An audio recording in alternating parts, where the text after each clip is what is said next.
signal.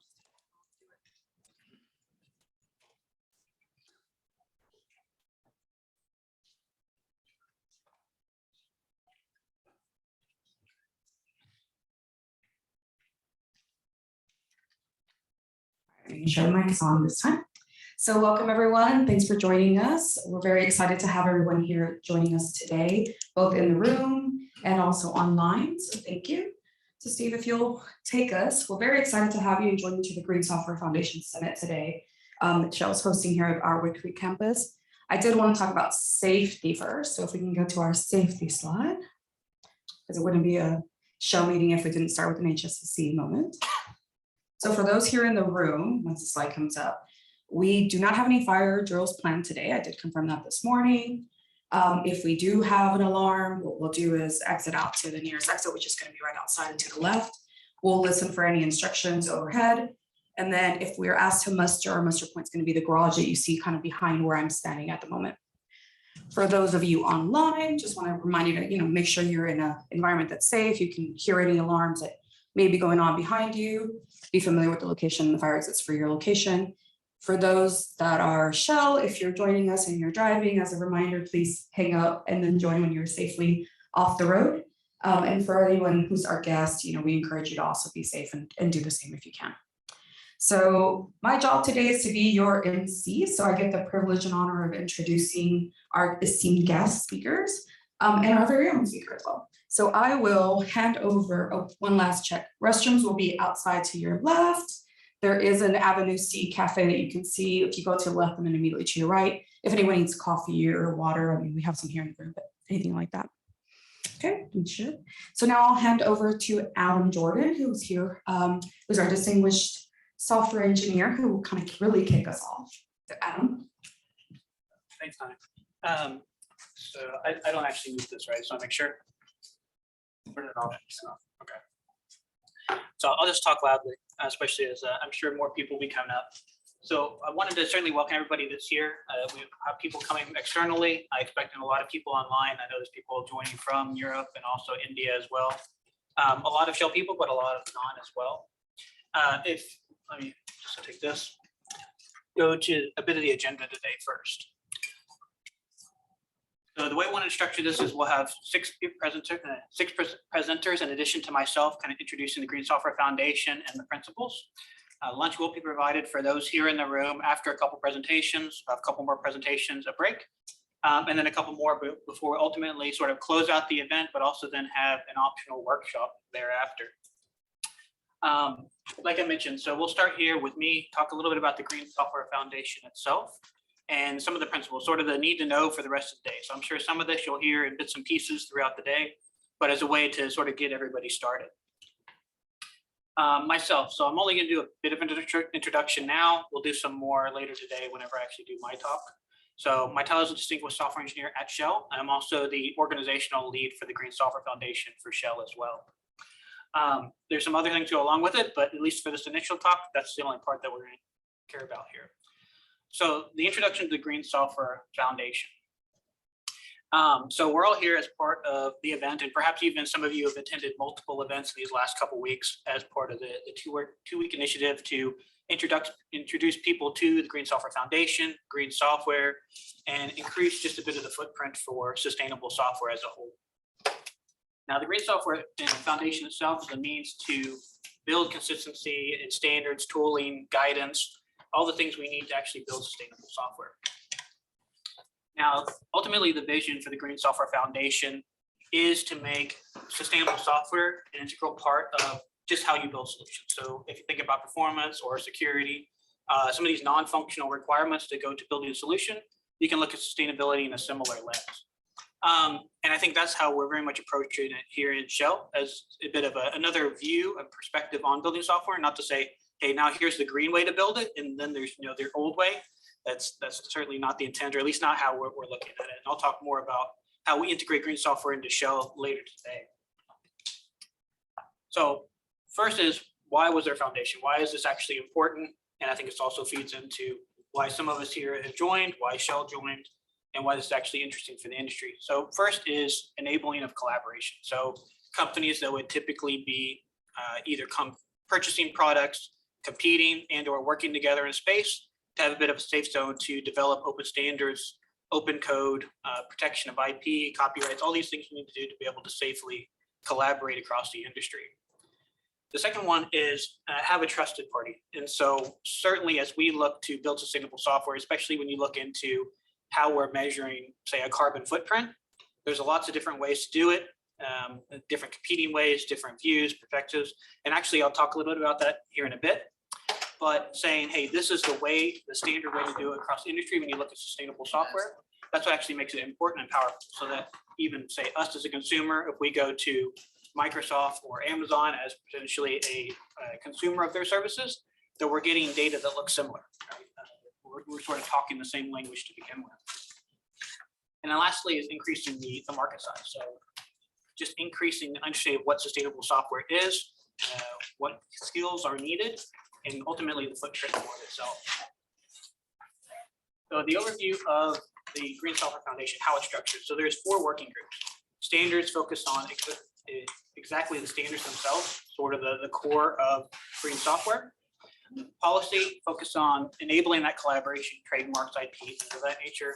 The code around open source. So previously this was innovations, but all the real sort of tangible elements that are produced as part of software fall into this group. And then lastly is community. So that's events like this one, but also the guidance, patterns, practices that you would actually want if you're going to consume these things. Right? So there's a sort of a clear distinction between standards and our patterns and practices. And so that's how you kind of see the difference between the standards working group and community as well. So it's now got a pretty big footprint. So actually the Green Software Foundation's only been around for about a year, now up to, I think, over 25 members, 7 global Fortune 500 companies, including Shell. And actually, I'll talk a bit about the timeline. So the Green Software Foundation's only been around for a little over a year. So we actually joined as Shell back in November, along with a number of other companies. So by then there was already 20 members. And also at the same time, the first alpha published of the software carbon intensity scoring, which is a means to understand the rate of emissions for a software solution, which is still being worked, right? And that's a core piece to say, hey, this is how you look at understanding what the footprint looks like for a software, because software operates in many different environments, different locations, different scopes, different numbers of users, different data sets. And so you can't just attach a sort of a footprint to one piece of software, but within this context. And so that's very important with helping to not just set an expectation on measurement, but just strategy, right? How you should think about green software. And so here recently, February, up to 25 members and growing pretty rapidly. And I think as a member, as of November of last year, I can say just since then, there's already been a pretty significant uptick in terms of participation and activity within the working groups. It was already well engaging when we first joined, and it's even more true since. So, but if you want to learn more about the Green Software Foundation itself, you can go to the website, learn more. I know that some of you are already parts of member organizations, so you can reach out to your organizational lead. So, but the next part I want to go to is actually the principles. And so this kind of goes into what do you need to know for the rest of the day, what underpins green software. If you've been part of one of these organizations, perhaps you've already been introduced to this in some way, but it's good to revisit it. And so I try to give you a bit of a crash course, if you will, at the moment. So what it really comes down to at the core is carbon efficiency. So reducing the carbon footprint associated with our software solution. But there's a lot of things that feed into that. And so first is the energy itself, how much energy we can actually use in reducing that. The carbon footprint associated with that energy, where does it come from? What's the origin? How does it fluctuate over time? And then the hardware efficiency. So what did it take to produce produce the hardware over the lifespan of the hardware, and then actually decommission that piece of hardware, the carbon footprint associated with that. So first I'll talk about carbon. So scope 1, 2, and 3 emissions as part of the greenhouse gas protocol. So this is a way to understand or measure carbon emissions from a particular part of your business. So when a company starts to say, hey, I'm looking for net zero, usually is in context of the greenhouse gas protocol. And it's usually in reference to scope 1 and 2, or all of scope 1, 2, and 3. Scope 1 being the emissions directly from the solutions yourself. So if you're producing a product, chemical, refining something, manufacturing something, there's a carbon footprint associated with that. Scope 2 being the energy going into that. And this is where we actually start to get into software itself most typically. So if you have an on-premise data center, you run some software that uses energy. Now, what was the footprint associated with the energy that you used? And then scope 3 is essentially everything else associated with delivering a product or service. So for instance, if I have a workload that I deploy into Azure for my company, that's scope 3 emissions, but that's also part of what it takes to deliver the software. But this is all encompassing. So if we also sell a fuel that goes into somebody's car, which then creates an emission, that also falls into scope 3. And actually in the talk later today, I will talk a bit about energy transition and Shell itself. And so I'll actually go into more detail about what this means, and then also why software is even more important in that context. So touching first in on what it takes to get there. So that's sort of the end result and what we need to measure in. But what are the different elements? So the first is energy efficiency. And so energy efficiency, it just comes down to, if you can use less energy, it's going to have a smaller footprint. It's pretty straightforward. Now, the source of that energy is part of the second, so I won't go into that, but associated with, if you can essentially reduce the amount of energy used by half, you've reduced the carbon footprint associated with as well, assuming you're talking about the same data source. And then that goes into carbon awareness. So where did my energy come from? At what time of day? And that can be dramatically different based on either. So actually it's colored a little bit here in the picture, where there's some locations where it's very unlikely you're getting any amount of renewable energy, and then other parts of the world where it's dramatically the opposite. And so if there's opportunity to just pick up your workload and deploy it into a new location, it can look very different in terms of the carbon footprint. And this also varies based upon the time of day. Okay. So for instance, if the sun is shining, the wind is blowing, those types of renewable sources are going to produce more energy.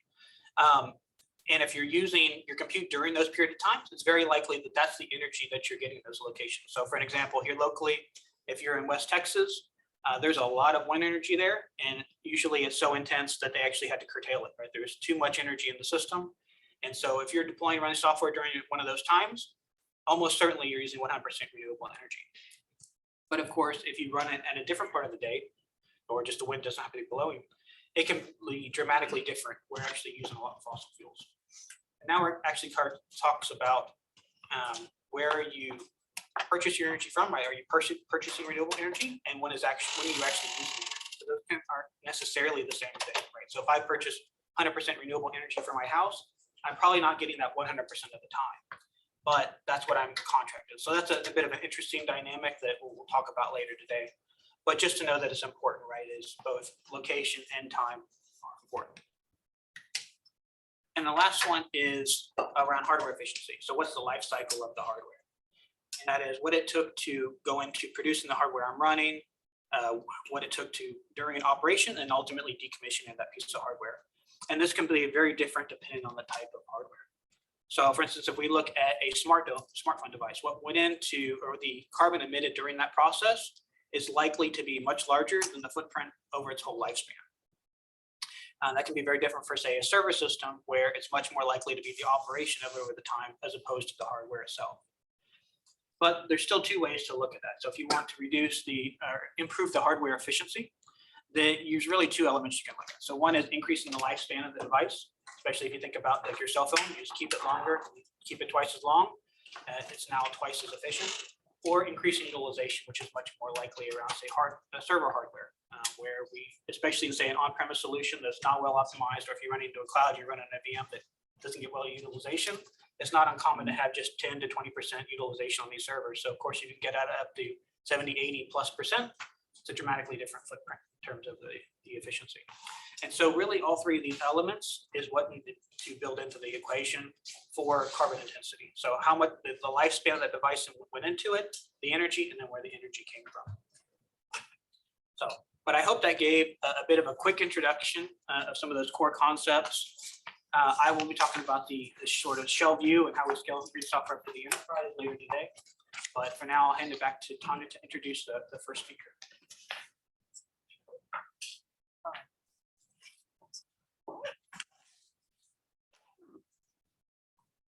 Thanks, Adam. So, and I really appreciate the history on the Green Software Foundation because I think it helps us understand the journey we've been on and then the principles we're looking after. So I thank you for that. So now I want to introduce Dr. Zhilian Zhang. He is an associate professor at Texas State University. He's joining us to talk about the history of green computing. Dr. Zhang, over to you. Okay. And then the clickers. All right, good morning. Thank you so much, Adam, for organizing this event, and then Shell, I know putting a lot of work on this one. Thanks for the great introduction on the slides on all the things. So, when Adam asked me, can you do a talk about the history? So I was kind of a little bit scared because you only get 40 minutes to talk about decades of history. That's always challenging. What I was trying to do is I added a topic, you see that, from hardware to and software perspective. Because like Adam said, there are many other work that's related to green computing, contributed to green computing, for example, renewable energy, for example, cooling technologies. All these are important for green computing, but I don't have enough time to talk all of that. So that's why I just talk about hardware and software. So I'm not going addressing the embodied carbon about these, and what we're talking about is energy efficiency for my talk. Okay. Right. So I guess the computer world starts with the first computer, right? So this is the ENIAC. This computer was in 1946. So if you look at the data, it's very heavy, 30 tons, and takes space about 1,800 square feet, and then costs about $7.5 million in today's dollar. And it has 20,000 vacuum tubes, and then very, very energy hungry, so like 150 kilowatts. So there is even a rumor, right? So when you actually power this computer, turn on this computer, then the lights in Philadelphia actually dimmed, because this is, like you can see, this is a giant machine at the beginning. So that was in 1946, and then at the beginning of the computing journey, and then efficiency is not the concern. So we just try to make things work, right? So this is always the case when you actually try to invent something new. So after that, the major step towards energy efficiency in my mind for hardware side is the replacement of vacuum tubes for transistors, because transistors are much smaller and then they are much more energy efficient compared with the vacuum tubes there. Then three scientists, William, John, and Walter. So they shared the Nobel Prize in 1956. That's a big leap, I would say, because in terms of energy efficiency, the transistor-based computers are much more energy efficient than the vacuum tubes-based computers. So the other thing I want to talk about is the computer architecture. So this actually is the Vmware architecture. We're still using that. The Vmware architecture sets up the foundation for all the computer processing and all that. Basically, you have the CPU, right? So you have the CPU. Does that work? Okay, so you have the CPU and you have the memory and you have the registers. Basically, you just load all the data from the memory and then process it in the ALU, right? We're still using that. Most of the computing, we're still using that. So that one is important because right now, oh, I'm sorry. We're echoing into the online call. Can maybe you try it without the mic? Without mic? Okay, sure. Maybe turn off the mic. Turn off. The folks online are getting an echo. We'll have to get the AV guy to come back and All right. figure that out for us. Okay. Can you hear me online? All right. So I will try to speak loudly. So the Vmware architecture still because everything have to go through the memory, and then we actually load data from the memory. It's much more energy hungry compared with just you get from register other things. But the Vmware architecture dominates that. So this is an important thing on the hardware side. After the Vmware architecture is there, and then the transistor-based computers are there. And then the next important thing for several decades is the Moore's law. I think everybody knows about that, right? So this is 1965.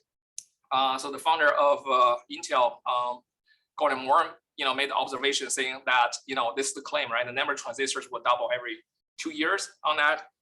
So that one since 1965, all the way to the early 2000 on that. So it's dominating the whole hardware industry for all of these. And then I cannot show all the data, but what I want to show is the Moore's law actually is slowing down. So if you look at that from 2007 to 2009, it takes about a little less than 2 years, and then doubles, right? 2.27 times. And then after that, 2 years, 2 times, right? And then this is the transistor density. And then after that, so 3 years, 2.45 times. And then when we get to 2018, so that takes about 4 years, only 2.69 times. So the Moore's law cannot keep up. The reason for that is the other thing we would have to introduce, which is called Dennis scaling law. So Dennis scaling law works with Moore's law very nicely. So what Dennis scaling law says is, when you actually make the transistor smaller and smaller, you half the size of that. And then you can also power those smaller transistors using half of the voltage. So since the power is the square of voltage, when you lower the voltage, you can put in double the number of transistors, and then you can also increase the frequency without increase the power budget. So that is very important for Moore's law. Because when you keep making doubling the number of transistors in the same die, and then you're actually increase the frequency on that. If the power goes up, then you cannot keep doing that, right?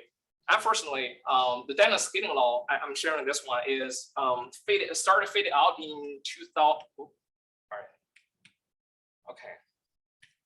So 2000. So it's about this time, and Dennis scaling law started to phase out. Okay. So when you see that, you can see after 2000, the frequency is not increasing much. It's kind of plateaued after that. That's because Dennis scaling law cannot. If you keep increasing the frequency, the power will go up, right? So you cannot remove all the heat. So that's one of the reasons. So after that, what we see is this year is 2006. I actually came to the US for my PhD in 2005. So the next year, and then the first dual core CPU is released by Intel to the market. So that's 2006, around this time. So since then, you can see we're not, so before that, it's all single core, right? After that, we're trying to keep the more, so it's kind of like doubling the number of cores, virtual cores on that, right? So the other thing I want to share is, like, if you think about single thread performance, it's kind of like approaching to the plateau trend as well. Because you have to make more threads, and then you have to make more cores on that. So that is the trend. That's what I see. Does that work? I can aim at the laptop over here. Oh, I cannot move it.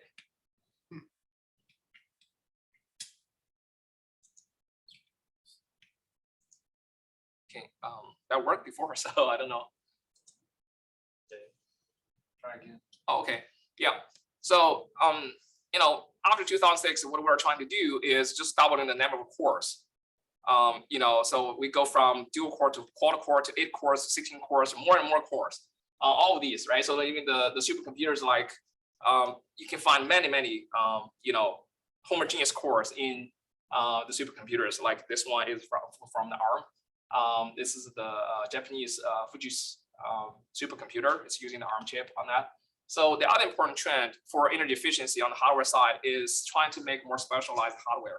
So GPU is one of the major contributors for the energy efficiency, because right now without the GPU, we cannot imagine like doing all the AI training today, right? For all of these efficiency we have, right? So after the GPU, and then we also see more accelerators being used like the FPGA, right? So FPGA has been used, by many companies, including like Microsoft, So this is the Microsoft, their FPGA system. You can see they use the FPGA as the accelerators for different tasks, right? Some of that for the voice recognition, some of that for the Bing search engine, for all of these. So they are being deployed into the cluster for that. And then the FPGA is more energy efficient in doing certain tasks, right? Specific tasks. So then once we got to the AI era, and then the ASIC is getting more and more popular. This is the Google GPU. So because the AI is so power hungry, and then we would have to use ASIC, which stands for application specific integrated circuit, to do the job. So they can do the job much more energy efficient than even in a GPU, right? On that. Okay. So also we have some new ideas about brain inspired chips. Two of the most famous ones are the IBM True North. IBM True North, they're using spike-based computation on that, and then as you can see for the power side, it is much more energy efficient, right? Power efficient on this one, 73 milliwatts of power. So this is you know, very efficient compared with the typical GPUs, even ASIC on that. Okay, and the Intel also have the brain spare chips like a Loihi chip on that. So this is also brain spare chip. They are using the spike-based computation on that. Okay, so the other thing I want to mention for the hardware side is the EPA Energy Star program. I think we all see this, right? So this Energy Star program, that label is not only on computers right now, on dishwashers, even on the light bulbs. You know, a lot of things are Energy Star. So I put it here because the Energy Star program, I think, made a good contribution to the hardware energy efficiency, because they have specific requirements saying that you would have to meet certain power requirement. And for example, when you're working at the full loads and we are working at the idle mode on that. So there is a paper actually from Google called Energy Proportional Computing. So what we found out is in that paper, what that paper talk about is, you know, the ideal case will be when the computer is doing the job.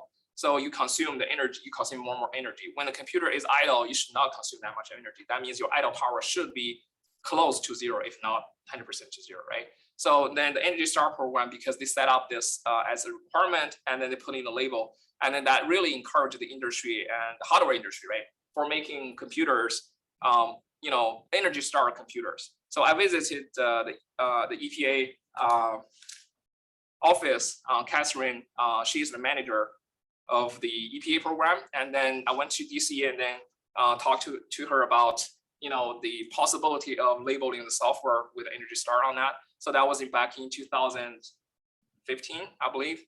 Yeah, at that time, and then Catherine showed me that almost all the computers now are Energy Star computers. So on the hardware side, it's considered as a completed mission already.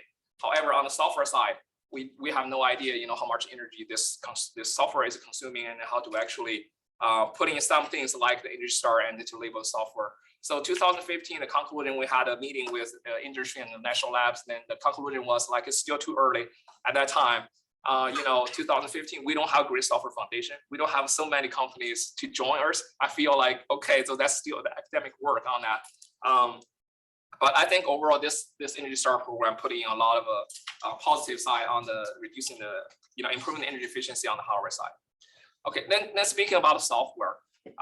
So because of the Moore's law, then the computers are getting more and more efficient, more, you know, faster, right? Faster and faster every year. And then, so that really provides the opportunity for all kinds of software to boot, right? If your hardware is not that, you know, it's not that powerful, then you cannot have this much of a software on that, right? So what I wanted to do is I want to share is the history of about Apollo 11. So what really worried me in the past, you know, kind of like 2 decades on that was software programmers kind of like forgot about or don't care about optimization for the code, because the hardware is getting more and more powerful every year. So resource is no longer the problem, speed is no longer the problem. So we just rely on Intel or AMD's release next generation of hardware. Then my code runs faster automatically next, you know, every 2 years, right? So we have all that. Software developers don't think about how to, you know, optimize. I should not say don't think about, oh, it's not their top priority at the, you know, so we kind of like, we just, whatever software we can develop, the hardware can take it, right? So that's the trend I observed, right? However, that's not the case from the beginning of the story. So if you look at the Apollo guidance computer made in 1966, that computer only consumed like 55 watts of power.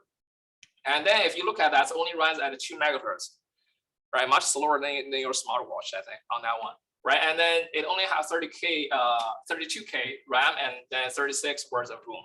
So that means, you know, this computer takes the Apollo to the moon and bring it back, right? So that does a lot of control, a lot of software, you know, so every memory transaction, so every memory reading, every memory writing is optimized at that time. So because the CPU is not that powerful, so you will have to really optimize your code in order to do all these kind of complex tasks on that. So that's the, you know, 1966. You know, what happened is, like I said, you know, software developers, because of Moore's law, we are basically gradually become the spoiled child, right? You know, we want to develop software, that's okay, right? So we just buy more toys and then put it there. We have enough money. Here, the money will be hardware, right? So, you know, no matter how bloated the software is, then the hardware can take it, right? So on that, so then the optimization is getting less and less important. So I observe that when I teach the different levels of computer science courses. When I ask my students, did you think about how to optimize your code? The common answer I get, hey, Dr. Zhang, my code runs fine. I don't feel that's slow. You know, so that's one reason is because the hardware is getting more powerful. The other reason is what? The other reason is a lot of projects we do in class do not deal with big data, right? So the scale of the problem is just too small in the classroom. So the students don't feel, you know, how important the efficiency is, right? So, but when you go to big companies and Google and Meta, and then you deal with large size of data, then that becomes very important. But a lot of students, you know, they have the mindset of, I don't have to do that because my code works fine for all the class projects. So, however, you know, the things have changed, right? The things have changed. So the biggest change coming from the AI, I'm thinking, right? So this figure is, you know, plotted from the OpenAI website. So that basically shows, you know, the growth rate of the AI algorithm actually exceeded the Moore's law. So 2 years here doubling the Moore's law, and here it's like 3.4 months doubling. So that means the computing demand of all these AI algorithms is certainly exceeding the Moore's law. So one side is story is the Moore's law is slowing down and then approaching to this, you know, plateaued, you know, the phase, right? But on the other side, the software growth, especially for AI, is going like that. So then that will cause the issue of you know, this hardware can no longer carry out all these bloated software if we keep making the bloated software. So that bring the story back, you know, we will have to think about green software design. How do I actually make the software optimized? How do I actually make the software more energy efficient and using less resources? All of that and suddenly come back, right? So on that. So one thing about this figure is shows all the way to 2020, right? 2020. So in the past 2 years, we have seen more and more aggressive AI models, which we call as the foundation models. So those foundation AI models, they are not trained for a specific task. They are trained on a wide spectrum of data from text, images, speech, and structured data, 3D signal, all kinds of data, large size data. And then they train a giant model called the foundation model. So that giant foundation model can be applied to many different application scenarios on that. So just by training these foundation models takes, you know, just one-time training takes about, cost millions of dollars for that, and a lot of carbon on this. And then if you deploy this on the mobile phones or something like that, people are keep using that. So the carbon impact will be even larger, all of this. So the other thing I want to give example is the big data. So the data, like in 2021, so the whole world consumes about 74 zettabytes of data. So we are creating all of these data, right? So imagine like how many cell phones we're using, photos, everything, right? So what are we doing with that data? We're running AI algorithms on the data. We're running big data analysis on all of these, kind of like the data we generated. The data growth speed is only going to go faster as we do that, right? So the other example is the blockchain. So the blockchain, if you think about the blockchain, it is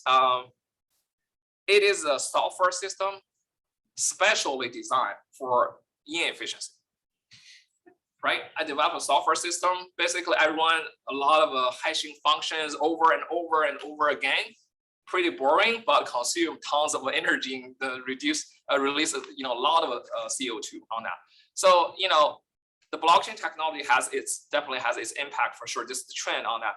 However, if when we develop a new software system like the blockchain, future blockchain, should we think about is there a better way to do this on this, right? So some of the data you can see like a single blockchain, a Bitcoin transaction, the carbon of that is equivalent to like you watch 141,000 YouTube. That's a lot, right? The CO2, right? So if you think about a single transaction, it 1785 kilowatts hours for a Bitcoin transaction.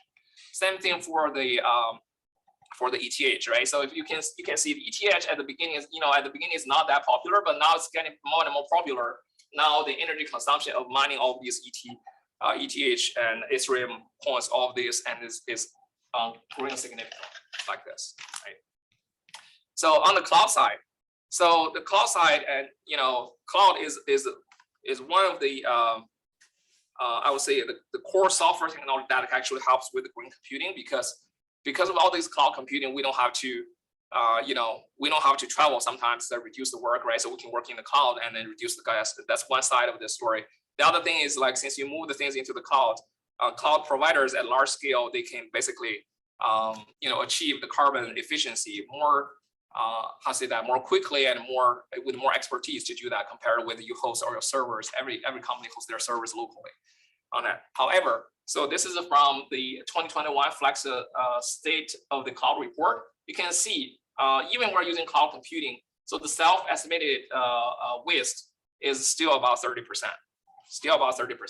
This is especially true in 2020 and 2021 because there are a lot of newcomers to the cloud computing because of lockdown. They have to move their business to the cloud, and then they cannot afford to hire a dedicated expert team in the cloud computing. So they would have to basically, based on their understanding or some guesses or something like that, and to put the resources at the VM size on that, and then that caused a lot of waste on this. I think there's still a lot of room we could do in the cloud computing. So the other thing, metaverse, that worries me even more. Because if you think about metaverse, what we're trying to do, we're trying to create a virtual world in parallel with our physical world. Not only one virtual world. NVIDIA wanted to be the omniverse, right? So Meta wanted to do the metaverse, and then different companies. Microsoft is trying to build. Accenture, I know, is working with Microsoft trying to build their metaverse. We're trying to build multiple virtual worlds in parallel with parallel worlds. If you think about the metaverse, that's all technology we talk about. Energy, very energy hungry, like cloud computing, we're going to use that for sure, right? AI, we're going to use that for sure. How do you actually, buy stuff and stuff from the metaverse? Blockchain, you can use blockchain. So all of these energy hungry and energy inefficient solutions we haven't fully studied yet. Now suddenly you'll bring that to the next level, to the metaverse, right? So I have seen all the people talking about excitement about metaverse, but nobody really talk about metaverse as a whole, as a software system. This is going to be the future, right? This is going to be the future. How are we going to design that from the ground, thinking carbon as input, as a metric to do this? People are just talking about, okay, let's create this, let's create that, let's create this. But once this metaverse become like mature, like the blockchain, the Bitcoin, once that is in place, it's really hard for you to change because it's already there, the ecosystem there. It's really hard to do that. So this moment will be the right moment because metaverse is not there yet. So we're developing that. We really need to think about, how do we actually design this software system, huge software system like metaverse, taking the energy efficiency, taking the carbon efficiency into consideration. So this is what I kind of like a recap about software and hardware on this one. So what I see is a gap between, on the left-hand side is hardware developers, on the right-hand side is software developers. So hardware developers, because of Moore's law, every hardware design team, they have, their requirement on power. They have their power budget. You cannot go beyond that, right? So they has become the, the gene of all the hardware developers to do this. And then a lot of hardware developers, they actually, invented some of the functionalities that actually can save power on the hardware side. But on the other hand, if you look at the software developers, do you know what functions are even available for you to take take advantage in saving power on the hardware side, on the AMD CPU, on the Intel CPU? A lot of functions there, but software developers don't know, right? And then the hardware developers, I would say, most of that, they already kind of like take energy efficiency as their design process. But software developers, very few. I only put one person here, hold the hands. We probably in the Great Software Foundation are one of these software developers. We try to hold the hand with hardware, seeing, okay, let's work together and then trying to improve that. But most of the software developers are still not there. So awareness is the issue, right? So talking about a lot of the downsides about software community, I do want to mention a couple of important things, contributions to the green computing on the software side. The first one, I think, is definitely virtualization technology, right? Because of the virtualization technology, we could share, the physical server, right?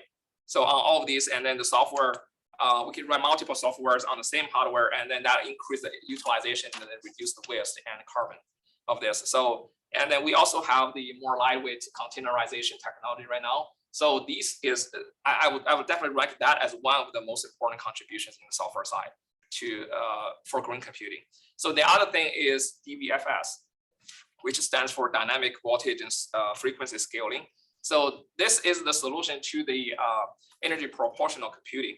So what do we want to do? So on old computers, if your computer is not working, that still consumes 50% of the power, which should not be the case, right? But for today's computers, it's not that. Because of DVFS, we have a lot of different states for the hardware. So when we don't need some hardware, we could turn them off. And then that way we'll save a lot of power on that. So DVFS is everywhere, right? So it's a very mature technology. And then that saves a lot of power. Okay, so the other thing I really started to see the software community started to think about energy efficiency is because of the iPhone, because of the Android phones, all of this. I showed one data, so 90% of the time the mobile spent in apps. So, and then when you actually sell a phone, battery life is one of the key metrics when customers looking at that. So very funny is like in 2016, Pokemon Go becomes very popular, right? If you still recall that, Pokemon Go becomes very popular. On that one, I've seen videos like, people want to buy a phone, and then what they do, they run this kind of like Pokemon, and then all the phones, they see like which phone's battery dies the last. And then that's the way you kind of like do this. And then that actually, because the user cares about the battery life, and then that makes the mobile app developers, like software developers, really think about, how do we actually reduce the, make this software apps, right, running on the phones more energy efficient. Okay, so the Pokemon Go is one thing. The other thing I want to show you is this is kind of like the AI apps running on the style transfer. So I take this original photo from Chicago and then I transfer that into different styles on this one. So this is the phone, the power measurement on this one. As you can see, 1, 2, 3, I have 3 styles. Every time I run the style transfer using the AI algorithms, you have the peak on the power. So if you look at this one, this one is close to 8 watts. That's a lot. So if you play the heavy games on your phone, they only consume about 3 watts, 4 watts on that, right? So if you're just doing the email thing or something like that, it consumes less than 2 watts on this. But the AI thing, if you run that, it's going to, significantly more, will drain the battery significantly faster, right? So the solution for the software industry, this is, I would rank, also a very important contribution, which is the big dot little architecture. So for the mobile phones industry, so the solution would be, let's make a big cores and small cores, right? So the big cores taking care of these heavy jobs like the AI, like the Pokemon Go, like AR, VR, all of these things. So you take care of those. The small core, which is low performance, but also consume less power, and then you just take care of that email, surfing the web, that kind of basic needs on that. So the big dot little architecture, I think that's a very, very important steps in reducing the energy consumption on the mobile phone side. Okay, so in 2016, there is a paper published at ICSE. So in this paper, they did a study. This study is funded by National Science Foundation.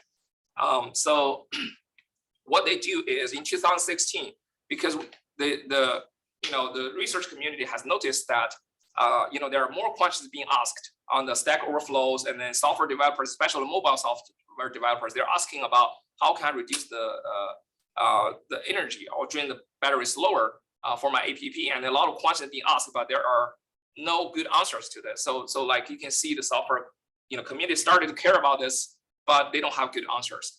And then this study basically asked about 400 software developers from big companies like Google, Microsoft, IBM. So those software developers are experts, right, in this field. They have many years of experiences. So this is a paper asking them a lot of questions, and then I just put the conclusion here. So for these expert software developers, So they care about energy, but are not as effective as they could be at creating efficient applications. So that means even the top coders and developers, they don't know how to do that, right? So what they're asking for, so what could have, so better measurement tools, right? Programming paradigm, and then techniques for managing trade-offs between requirements. For the design side, if we could have more studies to validate the assumptions and provide context for decision-making, the tools should be scenario aware, right? And then for the construction side, education. So a lot of these maintenance, right?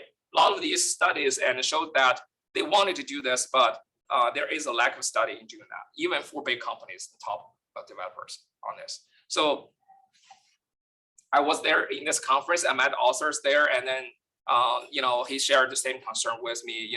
So this is an important thing to do, but it looks like at that time we had a conversation. The industry is not ready yet. The industry is not, so that's back in 2016. So what I see is from 2012 we started to see more software developers care about this topic, and then after that, today is 2020, right? So 10 years. So what we're trying to do is just like 7 blind people trying to figure out what the elephant is. So basically, a lot of software developers, they try to find out what a green software is. We don't have definition. We don't have tools. We don't have a foundation. We don't have organization. We don't have all of these, right? So that leads to a lot of issues like no easy to use tools, standards, and theory and textbook training on all of this. So to solve these problems, what we did is we did a little work on that. The first thing we realized is the power measurement is the thing. So if you cannot show the software developers how much power, how much energy your code consumes, and you cannot convince them, if you make extra work to reduce that, that will actually help you. So what we did was develop the Marshall system, and then we also developed the metrics. So that was the metrics to measure the speed up, bring up, the power up on this. And then this actually is the paper we published in 2015 on this one. We published this paper because at that time, a lot of software developers have misconceptions about the green software engineer. For example, one of the common ones is, if I could make my code faster, then automatically my code consumes less energy, right? So I don't have to do the green software design. I can just optimize my code. So that's one of the common misconceptions on that. So we published this paper to show actually there are actually 8 sections you could evaluate the efficiency of this any software, and any software optimization can be put into one of these categories, 8 categories. I don't have time to explain all the details at this moment, but the key message would be that metrics will help the user to understand, if my code, my software after optimization saves power, where does the power saving come from? Is that coming from performance improvement? Is that coming from the power side? So to show the student this on the education side, we developed this website called Green Code. You can try that as well. So in this website, we actually support 20 different languages, most of the popular languages we support. And then the reason for that is like I'm teaching green computing class in my university, and then the students, want to convince them, you need to optimize your code and do that. The student asks me, what is the benefit? I can't see that. So then what I do is create this website for them to run different code using different algorithms, different data structures, different languages, different hardware. Now we can immediately tell them, show them on the web page, this is the reduced energy consumption. So they can see that. Once they see that, then they actually feel, okay, more motivated to do the green software design. So that's one thing we did. And then what it really excites me was last year, 2021. I feel so excited because I saw the news of Green Software Foundation. Then I immediately, sent an email to our president saying, hey, we should be part of this. Then we joined the Green Software Foundation in the summer of 2021. So since then, I have been working with a lot of industry and companies on doing this, including Adam. So I have been so excited about, because if you think about since 2012, I have been feel like lonely, like the academic is doing this, but the industry is not on board. But after this, I feel like we have the industry on board, so we can make a large impact together.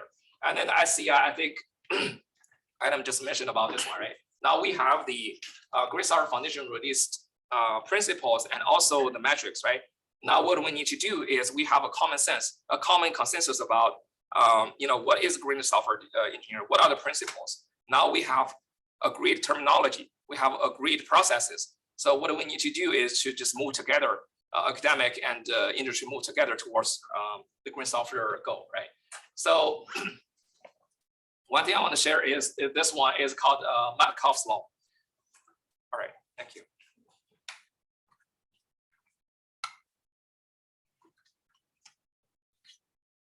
So this law basically says the value of a community. Oh, sorry. So the value of the community actually will increase with the number of percentages at a much faster rate, right? N squared. So N is the number of participants. Here I see the participants could be investors, could be software users, could be software developers, right? If investors is only going to invest in green software company, if the users actually care about the carbon of the software they're using, developers can do green software practices. And then the value of the community will actually increase much, much quicker on this. So final thoughts about hardware. So what I see on the hardware is moving towards this trend called extreme heterogeneity. So that means, CPU, GPU, or CPU FPGA, or CPU, ASIC, or CPU brings inspired chips. So hardware actually, because of the Moore's law phase out, and then we would have to build a more specialized hardware in order to improve the energy efficiency on that. So this trend, I don't think that will change. This will be like that, right? On the software side, I would like to use this apple tree. So what I see here is, there are some ground fruits. For the ground fruits, I mean, like these technologies have been mature, right? So they have been developed for many years. For the software companies, if you haven't used all this, and then just by leveraging that, it can already start, improving the energy efficiency on that, right? So the low-hanging fruits, like increase the awareness of the company, and then culture change, build community, power management tools, tutorial guidelines. So we are actually doing that, and then I think these can be changed over time on this, right? And then on top of that, which is the hardest part. So like only a couple of companies, like, if you want to do like hardware design, bring spare chips, ASIC, big data architecture, all these power efficient screens, battery innovation. So that is more related to the hardware industry and the mature side of the story. And then what we can do is this part. There's a bunch of fruits here, because we're building millions of, we're building a lot of software. We have millions of developers. We write billions of code every year. And then if we could bring this green software design concept into all of these applications, and then we could save a whole bunch, of energy and carbon in this field. Okay, so the minority is doing that, and then this is mature technology, and then I really see the opportunity is on this side. On this, after we build all of this, right, and then if we could have more companies doing this side of, apple tree, then we would be able to achieve the goal. Okay. Last, and I see great opportunities with significant challenges. So the innovations, so the green software design, I see that started to get together, and then we definitely need more investments on the green software education side and also on the research side. Just one example for like the green code thing, we built that software system that was back in 2014. It has been 80 years. So we know how to build the next generation one, but we don't have the resources to build that one. Then the standard and metrics to evaluate green software. So this side, I think we're building that, and then the guidelines and the power management tools, we're all building this. Especially with the Green Software Foundation. Okay, so what I want to share the last story is the high performance computing community. So if you think about the green software design, the high performance computing has been a niche community, started working on this decades ago. So the way they do that is, they have the top 500 every year. So they just rank which university, which computer, supercomputer is number 1 all the way to number 10. They also have the Green 500. So the Green 500 ranks on the energy efficiency on that, right? And then we have a debate about, how can we build the extra scale in 20 megawatts? Actually, that one has just been achieved this year. So it's a little over 20, a little over 10, but very close. So if we could take, establish a very aggressive goals, like, the high performance computing community, like 20 megawatts for extra scale extra flows, supercomputers, and then do the annual ranking, incentivize all the contributions, and then encourage health competition. So this could be a good way to help the ecosystems grow and then help the communities grow. All right, am I over time? Sorry. We have time for Yeah. one question. Okay, sure. Anybody have a question in the room or online? Haven't seen any hands raised Yep. online. Oh, yes. Okay. So I guess my name is Colleen Josephson. I'm at Vmware, so thank you for the virtualization shout out. What are your thoughts on embedded software developers? Because I think that's where this trope of software engineers not caring about resources really falls apart, because the embedded community has been dealing with resource constrained systems for a long time. So if you look at Texas Instruments development tools, for example, in their IDE, they have suggestions for when you're consuming too much power, and they have like little pop-ups, like you might see with other IDEs that it's not, good formatting. They'll say, hey, this function consumes a lot of energy. So how can we take learnings from that community where they've been working with these resource constrained systems and adapt it to broader software development technologies? Yeah, that's a very good question. I think we should bring their best practices to the community, right? Since they have been studying this all the time. So actually in the paper I showed for the, survey paper about all the big companies. And then on that survey, a lot of software developers, they actually care about energy is from the embedded system side. Because they have to dealing with this all the time, right? So what I'm saying is, first of all, if you have an embedded system with resource constrained hardware, and then what are your best practices to do this? And then right now, I don't know if is there a website or is there a community for them to share their best practices on this one. The other thing would be the power measurement thing. So how do they actually measure the power consumption, evaluate efficiency of that software on that IoT or embedded system platform? So I don't know. So that if they could share that, join the Green Software Foundation, share their experiences, that would be great. Yeah. Thank you, Dr. Zhang.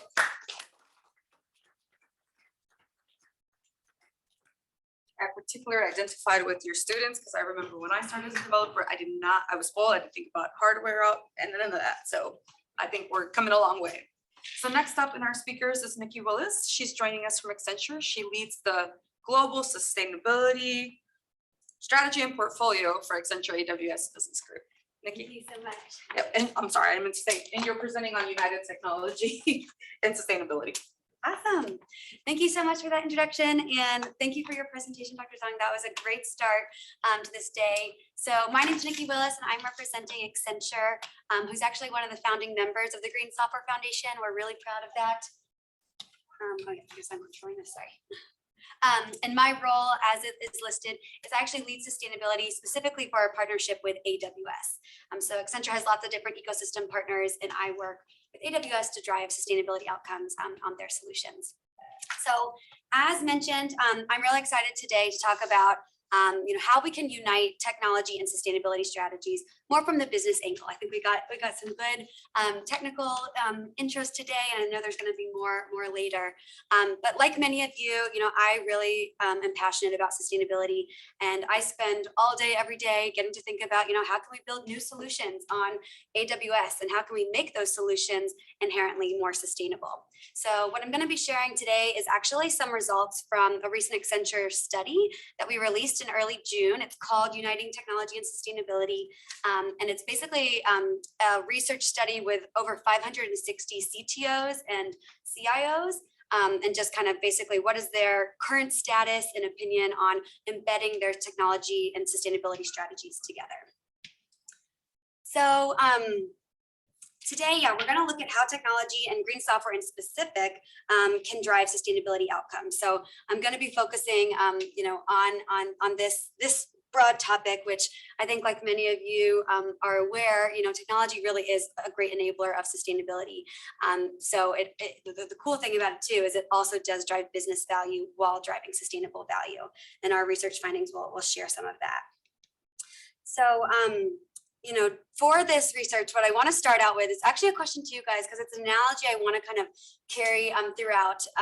And I'm wondering if any of you are familiar with the Clifton Strengthsfinders assessment, or if any of you have ever taken that assessment for leadership development. No one in the room? Okay, so there's some, okay, and maybe some of you online have, but what Clifton Strengthsfinders is, it's one of those leadership personality assessments that is a strengths-oriented approach to looking at, how we should build teams.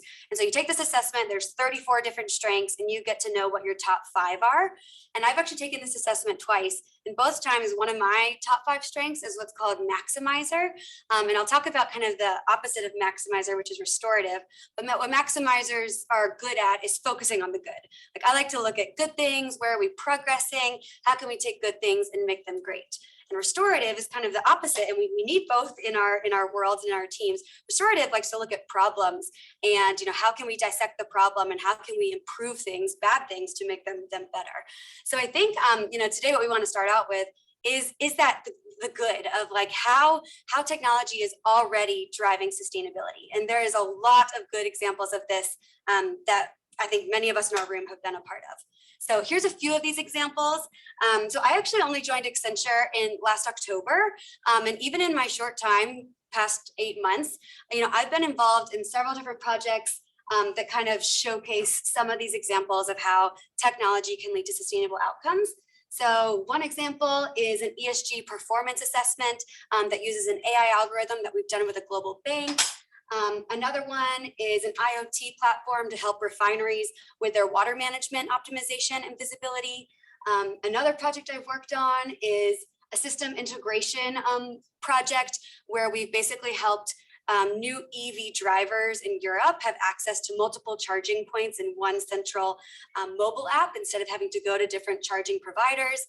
And another one is a blockchain traceability solution so that consumers can understand, where is this product that I'm purchasing coming from? This one in particular was a coffee bean example, so they can trace and understand where, which suppliers and which logistics has this touched, and is this sustainable, or should I buy option B that maybe has a lower carbon footprint?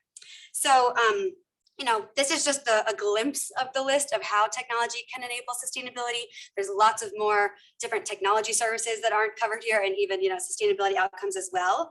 But what is exciting is that in our recent survey, 96% of CTOs agree that technology is important to achieving our sustainability development goals. So we know this is just an imperative for technology to be leveraged for our sustainability journeys. But kind of going more towards that restorative side and how we need both sides of the coin on our teams, there is, as we know, an impact to the growth in technology. As we're using more devices, that's more manufacturing and materials to produce those devices. As we're using more data, there's more compute power and more energy, and water use and data centers, and carbon emissions associated with that. So unfortunately, with this growth, there is this consequence that we need to mitigate. And the consequence is serious. There's a prediction that by 2040, the IT and telecom kind of sector might account for over 15% of the world's total emissions. And so, while we have this great thing that's helping us solve sustainability challenges, we have to be careful as it's growing that we're making sure itself is sustainable.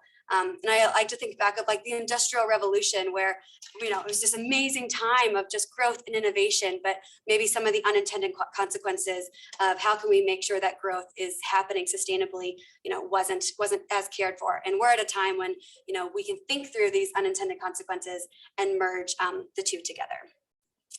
And I'm really grateful for the Green Software Foundation, who, obviously has brought all of us together from an ecosystem collaboration perspective, but also from, a guiding principle perspective for how we can minimize the impact of our software from an environmental stance. So I think this is a phrase that's getting thrown out there, so that sustainability is the new digital. And really what that just means is that, companies in the past 10 to 15 years have kind of jumped on board this digital transformation. Like, this is a priority that everyone's gathering around, building, IT organizations, making sure they're innovating new digital offerings, and using them to drive business growth. But now, and I'm really excited by this, we're hearing sustainability being talked about more and more and more. Even just like looking on LinkedIn job opportunities, the amount of sustainability oriented positions that are getting hired is really kind of, I think, representative of the imperative that companies are realizing they need to also be a part of the sustainability journey, just like they were, just like they've kind of agreed that a digital transformation journey is important as well.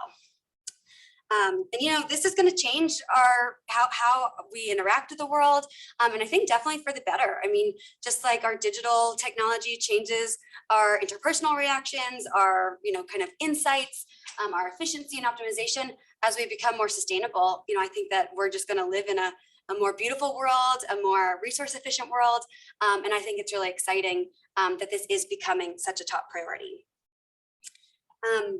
So I think what's really great, and another thing I love about sustainability is that, sustainable technology and sustainability also is good for business. I've always kind of, go back to when I first started studying sustainability, and people, profits, and planet was kind of a coinage that used to be used, and profits was in there, that in order for sustainability to be sustainable, it has to be profitable. And so there's some really cool kind of, financial results, and I'll show some more in a little, but, between 2013 and 2020, companies with high ESG performance generated 2.6 times greater shareholder value than those who were performing lower in ESG scores. So, I mean, this is motivating, again, with CTOs recognizing sustainability is important, and CEOs as well. They really wouldn't be doing this if it didn't also mean business returns and business growth for them, which is exciting that it's being supported this way. So the real framework around this sustainable technology strategy that Accenture has released is this threefold imperative. So really what the three kind of sections are is one, basically using technology to drive sustainability outcomes. So sustainability by technology. The second piece being, basically making sure we're embedding sustainability in our technology solutions and that the solutions themselves are sustainable. And then lastly, pursuing sustainability at scale, meaning, we need to act now and we need to act together. So how can we combine these two in a way that's collaborative, working with the broader ecosystems to really accelerate the pace of change that we can reach sustainability for. And so going a little bit back to the Clifton Strengthsfinders analogy, I see this kind of trifold aligning to three of the Clifton strengths that are a part of the assessment. So I think kind of the first one is that maximizer perspective of like, how can we take technology, make it better by using it for sustainability outcomes. Really looking at the progress we've already made and how can we make that better. I mean, I even think about when Dr. Zhang was showing that first computer, and how maybe slow that probably ran. We've made so much advances, in our technology, and that to me is motivating because what that means is more sustainable outcomes, more sustainability, efficiencies to come from that. And the second one, making sure that we are resolving the growing carbon emissions in our IT infrastructure, in our IT value chains, is that more restorative strength of how can we make sure we are dissecting the problems, making sure we understand what's causing these problems, and how can we design more efficiently, which again, I think Dr. Zhang covered really well earlier today, and we're going to hear more about, I know, over the next few days.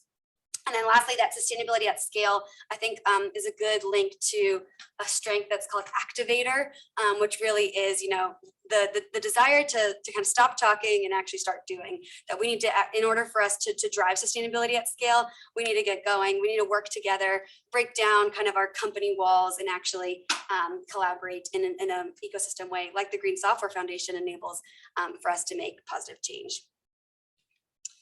So a different kind of just view of this is this kind of sustainability by technology, in technology, and at scale approach, which, I think a lot of at least tech providers, or at least cloud providers, kind of use similar terminology of, sustainability through the cloud or sustainability of the cloud, and then sustainability at scale, I think being maybe a newer terminology, but I think we all know what that refers to. But I guess, we break this down a little bit further in the sustainability by technology category, where we see there's kind of 5 areas that companies are really needing support on and prioritizing as, areas where technology can support our sustainability transitions. So the first being net zero, carbon and net zero energy transitions. And again, an example of a project that I've worked on is this e-mobility platform that we've built on AWS with Accenture, where we're actually, helping EV drivers have a smoother transition to their electric vehicle kind of pathways by having access to multiple charge points in a one unified platform, rather than a barrier of which how can I basically charge my car if I'm running low. Another area of priority is moving towards a sustainable value chain, which is really broad, but really important. And I think, it goes back towards those scope 3 emissions kind of frameworks, where we need to think beyond just our own direct emissions, but also the emissions that our businesses are responsible for outside of our walls. And so, again, I kind of mentioned that project that I've worked on recently, the traceability in the coffee bean industry, and there's lots of different I think traceability platforms going out there really to enable, responsible sourcing decision making from your suppliers, even, circular business models where you can track products once they've been sold to customers and allow them to either repurpose them back towards the original supplier. The sustainable value chain being another key area of sustainability innovation. The third one being, promoting sustainable choices for customers, because if businesses, they can control what they're creating, but what about the customers that are purchasing their products? And so in our research, we talk about an example with Levi's kind of recycling fashion platform, where they allow kind of customers that once they've bought a pair of item, if it's at end of use, they can kind of return it on this digital platform, and then Levi's can repurpose the jeans or whatever for material recycling. Fourth area being ESG performance measurement. I think there is that saying, what you can't measure, you can't control. So another example that I alluded to that I've worked on is a water optimization platform for an energy client, where we've actually kind of basically just integrated all of their water quality, cost, and quantity data within their facilities into one source of truth, where operators can understand where are inefficiencies that I can act on in real time, but also how can they scenario plan and understand if I were to adjust a temperature here, or an equipment kind of arrangement here, how can they reach towards water neutrality goals, which I know carbon is a big topic for ESG, but there's other environmental concerns as well that we can all be working towards. And then lastly, building sustainable organizations. I think we heard earlier how cultural change is important, and how can we include both social and environmental kind of support for our employees, but also even examples of how can technology enable remote work, which maybe reduces commuter emissions. And there's many platforms that I think we all rely on today that allow us to minimize our impact through enhanced hybrid working. So those are just a bit of a deep dive again on that sustainability by technology, and I'll go in later today about a bit more about how we can embed sustainability in technology, which is more of the topic of Green Software Foundation today. So a few more findings as far as the impact of technology and sustainability integration. A really, I think, positive sign is that every organization of the 560 that we interviewed, 100% of them agree that technology is critical to achieving sustainability goals. Which hopefully isn't surprising, but I think it's still a really good sign. Another interesting stat is that companies that adopt sustainable technology to a significant extent achieve 4% higher ESG scores on Arabesque, which is a ESG rating data platform, which can translate to 11% higher ESG ratings. So sustainable technology basically can help boost your ESG performance in comparison to peers. And then only 20% of the CTOs that we interviewed are unaware of the negative impact or unintended consequences of not embedding sustainability in your technology strategies can be. So we still want to drop that number obviously down to 0. And I think the Green Software Foundation has lots of great efforts to do so. But it is a good sign that 80% are aware of, how we need to make sure we're designing for the unintended consequences of sustainable technology. I mean, a few others, I think, that hopefully don't surprise you, but, basically around 50% of the people we interviewed do agree that they're seeing both revenue growth, increased innovation, improved customer experiences, a bigger draw for new talent, and basically improvement towards their reaching their ESG goals through adopting sustainable technology. So I think just re-echoing the business kind of consensus that sustainable technology is important to unite together. So despite all of these benefits that we're aware of, only 7% of companies have actually fully integrated their sustainability and technology strategies, which is quite low, and we definitely want to increase that. So why is this? Well, I think we heard some of these challenges earlier, but I think we see three key challenges towards embracing sustainable technology together. One is the lack of industry standards, which again, if you can't measure it, how can you control it? How can you optimize it? That makes it challenging when we're trying to reduce energy, reduce water, reduce CO2. If we're not all reporting against the same frameworks, how can we share best practices amongst our peers?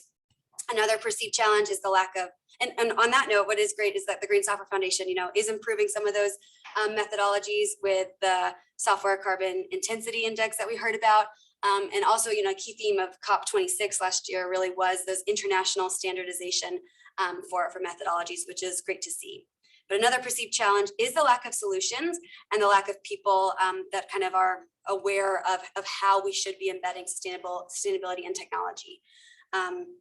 So I think 40% believe that the right solutions are not yet available, and including that they also don't think the right talent and skills are ready to lead these initiatives. So that's lower than I would have expected. But I think that we can change that together, and we all are with the solutions we're building. But another, kind of maybe solution challenges. 12% of the teams we integrated have not yet migrated from on-premise data centers to the cloud, which minimizes some of that kind of sustainability impact and ability to build solutions more at scale through the cloud kind of complexity. Another challenge is just this global complexity of how interconnected and global our systems are, and just how do we actually solve for our interconnectedness of our value chains while managing our own operations as well. So what we think, is that sustainability in technology really can help us prioritize some of the, really can help us respond to some of those challenges. And as much as I want to focus on kind of the maximizing of what are we already doing well, we do think, kind of embedding that more restorative mindset into, sorry, I'm looking at the notes. That restorative mindset into our technology strategies too. So how do we do this? So, for embedding sustainability in technology, we actually kind of think of it in the ESG kind of, I guess, acronym. So E being environmental. So let's make sure that we are embracing net zero green software. So reducing the actual carbon footprint of our emissions. At Accenture, and I'll talk you through it, we have kind of 7 priority areas of consideration for green software. And some, again, we've already heard, but really thinking through how can you embed sustainability into your software development, your user interfaces, your AI systems, your cloud systems, your data computing, distributed ledger technology, and your infrastructure as well, which I think, is a nice mirroring to the Green Software Foundation's 3 principles of sustainable software, which we heard about being energy efficiency, hardware efficiency, and carbon awareness. So definitely embracing that environmental aspect of sustainability, but also not forgetting about S, the social aspect, really making sure that we're building trustworthy, fair, private systems that improve accessibility to all people when using them. And some good news is that we are seeing that 40% of the CTOs we interviewed are embedding accessibility into their software. 40% have appointed a chief accessibility officer, and 40% are defining ethics, access, and usability requirements in their procurement pathways as well. So there's some good growth in actually how we're thinking about the social aspects of technology. And then lastly, governance. We need to make sure we have the right accountability systems to really be able to deliver on the goals that we've set. And so we believe, it really is the CIO and CTO's role to embed these kind of governance principles. And some examples are for them to, set leadership goals that are sustainability driven, but also set them at the IT level and their team level kind of stage so that the goals trickle down. To also quantify and report on their progress of how they're performing in terms of the environmental and social benefits, or I guess progress rather. And then also testing all of their tools for sustainability and measuring maybe with the software carbon intensity index how well they're doing on a tool basis as well. So what is green software? We heard this earlier, but really software that emits fewer greenhouse gases.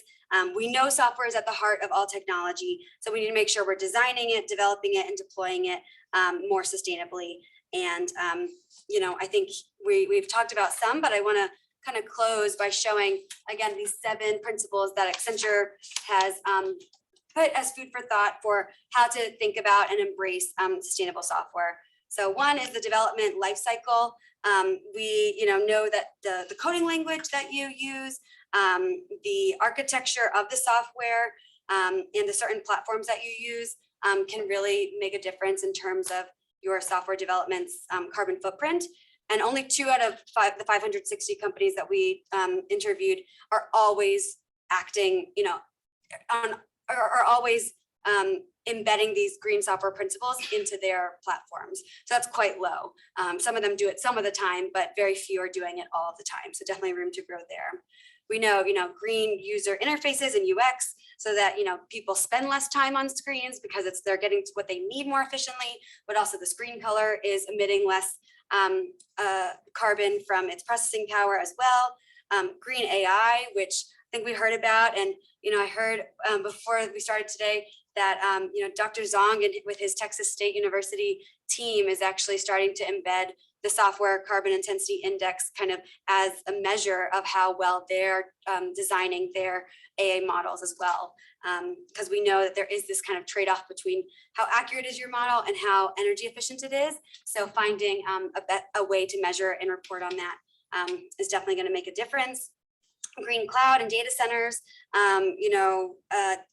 we know that there's significant CO2 reductions associated with migrating to the cloud. So how can we get more people migrate to the cloud and then design more effectively, maybe with edge computing as well on the cloud to localize where we're pulling our data from.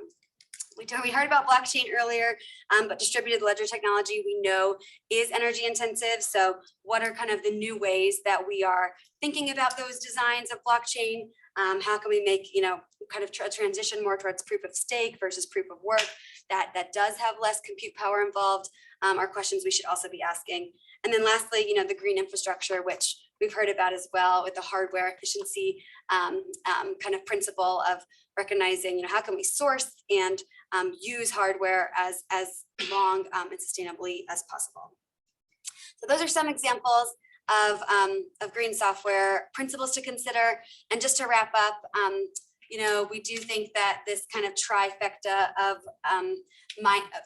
mindset for sustainable technology is a really great way. And I've actually used this with many clients, and it seems to resonate of thinking about sustainability by technology, sustainability in technology, and sustainability at scale to really unite our sustainability and technology principles together. So if you want to get the report, it is on our website. It was released in June if you want to learn more. But thank you so much for this time. And again, so excited about the collaboration that's happening with the Green Software Foundation in this event. So I don't know if there's any questions. Yeah, we have time for some questions. If anybody has some on the phone as well.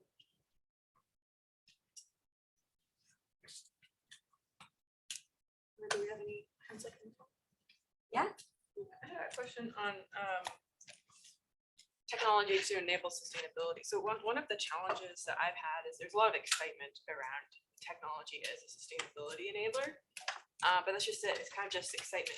There's really a lack of strong data. And there was kind of a report from some researchers, and I think it's Lancastershire in Nature's Communication or something earlier this year, where they basically found that a lot of previous reports about how technology enables sustainability, the findings were not robust. And it's not to say, I fully believe also that technology is a great enabler, but how can we encourage companies to really, like, as you're saying, you need to measure it, to really measure it and convince the public and the researchers that this is true, that we're actually helping things and it's not just lip service. Yeah, no, I think it's a great question. And I think one part of my answer would be I'm encouraged at least by some of the rise in regulations that are requiring reporting on sustainability kind of, progress. In Europe with the European Commission, and then with some new SEC rules in the States, companies are having to disclose their scope 1, 2, and 3 emissions. And I think we'll be able to see, once people are more reporting, we'll be able to see, what initiatives are being done to make those reductions happen. But I mean, I really think some of that, really does come from the lack of understanding what is the direct impact of technology to sustainability, because we're not measuring it, and we should be using the technology to measure it. So I think it's almost a circular answer. But I guess, I am hopeful that the rise in regulations and the stakeholder pressure will improve, some of our reporting, so that we can better understand that relationship. I can share a bit. So as you were speaking, I was reflecting on my day today, and I started with the area that I lead in is trading and supply. And we were talking about with the business leadership, business IT leadership, the stuff we're working with the business. And I want to say at least half of our initiatives are about how are we going to do powering the commitments the show has done, about, powering progress, how are we going to report out, how are we going to enable that through our technology.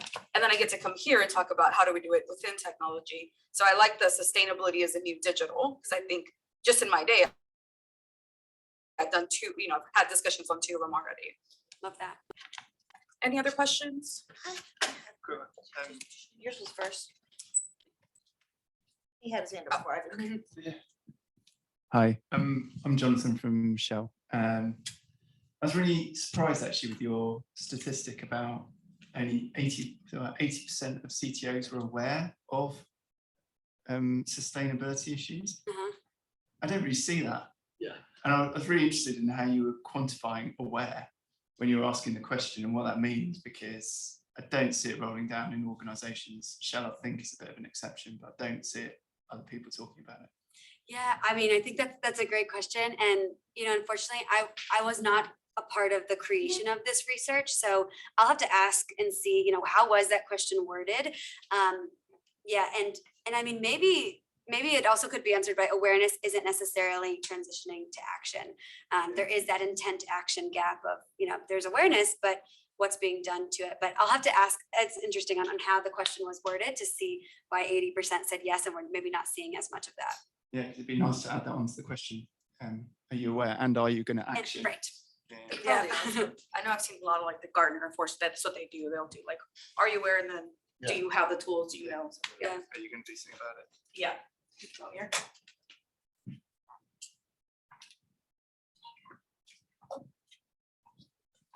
So I had a question about, you talked about a mutually exclusive trade-off between accuracy of model and consumption of energy. Does that hold across, is that a blanket statement that holds?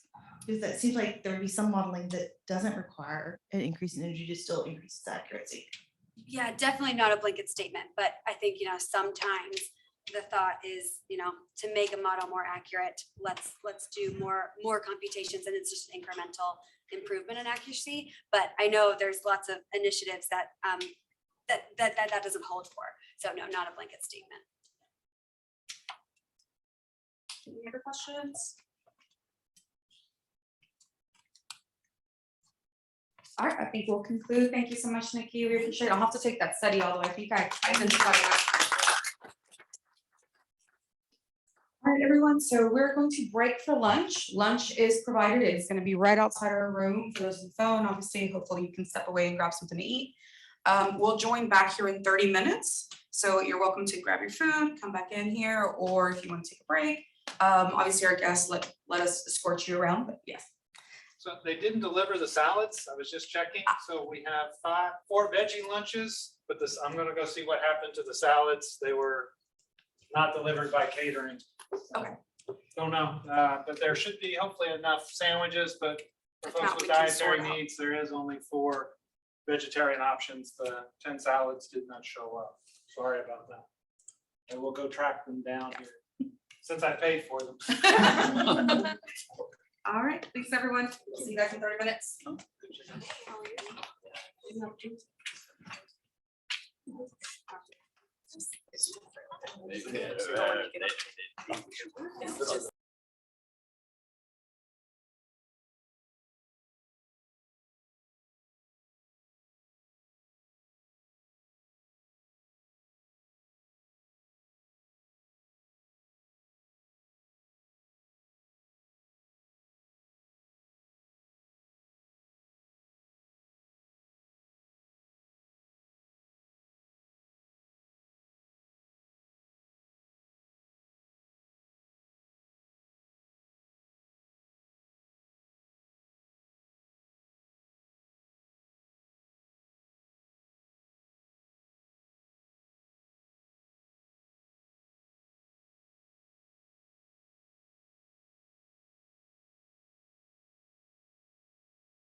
I don't know what you look like. All right, we're gonna get started. Get everyone's attention. We can get everyone started. Thanks to everyone who's joined us after lunch or during lunch. So we're gonna kick off. Our next speaker is Colleen Josephson. She is a senior research scientist at Vmware, and she's gonna talk about sustainability in mobile workload, or otherwise chasing carbon savings. Over to you, Colleen.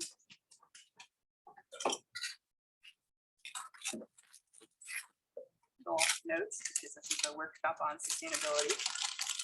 I've got the dual thing. So we'll see how this goes.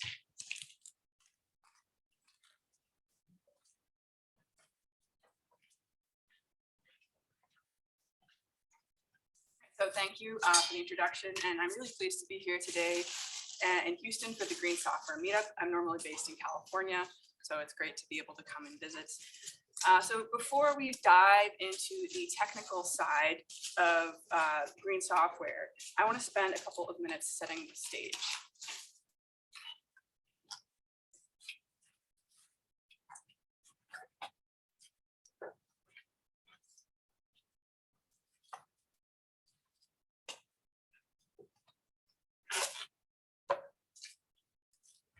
That doesn't look like something's not working right with your presentation. We can't get it to go properly in the slideshow mode. Interesting. Yeah, Okay. I don't know what's. Yeah, this is not working. Oh, okay. That worked.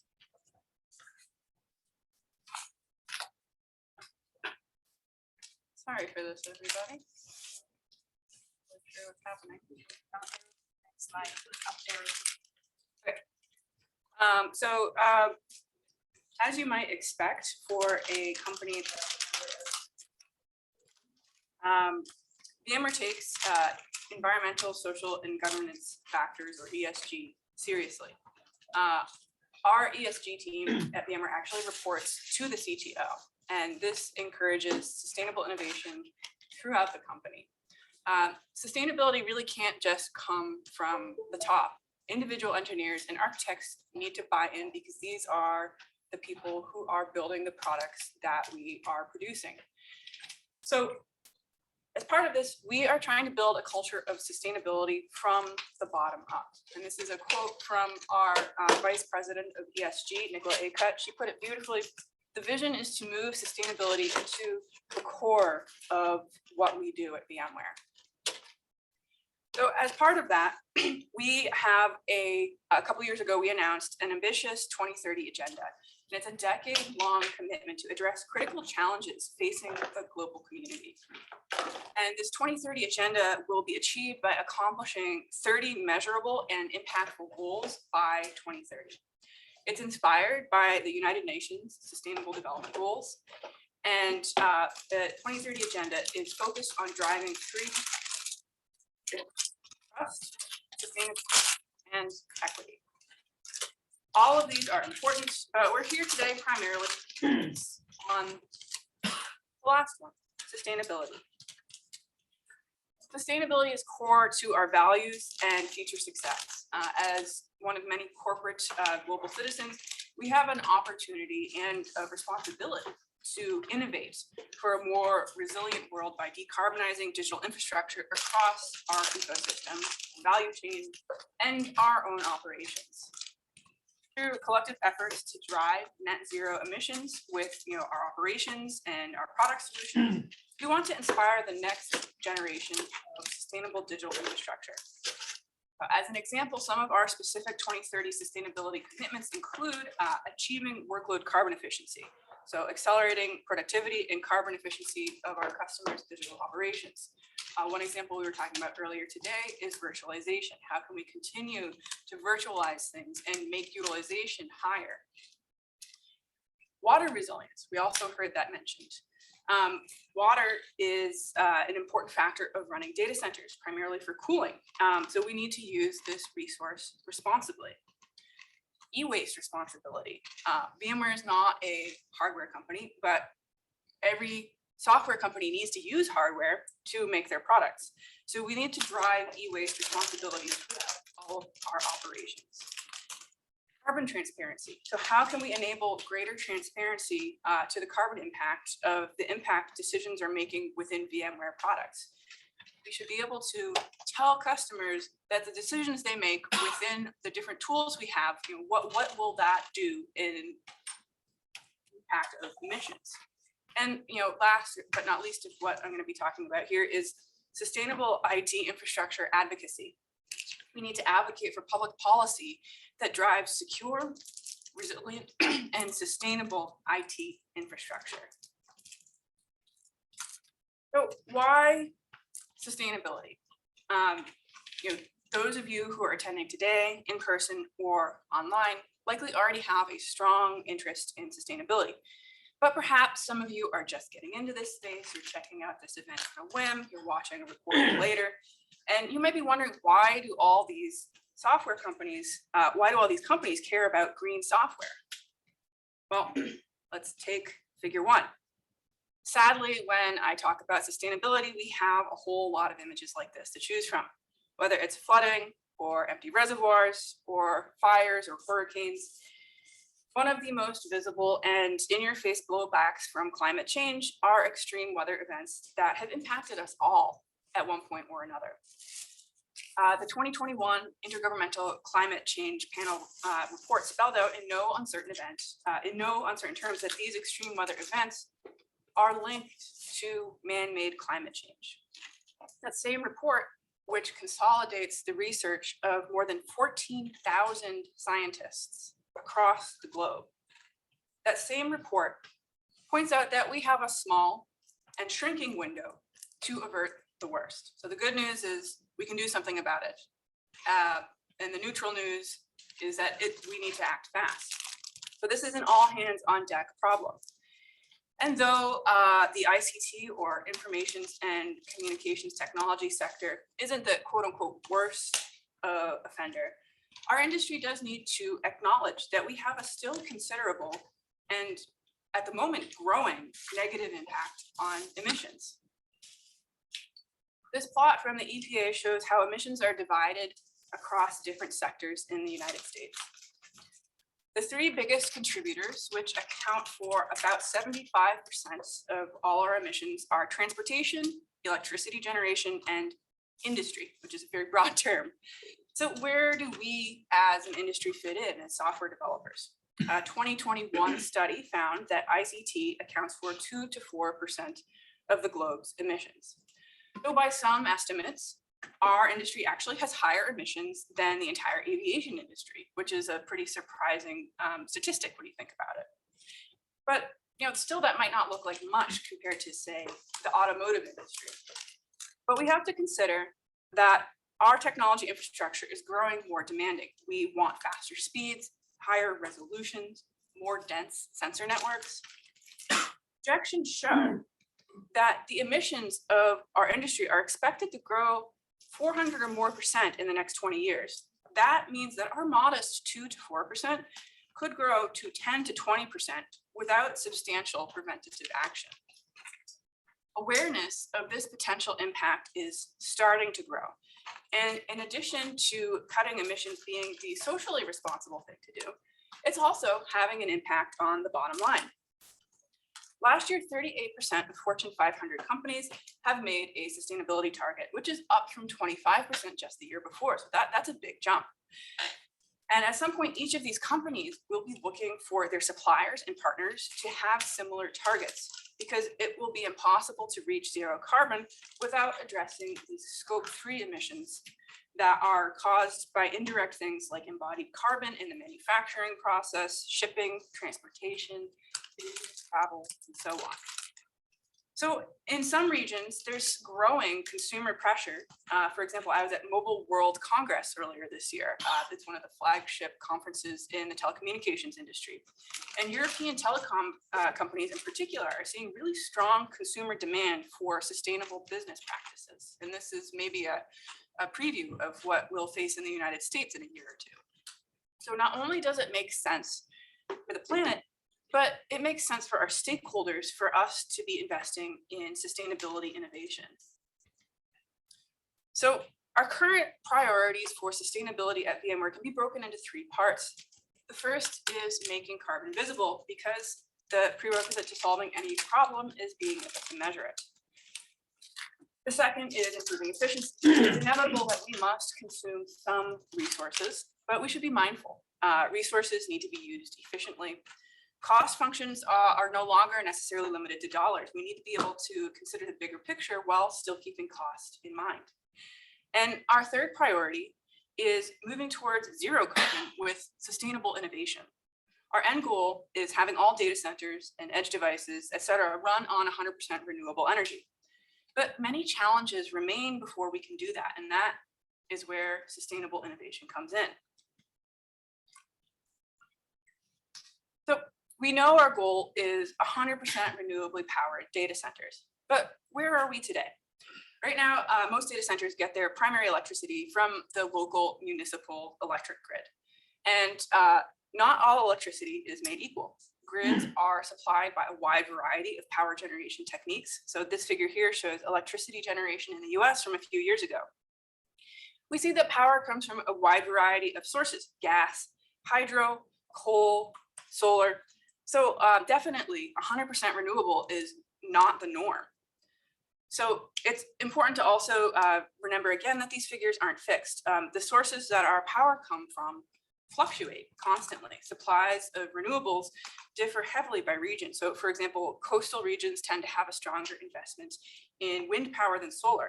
And within a region, the supply is going to differ based on time. So the sun doesn't shine at night, and wind constantly changes direction, and your hydro generation capacity is going to differ based on the season, based on how much rain you've gotten, et cetera, et cetera.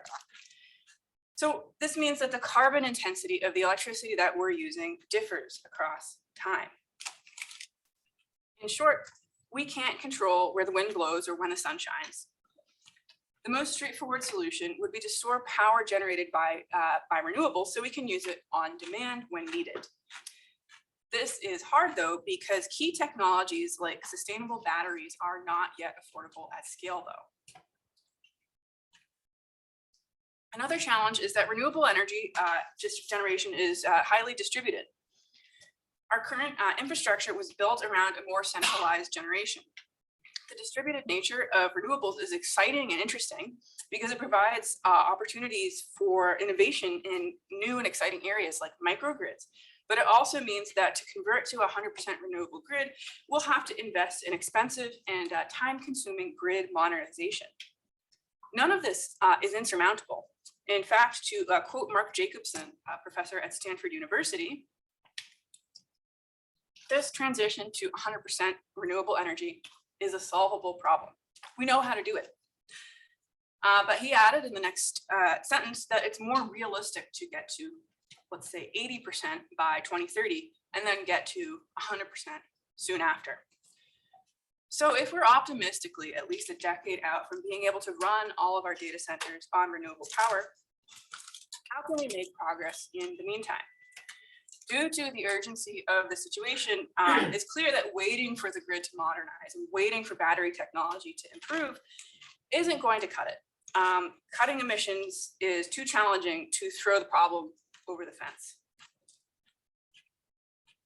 So what we need to do is look at how we can use software to ease this transition to 100% renewables. There are a lot of possibilities here, but our particular key idea is that you move the compute and not necessarily the green energy. As we've been discussing, renewables are highly distributed, expensive to store, and though these problems are probably solvable in the long term, it will take major updates to infrastructure and advances in battery technology. In comparison, however, computational workloads have been designed with flexibility in mind for many years now, in order to provide resilience in the face of things like equipment failure. So let's leverage this built-in flexibility and move the workloads to where the green energy already is. So in other words, place workloads to minimize carbon emissions. There's 2 degrees of freedom in workload placement, time and space. First, I'll discuss moving workloads in time. So this is historical data of emissions in the Netherlands, and this is data we got from fellow Green Software Foundation member company Wattime. The emissions are measured in marginal operating emissions rate, or MOER. This has units of pounds of emissions per megawatt hour. You see a highly diurnal cycle in this case, likely correlating with periods of, for example, solar energy during the daytime. Different grids are going to look very different, but each region tends to exhibit a repeating pattern that we can leverage. Computation has been very much dominated by an on-demand mindset, but not all jobs are made equal. For example, real-time audio video streaming is highly latency sensitive, whereas batch video processing or training a machine learning model are far less time sensitive. What we do then is identify these time-insensitive workloads and defer execution until low emissions periods. A critical component of this will be predicting these low emissions periods. As we saw in the previous slide on that chart, in many cases, these tend to be quite periodic, but it can differ significantly from grid to grid. And right now, the quality of data available for each grid is all over the place. Some record emissions in 5-minute intervals, some record it hourly, others, timeliness is a factor too. So some grids have data available for interested members of the public near real time, where others will batch upload it in a monthly basis for the public to access after the fact. So the wide variety and quality of the data and timeliness presents a challenge here for doing this sort of work. So the takeaway here is that as data from grids improves, our capacity to accurately predict periods of low emissions will also improve. So let's test out this idea of shifting execution in time. We found out doing this that even very basic forms of this process can easily save you 10% in emissions. So here we created a candidate workload of ML training. The top is the marginal emissions rate for the local grid where the workload was going to run. And on the bottom, we have a comparison of naive execution, purple, where you just do it whenever you want to, versus carbon aware execution in pink. We see that the pink carbon aware workload has lower emissions compared to the naive workload. This simple idea is a great low-hanging fruit for sustainability innovation. To start with, we can have people manually tag jobs that are candidates for time sensitivity when the task is created. But longer term, we'll need to create automatically identify candidate workloads in order to make this type of thing scalable. So this covers the basic idea of shifting workloads in time. Now, what about the other dimension, shifting workloads in space? As discussed earlier, different regions have different emissions. So here is an example of emissions for 2 grids in Europe over the same time period. So we have carbon output for Ireland in blue and the Netherlands in orange. And we see that as the day progresses, the 2 regions have a number of times where the carbon footprint of one is noticeably higher than the other for extended periods. We can leverage this phenomenon to essentially load balance workloads based on carbon. And this is a great opportunity to have lower emissions for time sensitive workloads. So for something where maybe not super latency sensitive workloads, but these workloads, the bulk of workloads that are somewhere in the middle, they're not super low priority, but you want to get them done. And these have a tolerance for maybe being moved around and accumulating a little bit of extra delay. So instead of deferring execution for hours, start your execution when you need to, but keep an eye on these opportunities to relocate that workload to regions with more green power. So, walking through this, if you have a data center A and a data center B with comparable power outputs on average, we'll have carbon A be the anticipated carbon load of completing the job at the data center A, and carbon B is the load of completing it at data center B. And there's also, of course, a movement cost, which is likely fixed, but it's going to depend on hardware. And it's going to be the carbon cost associated with migrating the workload. It's not a zero cost operation. So then we want to move the workload if the overall carbon cost of moving it is less than the cost of staying in the same region, and with some epsilons, so that you're not just moving things around for a very marginal increase. This is the very core idea. There's obviously gross simplification. We need to monitor the history of the workload to see if it's already been moved, so you don't have flapping. We don't want to bounce things back and forth, but the general idea is very simple. Do the computation where the power is more green. So playing with this concept within our products, we pulled emissions data for 2 US locations, Atlanta and Dallas, within our vRealize operations dashboard. On the top is emissions for the 2 locations, with Dallas being green and Atlanta being pink. So we see that there's a number of times where one region has a higher carbon intensity than the other. Now, then on the bottom plot, and these should have been 4 different colors. I apologize for the rather confusing nature of it, but the bottom plot has the benefits. It shows the benefits of carbon-aware workload replacement. So on the bottom, pink is emissions for the business as usual case, where green shows emissions if we shift the workload between data centers to minimize carbon emissions. Though this is very conceptual in nature, we draw the data from real workload power consumption. And we see that throughout this, there are periods where you save from 10% to up to 50% in emissions in some cases throughout that. So now we've talked about moving workloads in both time and space. So let's look at one of the possibilities when we can do both. Curtailment is this deliberate reduction in power output to balance energy supply due to changes in supply or demand, or due to transmission constraints. Renewables are difficult to curtail. So if the wind keeps blowing, the turbine keeps generating power.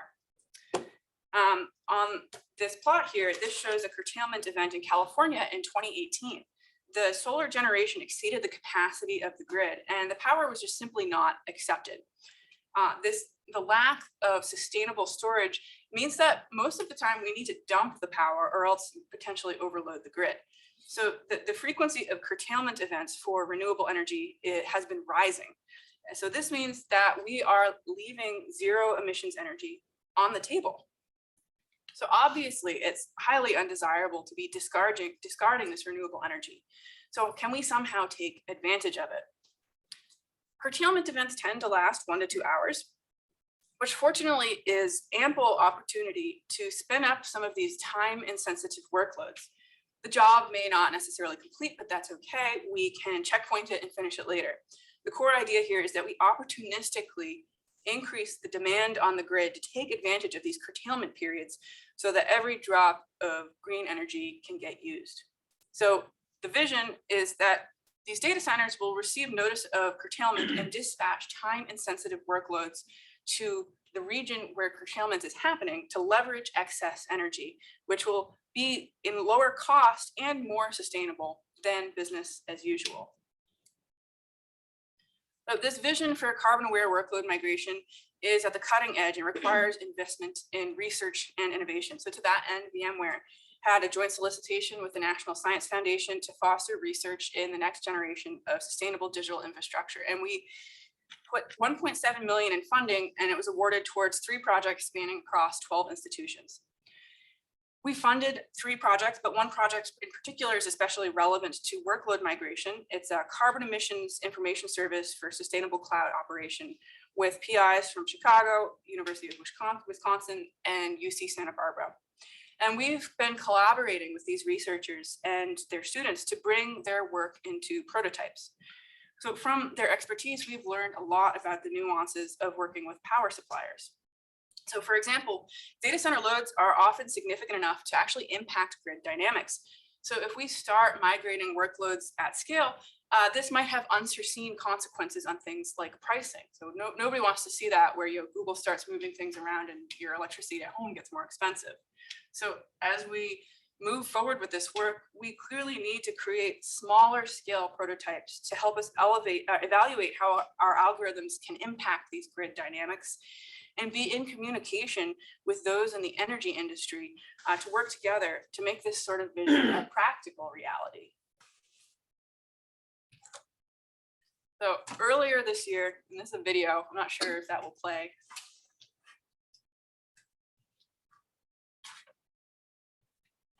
Oh, there we go. We started building excitement around this idea at Mobile World Congress in Barcelona. As I mentioned, it's the premier event in the telecommunications community. And when you think sustainable software, your mind might not necessarily jump to telco, but operating a mobile network requires significant amounts of compute, and the networks are becoming increasingly software defined. Vmware actually has an entire business unit dedicated to the growing market in telecommunications and edge software. And cellular providers are receiving increasing customer pressure for sustainable operations. So we debuted our sustainable workload migration concept at Mobile World Congress, shown here, and it was well received. So this is a screen capture of the demo that we use to illustrate our ideas. Where the color of the country, the more green the country is, the greener the grid at that moment is. And the sparkly lines represent transfer of workloads, and the circles represent data center utilization. So we see that the more renewable the energy is within a certain country, the higher the utilization is for that particular data center. So what's next? This work is far from complete. It's really just the beginning, but the best problems are tough and interesting. So some of the challenges that we face are that we need to refine the accuracy of the carbon intensity data, because the information available provides data at sometimes a low and unreliable resolution. We need to work on technology to identify candidates for migration. Models, we can't just move VMs assuming the underlying power consumption is the same. This power proportionality needs to be modeled so we can estimate the before and after effects of migrating workloads.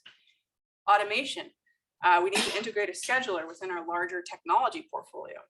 And again, work with grids to avoid unanticipated consequences. And more generally, developing and integrating sustainable practices and tools throughout VMware. This is a place where we're really excited to be part of the Green Software Foundation. And we hope that by collaborating with others at the forefront of green software practices, we can help bring this mindset and tools to the engineers at VMware and across the industry. So before I wrap up, I want to take a moment to highlight a couple of our other sustainability efforts at VMware. So we're sponsoring an academic workshop called Hot Carbon, which will be co-located with the Usenix OSDI, its Operating Systems Design and Implementation Symposium. This is a hybrid event with the in-person component taking place in San Diego. It's happening in a few weeks on July 10th. The program has some excellent papers. We are presenting a short paper there. So it should be really a great event with a lot of good conversations, and remote participation is free. So if you're interested, we invite you to attend. And I also want to mention our involvement in the NextG Alliance. This is an industry alliance that focuses on North American telecommunications innovation. So as I mentioned earlier, telecom companies are seeing increased customer demand to operate sustainably. So to that end, one of the flagship groups within that alliance is called Green G, and it focuses on positioning North America as the global leader in environmental sustainability. I help co-chair this group, and our work involves assessing environmental impacts such as energy, but also some of the lesser considered impacts such as water consumption, hardware usage, and land use. We released our first white paper earlier this year called The Path Towards Sustainable 6G, which gives an overview of our efforts. And yes, 6G, we're already thinking about that, but this is the right time, because compared to previous versions of mobile technology, we have the opportunity to design this infrastructure to be sustainable from the outset rather than an afterthought. Recently, actually, Henry Richardson, one of the co-chairs of the Standards Working Group, came and spoke at the Green G working group meetings, and it was a great conversation. A lot of the member companies at Green G, the NextG Alliance, were exposed to the Green Software Foundation for the first time. So I'm hoping that the two groups can continue to interact and keep open communication channels, because I think that there's a lot of alignment in what we're looking to achieve. In closing, initiatives like the Green Software Foundation and Green G are really critical for building mass in the space of sustainable ICT. You know, all of you here today in person or online are helping to build this momentum. Spreading this knowledge is really so essential. I taught a class in sensor networks at UC Santa Cruz this spring, and it was all graduating seniors. And on Earth Day, I gave a special lecture on the impact that technology has on emissions. I took a straw poll on how many people were aware that software and hardware have an impact on carbon emissions. And that was not something that any of the students had ever thought of or considered. So there's very little awareness in our graduates coming out. So this means, you know, our new software engineers are just completely unaware of this. So let's prevent this work from being in an echo chamber. So I challenge each of you to pick a fact or an idea that caught your attention during today's presentation, and to bring that nugget back to the rest of the world. Discuss it with a colleague or a friend, and spread the word and help build a greener future together. Thank you. Time for some questions. Anyone have a question for Colleen? Just if you speak up, they'll hear you. Yeah, I can speak. I have a loud voice. My name is Sonali and I work in our News and Chaos group. I was very interested about the comment you made about curtailment period. Is it a planned event, or does it? I always assume that curtailment, or when you balance out demand and supply, it is forced by too much of demand, and so you have to, you know, reduce your balance out the grid. So is it? Throw some light on, is it curtailment periods planned events, so we could use that period to? They're not planned, but our researchers actually have been able to predict it with a reasonable amount of accuracy, which is really great. If we're able to predict it, even though it's unplanned, you can take advantage of it. Yeah, because if you can predict it, and we are into trading, you know, there's optionality there, so it becomes a little bit of a difficult decision. But if it's predictable, then I think a lot of it can be. Yeah, and they're actively working on it, but they've had a reasonable amount of success with predicting these periods based on prior data. And the other question is VMware. When you go to clients, do you propose to them a cost savings benefit on going with data centers which use this kind of technology in it? Is it already at that level of No, this is very early stages, and I'm also probably not the right person to ask. I'm a research scientist. Sorry about that. Because Shell uses VMware in many of its applications, and if you come into the table with an option of you use these data centers, and you know, you give us the option, we can choose. Right now, we just take what is given. You know, we work more on the application side than thinking on the. Yeah, that's great feedback. And I don't think my email address is listed on this, which is unfortunate, but We can circulate it. Yeah, because if you give us the optionality, we'll definitely choose. But I was thinking the same. We're both on the trading side, so I'm aligned with you. Yeah. There's some people in the sales engineering and customer engagement team that really should hear that. But thank you, great information here. It's really eye-opening, not only for the graduates, but for some of us who have been around for quite some time. Thank you. Any other questions? Yeah, I have a question. You mentioned about migrating the virtual machines, right? The workloads over time, and it's based on that. So I'm just wondering, in your view, whose responsibility is that? Is that VMware? If I'm running something on your virtual machine, you automatically detect and you migrate the VM to that, or is that the customer? And obviously the customer has the end decision. What we want to enable is creating the infrastructure within our products for them to do that if they choose. And ultimately there'll be a few levels where maybe you only want to do it by hand, so we give you choice of placement. Maybe you enable a feature where we do migration for you. We can't force people to migrate things, but we want to create features to give the capacity to do that automatically. Okay, so how do you handle kind of the dependency on the cost of you migrate, or migrate the computation might be easier, but if you migrate the data. Yes, exactly. And that's part of identifying candidate workloads. So if you have something that's compute heavy but data light, that's a good candidate. But if it's data heavy at the same time, that's going to much lower in the rankings because you're gonna spend a lot on data transfer. So, that's part of this cost function that you have to calculate as part of the equation of, do I want to move this? Is it worth it? And maybe there's also an option around, a lot of edge devices may use metadata instead of moving the entire data sets, using metadata sets, and that can actually be programmed into whatever software you're building. So I think it's about being conscious. Maybe just a question for you. Do you buy electricity from Shell? I don't know, actually. It's quite possible. Yeah, I know. Yeah, great presentation. Thank you for that. All right, you're welcome. Thank you, Colleen.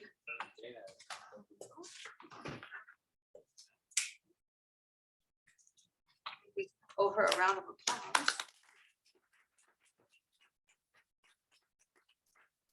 Definitely gave us a lot to think about, so I think that's part of it. So good. So coming up next is our very own Adam Jordan. So he'll come and talk to us about green software in the enterprise. So Adam, I think, introduced himself earlier. So for those who didn't know, he's a distinguished software engineer here at Shell.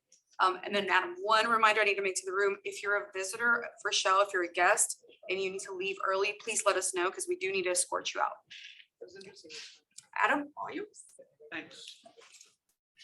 So I left this slide up initially because this actually came out of the Green Software Foundation pack, but it's also very much the story of what Shell's going through as well, as we try to move and really lead in the energy transition towards cleaner, more renewable sources, and ultimately net zero for Shell as well.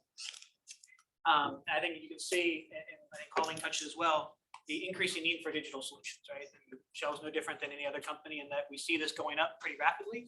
At the same time, we want to reduce the carbon footprint associated with the company as well. And so there's some interesting data points associated with that, right? So it's not so much about the problem today as the problem over the next decade or 2 decades. And so what I want to talk about today is how do we start to apply this in the enterprise? So I think one of the interesting topics is not so much just the individual technology points, because there's lots of cool technology around energy efficiency or carbon awareness or more sustainable hardware efficiency solutions. But how do you scale this up in a large way? So not just at Shell, but of course broader than that as well. You know, the Green Software Foundation itself was built on trying to make this more accessible to a broader community, have open standards and things of that nature. So I think that would be an interesting topic for today, is talk a little bit about how we're stepping into that and to try to reduce the amount of ambiguity. Right? So there's lots of good goals in here, lots of tools, but how we turn that into something tangible, especially while the industry itself is still maturing. So I did a bit of an introduction earlier, at least in terms of my relationship with the Green Software Foundation. More specifically here within Shell, I'm the lead architect and engineer for Shell Energy Americas, which is gas and power trading, in addition to some renewables. Lead architect for subsurface modeling and lead our application security team.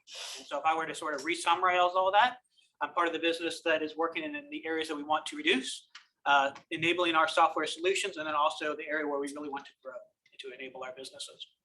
And so it gives me a bit of a unique perspective to see several areas around the company that we want to change how we're operating. But green software is very relevant to all of them. And so that's what I want to talk about today. I'm going to talk about a little bit about Shell just to give some context. Then I'll talk about the scoping of green software, why this is particularly important for Shell. And this is more about our engineering, and then how we approach green software. So first bit, so just a few slides about Shell itself. So it's extremely diverse. So upstream, downstream, our retail and renewable solutions, integrated gas, and project technology, sort of our research arm. And of course, there's a transition going on here away from some of those more traditional oil and gas elements over towards our renewable solutions, trading we talked about, retail services, and as part of the broader energy transition that the whole globe needs to be going through. And a few of the metrics here, right? So Shell's a very, very old company, and there's already been a number of transitions the company's had to go through, and this is just the most recent one. And certainly we're taking it very seriously as we set our own ambitions, and you'll see that if you keep up with the company as well, have very ambitious targets to bring the company forward aligned with the needs of the global economy. And also it's shifting pretty dramatically. So here, I think it's hard to read, but I think it's 46,000 retail sites we have. those things change from over time going to be, say, traditional fuels to EV charging stations, for example. And so the next couple slides were taken from our own enterprise strategy, and this is Shell's targets to go towards net zero by 2050, and a pretty aggressive target. And this includes scope 1, 2, and 3. So if you remember when I talked at the very beginning of the talk of scope 1 being the direct emissions from our business, scope 2 being the energy that we're using and the carbon footprint associated with that, and then scope 3 being everything else. So if you think in the context of Shell, we sell a fuel to a customer that then drives a car, creates some emissions. That's all part of scope 3. So it's an extremely big number. It has wide implications for everybody in the room, essentially. And so I think this starts, I hope, to paint a bit of a picture of you can't think about this in isolation, right? This is a big transition that includes not just the businesses, but also how we operate our day-to-day lives. And that certainly has implications on the digital solutions that we're building. And that leads to how Shell's approaching this. And I think you'll see this amongst a lot of the energy companies where a lot of these, we'll call it traditional elements of the business, are generating a lot of the ability to grow the newer parts, the parts we need to transition to. And so if I start to overlay the green software context to this, what we did see and we know is that the energy around digital solutions equates to roughly 1% to 2% globally at the moment. That's going to increase to, I heard earlier, 10 to 20% potentially of the energy or the carbon footprint associated globally. That's in, of course, the opposite direction where we want things like traditional oil, gas, coal, all these things that create large amounts of emissions that we want to reduce over time. So today, it's a very small footprint as part of the total picture.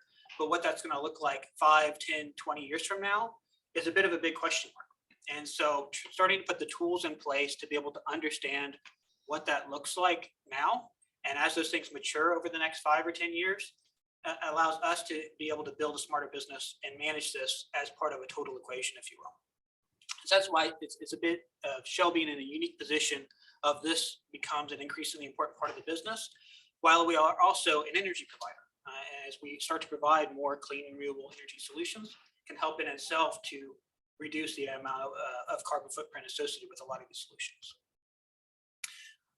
And so this was the last slide. So this was from Bloomberg NEF about traditional oil and gas companies and their market and how prepared they are for the net zero future. And actually shows Shell pretty far out in the lead. And I can tell you, certainly as an employee of the company, the transition is very real. And I can say I'm working in multiple parts of the business, and you can see the decline happening in our traditional parts and very much ramping up in the new ones in a pretty aggressive manner. So that's what I want to in terms of the context, right? And I did throw in a little tidbit here because it was just this last week where we started selling 100% renewable power here in Texas as part of Shell Energy. Typically, it just been business customers, and now open to anybody. So I'm now purchasing 100% renewable Shell Energy as well. And I think that applies to at least most people in this room coming from Texas. So you have the option now. So next thing is about the engineering organization. So there's more than 4,000 people that write software in some form at Shell. Software engineers, data scientists. We have more than 100 million lines of code. As you can imagine, we have decades of software that we've built upon. Some of it is decades old as well. Hopefully we reduce that over time. I think this energy transition is an opportunity for that too. As we move into new businesses, we're building new digital solutions, we're modernizing our own landscape. And so it's actually a good opportunity, a good time to be able to leverage some of these modern tools to build more energy and carbon efficient solutions. And we know this is an increased part. So just in terms of sheer people, right, we've grown by something like 40% in our engineering groups in the last couple of years. It's still ramping up very quickly, just like a lot of technology companies. And that's for twofold, right? Not as it just the need for more technical software solutions, but also as it's so critical to our business and energy transition as a whole, right? Doing things in a smart, efficient way takes more software. It needs to be smarter, right? We talk about mobile workloads. That's not something that was particularly important, say 10 years ago. But if we want to really optimize our footprint, especially over the next 10, 20, 30 years, as the economy is improving the broader availability of clean energy and low carbon options, it's really a requirement. And so that's where green software Shell starts to come in. And so we take this approach very much aligned with the Green Software Foundation, that we're looking at those 3 core tenets: energy efficiency, carbon efficiency, or sorry, hardware efficiency, and carbon awareness. And I actually add a couple pieces to this as well. So one is actually our vendor alignment. So Shell builds say our investment in software at Shell might equate to say 15% of our total investment, where 85% will tend to be with products, services, and other things that we're purchasing. And so making sure that we have the right questions to ask people who are potentially providing services to us, and ultimately getting to a point where we can start to make decisions based on vendors is a really important piece. So I actually add that one to the list here, and we do want to support that part of where Green Software Foundation is heading as well. And that starts to paint a bit of a picture, right? So how do we scale this up? So it sounds good. We know we should do it. Sort of the basis is there. How do we start to turn this into something tangible? And it's ambiguous. Right? There's no right way to do it at this point, because it's really hard to turn this into something absolute. We have an extremely diverse landscape across many different business lines. On-premise stuff we own, stuff we don't own, stuff that's managed by vendors, multiple different cloud vendors, different platforms within those cloud vendors, right? To say, hey, now this is the way you need to build software, this is how you measure it tomorrow, it's not going to happen, right? So how can we start to make a tangible impact and monitor that, track that in a shorter period of time while the whole landscape starts to modernize? And so this is a bit of a busy picture, but I did it on purpose, and hopefully I'll try to walk you through it a little bit. And that is, we tried to put the basis of each one of these, of the objectives, on the left side of the picture here. So you'll see the energy efficiency, hardware efficiency, carbon awareness, the vendor elements, and also the community engagement. And so just like the Green Software Foundation, you take a company like Shell, you're not going to get everybody up to speed on what green software means, what it means to build sustainable software, and what they need to do over the next week, month, year, 2 years in a short period of time, right? It's a journey. We're talking about thousands of people that work across very diverse landscapes. Because I mean, even if you think in one business line, the different set of solutions, right? How much do people interact with one another on a daily basis? It doesn't happen a lot, right? It's just impractical in a lot of cases. And so that's why I tried to break it down here first. Now, we want to tackle each one of these because ultimately they need to build into a picture that starts to make sense. So looking at energy efficiency first, right? So how do you go about energy efficiency when it's very hard to measure energy, especially in, say, a cloud platform where the tools aren't there yet? And so we took sort of one approach to handle two bases. So first started with a challenge for our engineers. So we ended up having about 50 submissions to say, hey, here's a coding problem, you want to solve it, build in the most energy efficient way as a means to give us some input on what kind of guidance we should give our engineers, help teach them how they can apply this in their day-to-day, and just create awareness, right? Some excitement around it. And so I'm actually going to talk about that here in a minute. The next part being the carbon awareness element, which I actually will talk a little bit more about that as well. So I'm going to hold off on that a bit. Hardware efficiency, which to be honest, we haven't spent much time on yet. The vendor question and criteria. So like I said, this actually has the biggest impact, probably the least interesting of all these, right? Nobody's jumping up down and saying, I really want to talk about contracts and questionnaires and all the things you need to do. But of course, it's very important for both us and who we're contracting with. So that's one element that we're really starting to get off the ground. Actually, an area where Shell had already been leading, right? We already had questions in place. We were already asking a lot of our vendors some of these key questions, but it was in yet a different part of Shell. And so how do we bring that into the same conversation and now make that available to the broader industry? So not just Shell, but also can we make this open through the Green Software Foundation so that every other vendor, or sorry, every other consumer of services is asking similar questions, right? That it starts to build a bit of its own momentum behind it, that it makes it easy for somebody like Shell who's purchasing stuff to find vendors that can answer those questions, and vendors to know already be able to prepare answers for such questions. And the last one is community engagement. And so there's an internal and external part of this. Internally, certainly creating excitement, sharing practices, and starting to build this into a way of working. So I talked about at the very beginning about how do we see green software as very much sort of a non-functional requirement of building software solutions. We have to get it there, right? So it's not just the practices, but also getting it sort of to the top of the hill to where it starts to become working. And then external. And so external, of course, is the Green Software Foundation. So let me go in a little bit more detail. So I'll start with some of the light stuff here, and I'll get a little bit heavier as we go through. So first is, how do we create some awareness? How do you make this available to our thousands of people that are interested in green software? And I hope I've given enough context up to the point to say why this is important for Shell. And so certainly people that are working at Shell have some, at least initial interest in this to begin with. So making this available via internal pages, we call this the dev kit here at Shell, essentially a portal for information to go and find out what's going on, what kind of activities, how do I get engaged, what can I learn, all these kind of things. And then the group that works on it. So the little picture off to the right is just our GitHub board. So I'm sure it's well out of date, so don't take too much about the items that are on the board at this point. That I don't think it's meant to be legible, just so you know. But essentially groups from across Shell coming together on a regular basis to help work all the different items on the bit of the flow chart that you saw in the previous picture. Because it's really required at the company the size of Shell to bring in people from engineering, architecture, risk, contracts and procurements, operations, right? It's a pretty broad group, well beyond even just software engineers, right? So when I talked about the 4,000 plus number, that's just the people building software. That doesn't include a lot that are helping to procure the contracts and operate the solutions and so on. And then the external part of it, right? Joining the Green Software Foundation. So this is something we found out about soon after it was kicked off at the start of last year.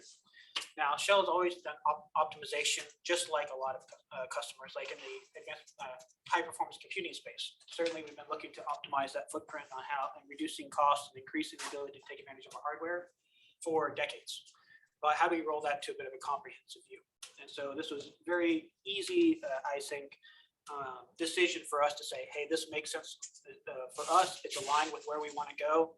We think we can help in bringing this to a broader community, and certainly we'll join and do what we can.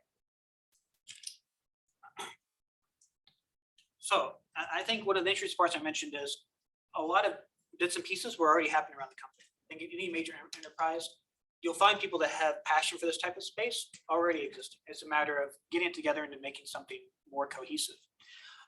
So for instance, we had sustainable IT that was looking at what is our environmental footprint? How do we work with our vendors, suppliers, build up the questionnaires? That's where this came from. Our cloud group, which was already focused on reducing costs, turning off virtual machines that are, shouldn't be running, things of that nature.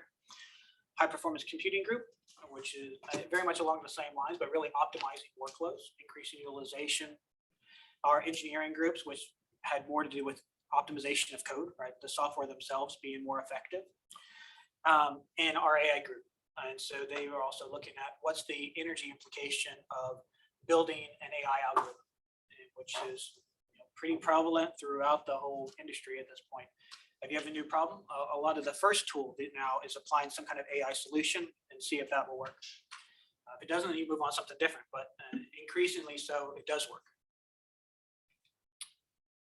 So now I talk about the energy efficiency piece, right? And this is what I want to talk about the recent Green Software Challenge. And I think Dr. Zhang, so originally the idea came from his group and at Texas State, and then we kind of expanded a little bit into say, how can we scale this up to the enterprise? So what we did, took a simple scheduling problem, so a very typical problem when you're writing software, and say, hey, go solve this problem in the effective way, use the least energy possible.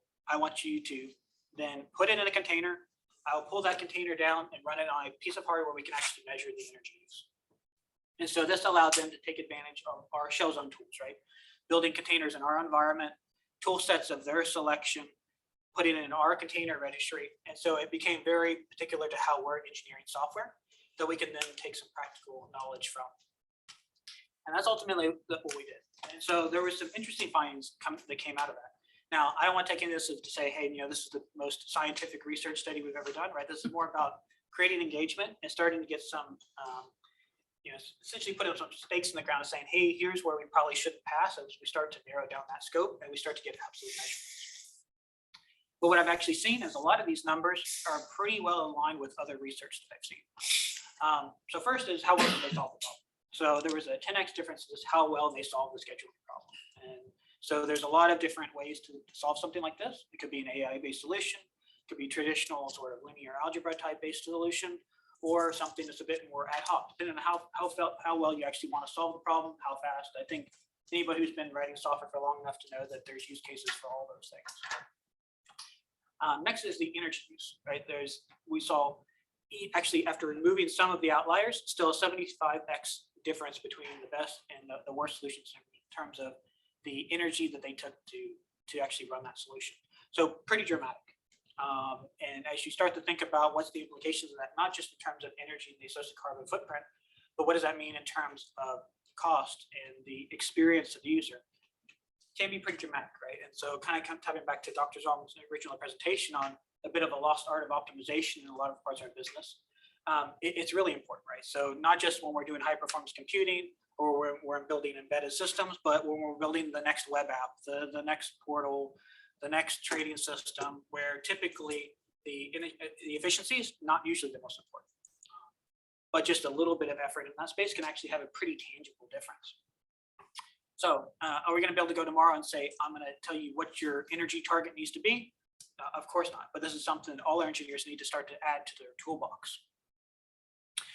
And I'll kind of skip through the next point, but the last one is also aligned with research. We saw that there was essentially a perfect correlation between the amount of compute and the energy that was used. And so we can actually make a good reference when we talk about relative estimation when we deliver a workload, right? So if it takes half the time to execute, it's a pretty good assumption it's going to take half the energy as well. And so this starts to get some bullet points we can really work with. A little bit of focus on energy, the benefits of doing such a thing, and relative estimations of energy use. And so as we look towards the next steps, it's going to be two-pronged. So one is relative estimation, which we can use this here, and then absolutes. Where possible, having dedicated piece of hardware, we can actually monitor the energy use and give some absolute baselines. But I mean, as you can expect, that's a journey when you start to make that available to such a diverse group.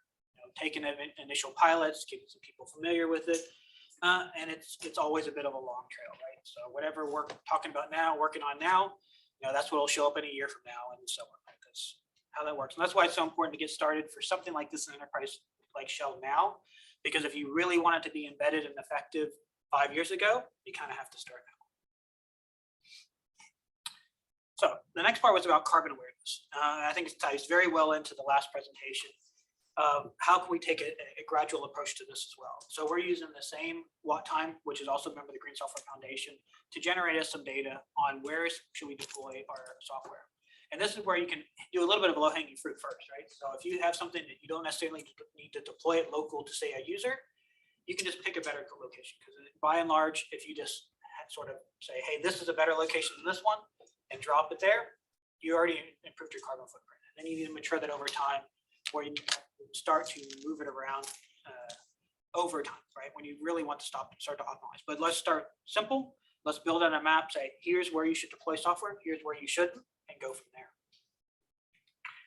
And that's where this comes to. And this is actually available as part of the Green Software Foundation as well. And thanks to Lou's very active in that actually piece of work. And so all the work we're doing here, we've tried to make open and available through the Green Software Foundation. So anybody can look at it, leverage it.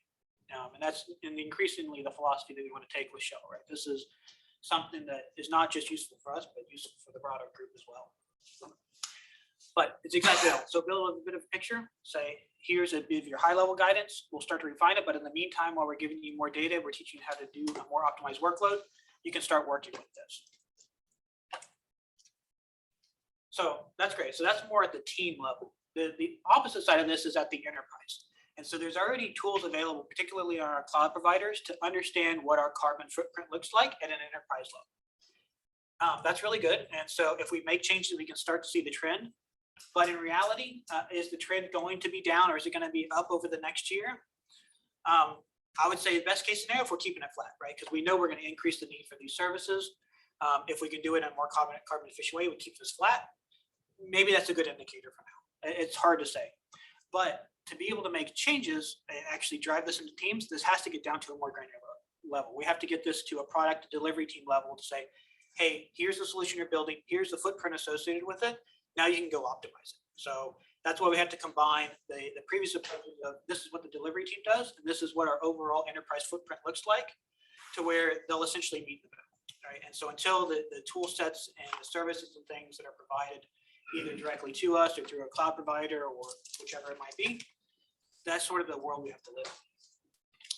As is everything matures. We'll help to mature it as well. So for the last bit is I wanted to come back to this picture, right? And so help to piece it all together a little bit as we start to drive these different initiatives. So the energy efficiency, hardware efficiency, carbon awareness, vendor engagements, and alignment with the industry. But I'll leave it there. So actually that's the last bit of the presentation. So I'll stop and then leave it open for questions. But I'll leave this good overview of everything we talked about. Question, sir? I have a question. So I see you have cloud location tracking and on-premise location tracking. So what is the difference? That's a good point, and I actually forgot to mention that point. So we have several different views of where we deploy the software. So we have on-premise data centers that we essentially own, or we'll say we have total control over data centers that we deploy to where we don't. And then we have multiple cloud vendors.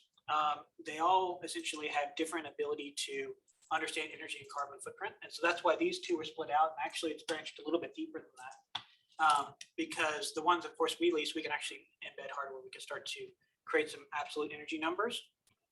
But it's going to be dependent on each one of those scenarios, right? So we have to ultimately work with essentially ourselves, our suppliers for on-premise solutions, and cloud providers to provide a tool set to be able to do this.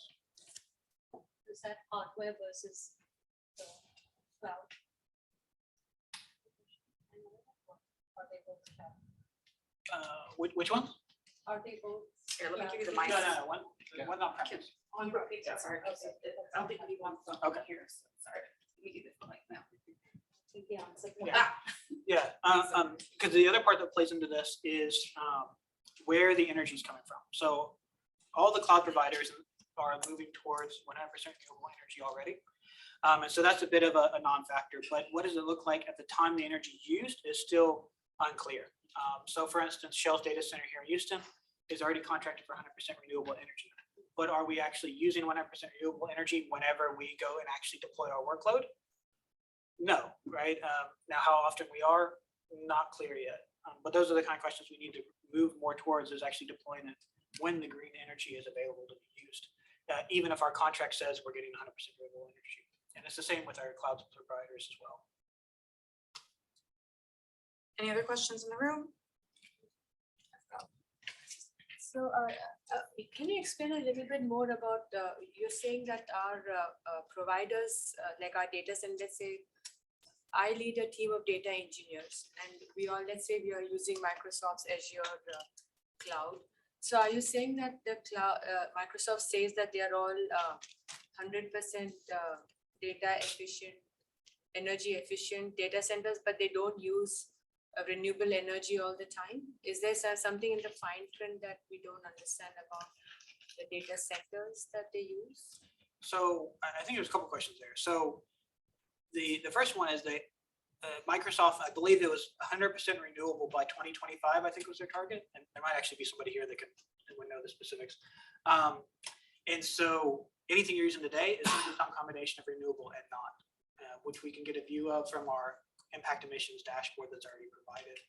But I guess that answer your question, right? In terms of what you're deploying today, it's not necessarily about five. Yeah, so eventually there's a commitment that even Microsoft is going to get to 100% renewable energies then. So in terms of our computational efficiency, we can kind of rely on the vendors moving there. So that's what was my clear. So we need to focus only on the on-premise ones and maybe take an effort to move them onto the cloud. So it's both, right? So getting to 100% renewable when we're actually using energy is going to take a while. But generally speaking, yeah, you can feel pretty good about the workloads that you're deploying one of the cloud providers. But we can still optimize the footprint, right? Because there is still going to be a carbon emissions footprint associated with it. So for instance, the embodied emissions, right? The hardware that we're running on is an element that you can't get away from. And so by reducing the workloads, it reduces your energy use, which probably still has a carbon footprint associated with it. It reduces the need for the embodied emissions, but of course will be faster and is most likely going to cost less as well. So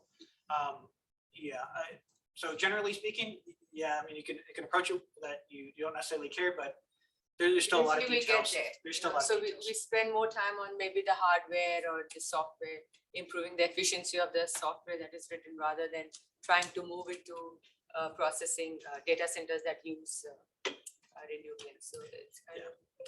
And of course, there's a big difference on how you deploy an application as well, right? If you're running a VM that's just up and running all the time versus a containerized workload that spins up and down, it can be a dramatic difference. Thank you. Sure. When talking about that, Okay, come quick. so when talking about that, building up VMs and then shutting them down, I was also wondering about, do we also go ahead and compress those VMs when they're not being used? And then, get them to, when being used or deployed again at that point. So is compressing it also a part of that? I don't know, it's a question, I guess, for VMware and the cloud solutions, or, the virtual machine. How does that impact the energy or carbon footprint? I'm not sure, right? Because that takes energy in itself as well. I don't know the answer. She Just just did, look maybe up, so- catch her out. Yes, maybe she does the answer. Yes. All right, question. So we're deploying software that's used across the world in all our locations, right? But we are not currently set up to distribute that software regionally. In all our software solutions don't do that. Just OSS or Pi solutions, or maybe some of those others have that capability. Is that going to be a focus, or are there going to be some standards set up, put out, that we need to develop these kind of global solutions and have them architected for distributed service? So for Shell, I'd make the distinction between guidance and standards. So guidance in the short term, standards, it's not visible yet, I would say. At least in my opinion, right? Standards have to be pretty concrete, reliable, right? You need to be able to really implement it before you get to that.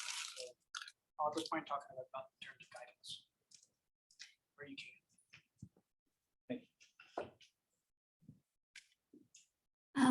For the vendor question, I guess, assessment that you guys deploy, I think you had mentioned that you learned that from a different group within Shell, potentially. I'm just curious, which groups are using that vendor assessment, and specifically, are the new markets and the clean energy groups using that as well, as we think about, as building solar farms more sustainably and wind farms as well? I'm just curious if the new markets are using the same vendor assessment. I believe it's embedded in all of the new business conversations.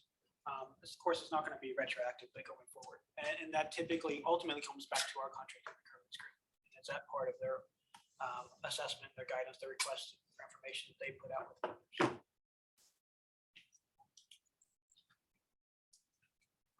I had one, and maybe Colleen, who's back, could also chip in, because it made me think of it. Do we run the risk that, we're a large enterprise, so we do a lot of things because there's a measured benefit, right? Whether it, or unless it's compliance, regulatory, right? There's a measured benefit. Do we run risk that we won't proceed with doing some optimization because we're busy trying to figure out, can we measure it? Or do you see us trying to do things in parallel, like just for the sake of optimizing, even though we know we can't measure it just yet? We've seen both. And I think it comes down to the marketing aspect of the adoption is usually directly related to the energy for such things. So especially if it's not easily measurable now, there has to be some desire to want to do it in the first place. And so at Shell, we see both. So groups that are very excited to help optimize, others to, give me the number kind of groups, right? And that's the way I have to approach it for the time being. What's your comment on how easy it is, how expensive is it to measure? Has it become easy to measure, or is it still difficult? You need installations and equipment and Energy? or the carbon emissions. At least in the cloud, we don't really have the option yet. We have to essentially go it on our own. Now there is work being done to be able to make those things available, but it's not widely available yet. We have some tools on our own premise. Right? It depends on how deep you want to get in implementing that into your own software, which is expensive in itself. So it's difficult. Chime into that a little bit, just that there's so many different stacks of different systems together when we're talking about the cloud. It becomes just this really stacked chain of dependencies. So the underlying hardware, you know how much, because that's the vendor, that's the embodied emission, how much power is being consumed. But then you have like multiple operating systems on a single piece of hardware, and then maybe you want to tie it to a specific application, and there's a lot to track, and that's part of some of what the Create Software Foundation is working on, is how do we create these open APIs so we can make that tractable and actually answer questions of how much energy is this algorithm consuming, this instance consuming, especially when you consider that an algorithm is going to deploy it across who knows how many different computers. Yeah. Thank you.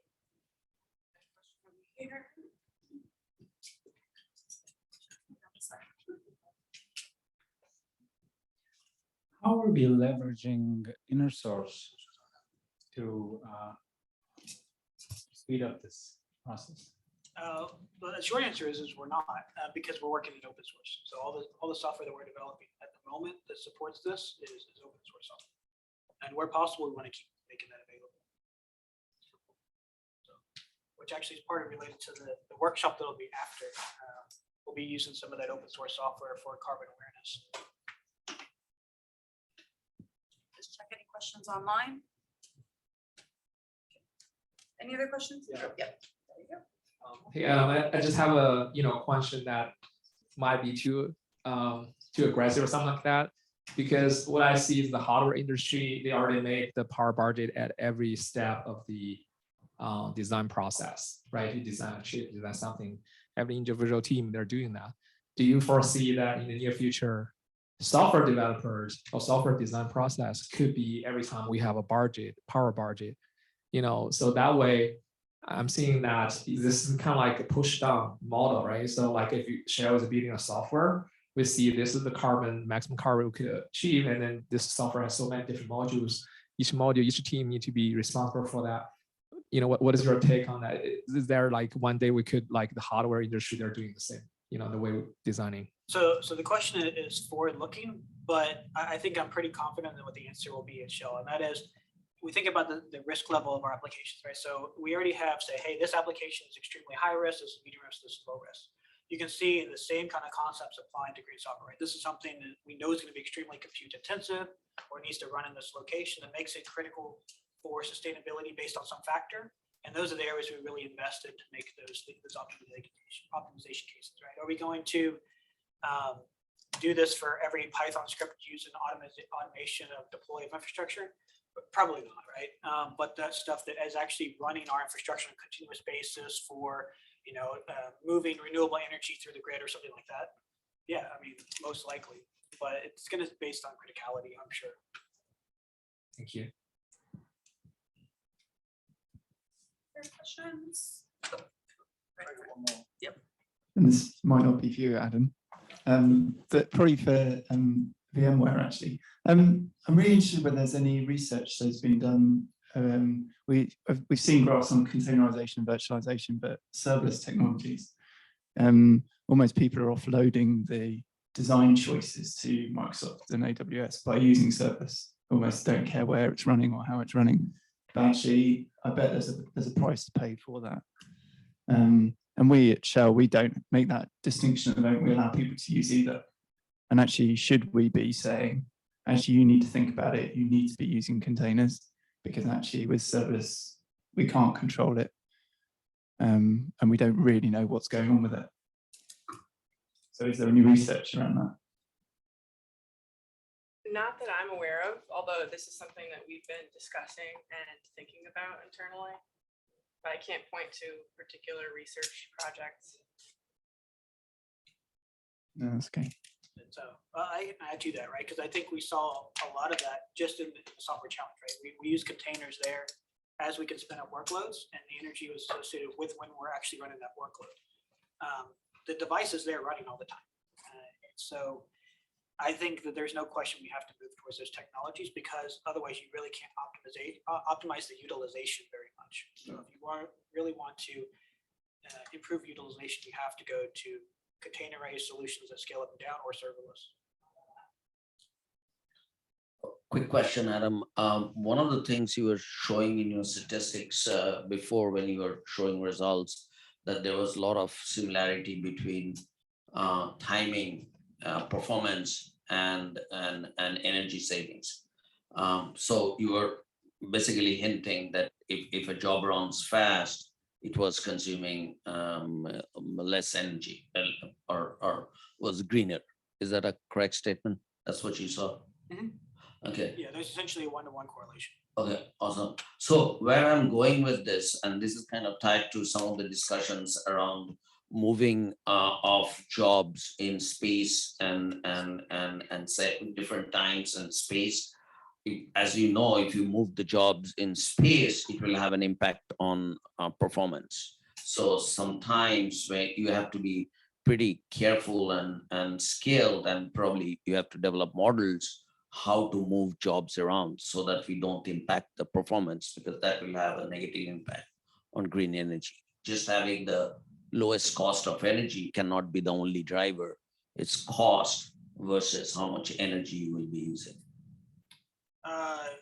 If I understood the question or the statement correctly, yes, but they're most likely going to go together as well.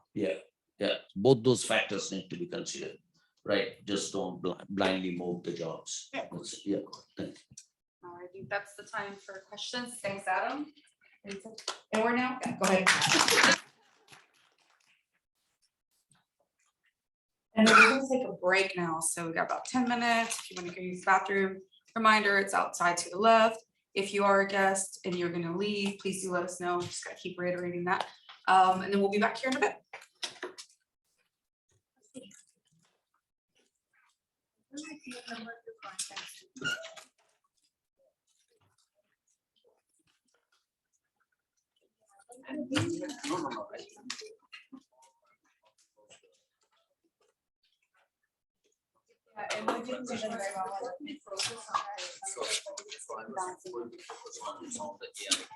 Yes.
thank you for those who stuck around with us today. We did email to get the room a little cooler, and as you see, we closed shades. So if we're starting to get warmer, we're working on it. For those on the phone, thank you for continuing with us, or for those who are joining, thank you for joining us. We've got 2 more speakers today, and then we will wrap up with closing. So now I'd like to invite Michael Blanchard from Fugro, who is going to speak to us about practical steps to greener software development. Well, we've seen some really great presentations today. I just want to say that I'm excited about what we've seen so far and just the things that I'm going to be able to take back with me already. So, but we've seen a lot of statistics, a lot of numbers, a lot of data, and you can take a deep breath and relax because this is just going to be a story. There's not a lot of numbers. There's not a lot of information that you're going to have to sift through. It's just going to be a story of what we did and how we kind of stumbled into becoming greener. Really, that's what it did. That's what we did. There was a global initiative through our company, but then our department and our group kind of fell into this. And so I'm going to just share with you the story of how that happened. If I can click. There it is. All right, so let me tell you a little bit about me. When I was 9 years old, I got my first computer. My mom brought home one of these. This is a Timex Sinclair 1000. It is an old archaic dinosaur of a computer. And it had 1 kilobyte of memory. That's right, 1 kilobyte. And you could do a whole lot with it. You could buy a 16 kilobyte block to plug in the back. It was a lot of fun. But I learned how to do some basic programming on this. And I basically had this happen. I took a book, opened it up, typed in the program, ran it, and it was like, oh, this is so cool. And then I got to a point where it wasn't working right. And I went, well, hold on. And I went back and looked at the code and I fixed it. And as soon as I did that, it was like a light bulb went off. Like I was hooked. This is what I want to do for the rest of my life. I knew it right away. So 17 years later, I finally made it to school to do that. I went to the University of Louisiana at Lafayette, which is one of the top 3 computer science schools at the time, and graduated there with my BS in CS. And 17 years later, I'm now working at Fugro on the ORS team. And I have to say, this is one of the best jobs that I've ever had or could even imagine having. It really is a great company. I'm proud to say that I work there. Their logo is together, we create a safe and livable world. And they take that very seriously. So I'm really proud to be a member of the team there. So what are we going to talk about today? When I first got asked to make this presentation, I wasn't really sure what to talk about because we're fairly new to the whole idea of being green as a team and as an innovation group. But Fugro has always had that in the background with us. So I had to kind of think, what am I going to talk about? And I thought, well, you know what? What if I just did a how-to guide? What if I just said, hey, here's how you can do step A, B, and C, and yeah, you'll be green, right? Unfortunately, that doesn't exist. It's far too subjective for each company, for each team, for each project, and there's no way to do that. So then I got to thinking, well, what if I could just show you what we did and how it went for us? And maybe that could be more of a do-it-yourself guide. Maybe you could take some of those ideas and bring them back and use them as well. So for us, the way it all started, and when I say us, I mean the ORS team. We're the Office Assisted Remote Services. So what that means is we take things from offshore and we try and move them into the office so that you don't have to have a person sitting on the vessel. A lot of what we do is geodata, it's collected offshore. And because of that, you'd have to have a person sitting on the vessel. Now we found through our own research that the most expensive thing to put on a boat, the most expensive thing, both in time and money and in carbon footprint, is a person. That is the most expensive thing. So we decided if we can get them off the boat, then we actually start to save ourselves all around. So that was the first thing we did. How can we remove the surveyor from the vessel and set them up on the shore? Well, the first problem with that is now we got to get all that data across the satellite. And that presented a huge problem for us. And there was a huge learning curve in that. We had to figure out things like, okay, what about redundancy? Or what about things that come in out of order? Or, hey, you know what, we send all these messages in real time, but when they get to the satellite, they get bundled up into a big packet and sent over. And now we've got this bundle of data we don't know what to do with. And so there was a lot of growing pains in doing all of that. So being green wasn't even a concern at that time. We just wanted it to work, right? But we did have kind of a multi-purpose goal, right? The first goal being safety. We wanted it to be a safe system. We wanted to make sure whatever we were doing, we were not endangering anyone on the vessel. We wanted to affect cost. We wanted to be more efficient in cost. And obviously we wanted to be environmentally conscious, So here's a picture of what ORS looked like when we first launched it. All right, this is what it looked like. It was just a simple map and it showed you what was going on the vessel and some survey information. And it was neat because it was in real time, practically, within a few seconds, because you are going to the satellite, and people enjoyed it mostly. We still had some resistance of people who said that's not the way we've always done it. So they didn't want to try it that way, and that's okay. So once we got it out there, we wanted to say, now what are our first improvements that we can make to make this better? We have a thing in our team that we say, making it bluer. So there's a Dilbert cartoon about this that our boss used to pass around to us. And it basically was just, here's something that I've made, and well, can you make that a little bluer? Right. And so we have that kind of a running joke. How do you make it a little bluer? And so that was our first thing. And the first thing we noticed is we weren't using black backgrounds. Now there's a incredible software developer that works with us, probably one of the best in the world. His name is Chris Stelly. You should look him up if you don't know him. He looked at our software. He works with us now. He looked at our software and he said, hey, you know what? We can make one simple change. We can take the blue background and we can make it black. So this is what our operations center looked like before. You see all those monitors, all those screens running those blue backgrounds. Those are huge monitors on the wall. We have multiple, up to 8 of these running at any time, 8 of these centers running at any time. We took that background and we switched it to black, and immediately we saved $600 a week per center. That was how much money we were saving. That was not even just the energy we were saving. Simple changes. That's what that was all about. Simple changes. Take a look at it and see what are the simple changes we can do. We had another developer that came in. His name was Went Withers. This guy's like a world traveler, an amazing developer. He came in and he said, hey, you know what? That software that we're using called Cesium, it's our default engine. It's the graphics engine that's set to a default frames per second. The default frames per second for most graphics engines is 30 frames a second. Our data comes in once a second. We were drawing 29 extra frames of the exact same thing and didn't even know it. It's little things like this that we were able to find. So we reduced our frame rate and it became a huge improvement for us. So once we got to this point, we kind of stopped and we said, okay, let's get serious about this. We've now noticed we have a couple of places where we've gotten better. We've gotten more efficient. We've become conscious of this. What can we really do? Let's take a big step back and take a look at this. And one of the biggest things we did was we went from on-premises to the cloud. This was not a small endeavor.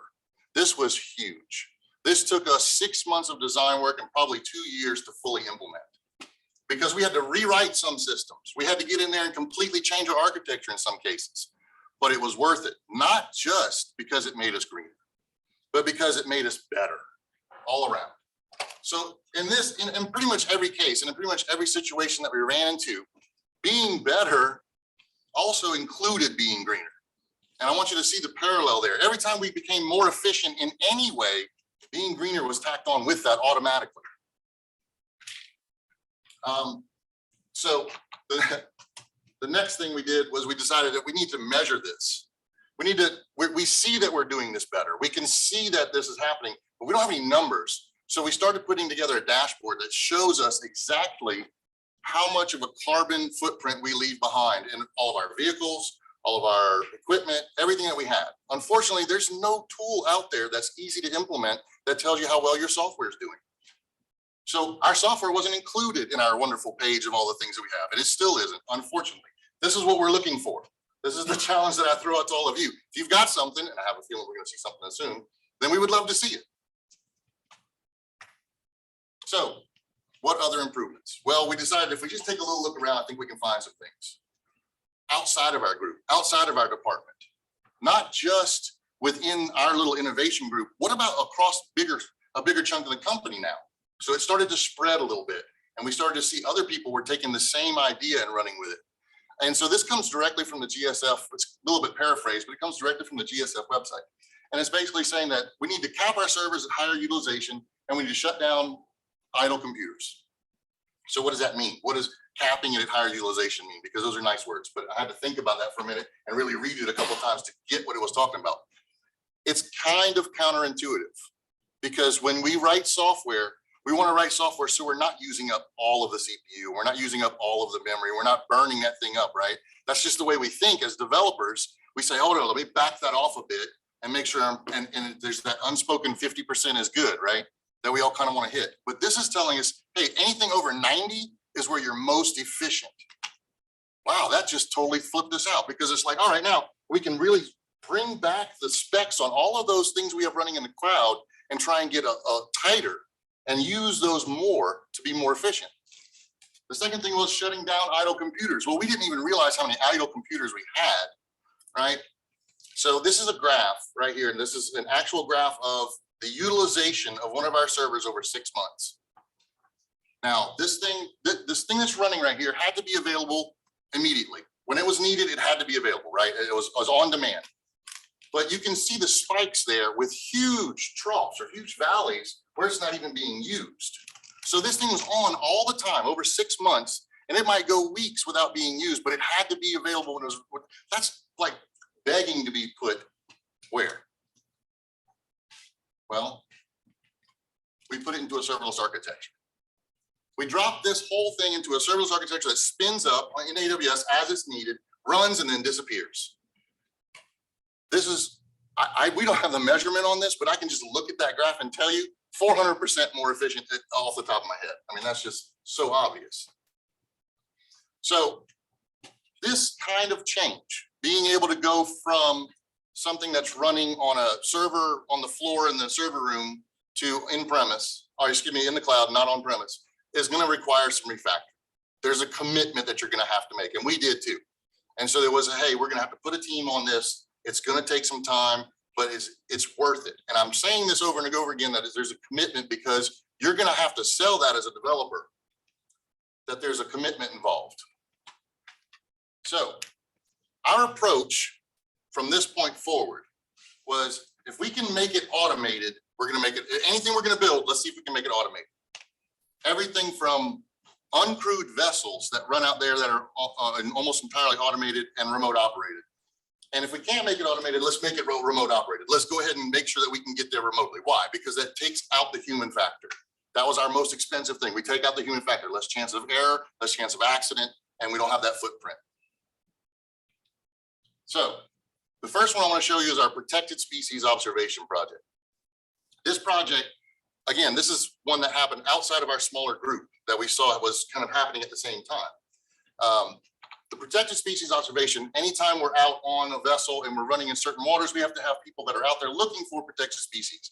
They use these giant binoculars and different kinds of lenses, and they watch the water to look for bubbles or splashes. And then they mark that and they say, hey, there's a place where there might be something going on. And they have to go check and see if whales are mating or if porpoises are diving or whatever it might be. This is 8 people that are required per vessel. Now, we've decided to go ahead and replace those 8 people, take 6 of them off of that vessel and put in these cameras. These cameras now have machine learning built in to the software that we wrote that says, anytime there's a splash out there, we're going to mark it and say, hey, something just happened. Have one of the 2 people we left on the vessel go take a look and see if it's an actual event. And if it is, now you can go ahead and track it and see what's going on. Now, what does that do for us? Besides the fact that we just removed the footprint of 6 people off the vessel, it also is going to be more accurate because we're using these cameras with software rather than the human factor, again, of someone who could miss one of those events. The next one I want to talk about is our tow winch. On our vessels, we typically tow big equipment behind the vessel, right? There might be some piece of equipment we have to tow in for some reason, and that has to happen at a particular elevation. It has to, or depth, it has to happen at a certain speed, and that's constantly changing, right? So we have to have a person at the back of the boat that's sitting there just controlling that winch. That's all their job is to make sure that thing stays right where it's supposed to stay. Again, human factor. So what do? We took that giant winch and we applied software. And this is an ongoing project right now, so that now we've removed that person off the vessel, and it's being monitored by software that says, I can calculate where that thing needs to be, the elevation, the depth, the speed, all of that, faster than a human brain can. I can react to it faster than a human brain, and you don't have to have that footprint on the boat. So this is one more place that we found that we could be more efficient. The last one I want to talk about is centralizing our remote operations. So now we've got all these really cool remote operations going on, right? We've got cameras, we've got tow winches, we've got maps, we've got data flying everywhere. And we realized we've got a mess of data trying to come over a satellite. And we always make the joke that what that is trying to get a bowling ball worth of information through a coffee straw, right? Because we've got, if we're lucky, 56K, 128 some days, and we're trying to get all that data over. So what do we need to do? We needed to streamline all of that. And one of the operations that, or one of the projects that was done with that is called Rock Hub. And what ROC is our remote operations center. What ROC Hub does is it gives you a dashboard of all of the things that we have running involving a project, including data coming from offshore, data that's in the cloud, data that might be on premise. It's going to bring all of that together so you can easily see it in a dashboard. And so you can keep all that data from being duplicated in different applications. So what we always have in the back of our mind is build with automation. Build with automation. Either if we can't automate it, then we make it remote operated. Those two things are always the things that we're shooting for with any new project, because we found that that is our path. That is our way of making sure that we kind of automatically become greener.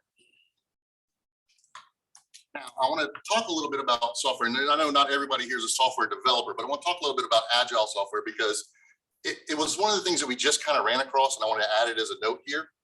The agile method of software development is pretty common these days. It was 20 years ago, it was kind of new and everybody was excited about it, but pretty much everybody's using it today. And if you're not using it, then don't raise your hand, I don't want to embarrass you. But the idea here is that you only build software for what you need. Prior to that, they used what was called the waterfall method. That was the most common thing. And the problem with the waterfall method was that you were building for every eventuality. You had to write this monolith, this huge giant piece of software, because it had to cover every option that could possibly happen, because you weren't going to get to update it very often. 6 months if you were lucky, probably 2 years on the outside. But the agile method is completely different. It says get the smallest thing you can out there that works in front of the user, let them see how it works, and let them tell you what they want next. And so what this does is this is actually a more environmentally conscious way of designing software, because you're spending less time sitting in front of the computer writing software that you don't need. You're using less energy, and the software itself is smaller and easier to adapt. So I wanted to mention that just as a side note. So remember, we talked about all the way back that it was the first thing that we kind of stumbled across was changing the screen from blue to black. I won't say that that was what really made the initiative for all of this to happen, but we noticed that after that, there was a lot of momentum that got built up. And so Fugro has this commitment to be completely carbon neutral by 2035. That's their goal. And they're fervently working toward that. But what we found was, since then, this came up. The Fugro Pioneer is going to replace all of its marine diesel with methanol, which has 0 emissions. It'll be the first vessel. It'll be finished about mid next year. It's already started its transition.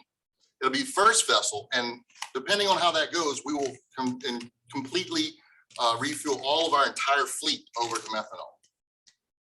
So this is how far a small change can go once the momentum gets built behind that.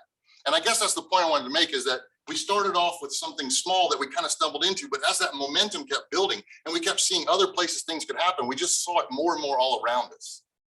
And it's a really good way to get that good feeling about doing something. It's like, yeah, we're building great software. We're having a good time. We love the people we work with, but look, we do take it seriously. Together we can build a safe and livable world.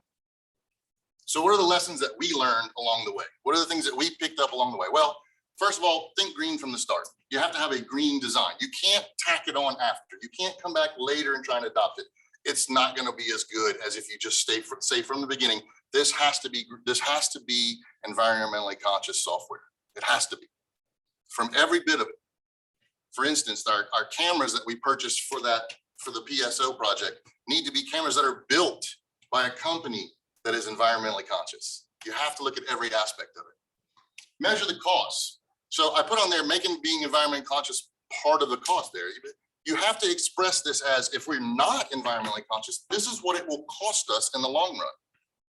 Because people above you, that when you're offering these solutions in software, and when you're offering this change, will see that as an expense that they don't want to pay.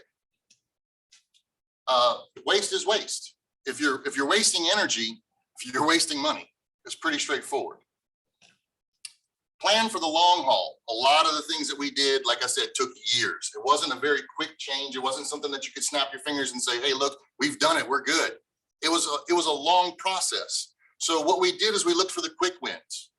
We said, hey, what are the small things that we can grab and do, like the dark backgrounds? I love going back to that one because it was such a neat thing. All right, set a goal and measure your steps toward it. If you're not measuring, then you don't know what kind of progress you're making. And that's why that dashboard that we have is so important and why we want to get our software onto that dashboard, because we want to be able to see that we're making progress. Expect setbacks. There will be times when people higher up the chain will say, we're just not doing that right now. And it's hard to hear. And it's hard to swallow sometimes to say, but no, we need to do this, but we're just not doing that right now. Expect those setbacks. It's going to happen. You're going to have to fight the fight. Share your successes and your failures. This is why I'm here today, to kind of share with you guys that, yeah, we stumbled into it and we made a few mistakes and we did, but we're excited about where we're at and where we're going. So again, I can just say thank you guys for listening to me. Let me share my story. There's my email if you have any other questions that we can't cover today, or if you want to talk about more about our story. And I really appreciate being invited here. Like I said, we just heard about this a few weeks ago and we were all over it. This is a great event. So thank you to everybody who's been speaking and sharing. Thanks, Mike. Any questions in the room?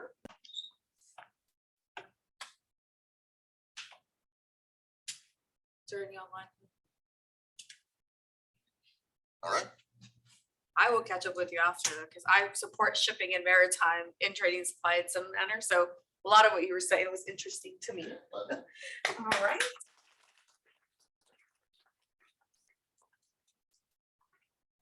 All right, if I can invite our last speaker before closing. So Dr. Ben Fan, he is joining us from Alexio. Hope I said that right. And he's going to talk about eliminate expensive data copies across regions for cloud for analytics. Thanks. Hi, everyone. My name is Vmware from Alexio. So we are a software startup in California, backed by the top VCs like Andreessen and also Hill House.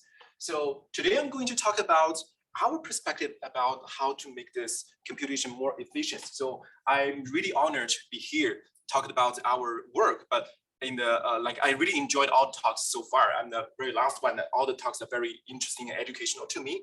I want to add a little bit more perspective from a data perspective. I feel like a lot of emphasis previously is more on like a computation, how to make computation more efficient, how to make the operation more efficient, how to call out this energy consumption. Very great. And I just want to add one more dimension here, how to make your data usage more efficient. This way. Sorry. Yeah, a little bit about myself. I'm the founding engineer in Alexio. Right now, I'm the VP of open source. This is an open source company. And I'm also the PMC co-chair for our open source technology. And also I'm the Presto TSA and creator. My email, and I got my PhD in Carnegie Mellon, also working on distributed system. Okay, so the world is going digital and the data industry is moving fast. Along the way, we also see a lot of fragmentation associated with the digital involvement. So here I'm sharing, like there are quite a few reasons. One of the reasons is we see different products, different business units are driving different requirements to the infrastructure, to the data infrastructure. So you have to build services according to their needs. And another thing is because we're in such a world moving so fast, and where people are trying to leverage a lot existing technology, existing stack and tools to make them work. So combining all this together, there's a few things we observe over the field, over the few years. One thing is the data, day by day, the data is being generated. And a lot of times these new generated data are being put into this, we call the data silos, because of legacy reasons, because of the topology reasons. And recently, I'm talking to a few users and told me very interesting story that because the cloud storage makes everything so easy, a lot of their teams, they just go to one account, create a bucket like S3 on Azure, and then put a lot of data there. And then you just see naturally, because this process becomes so easy, naturally you see a lot of different fragmentation. So having many different data over different places, over different clouds or over different regions creates a lot of complication. You have to move data around and you have to find a way to synchronize data around to make sure I'm seeing the consistent way, like for the applications, you see the consistent view for the data. And another perspective, another trend is really people are adding more and more use applications or for different use cases. And they are trying to use different frameworks, different tools. Like for example, different tools tend to use different ways or APIs to consume the data. For the more a little bit traditional big data analytics workloads, mostly these tools are like MapReduce or Spark or Presto. They're using HDFS interface to access the data. And for the latest machine learning workload, we see like TensorFlow or PyTorch. They tend to use more traditional, like standard file system interface, like accessing the local data. And another interesting trend we see over the past few years is S3 API is really taking off. And it is becoming a new industry default way to access data, like across different frameworks. S3 becomes very, very important. Like even may not necessarily be the AWS S3, but different vendors are making their products S3 compatible, compliant to serve data.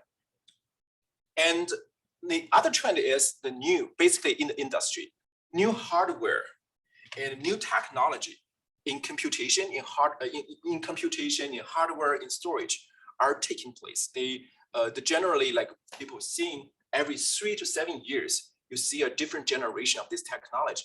And these cloud providers, they are very aggressive in adopting this new technology. So what you see is you have to deal with all the complexity added because of this new technology, new environment added to the stack. So all this combining together, we see a very, I would say like increasing amount of complexity over your data infrastructure or in your data platform.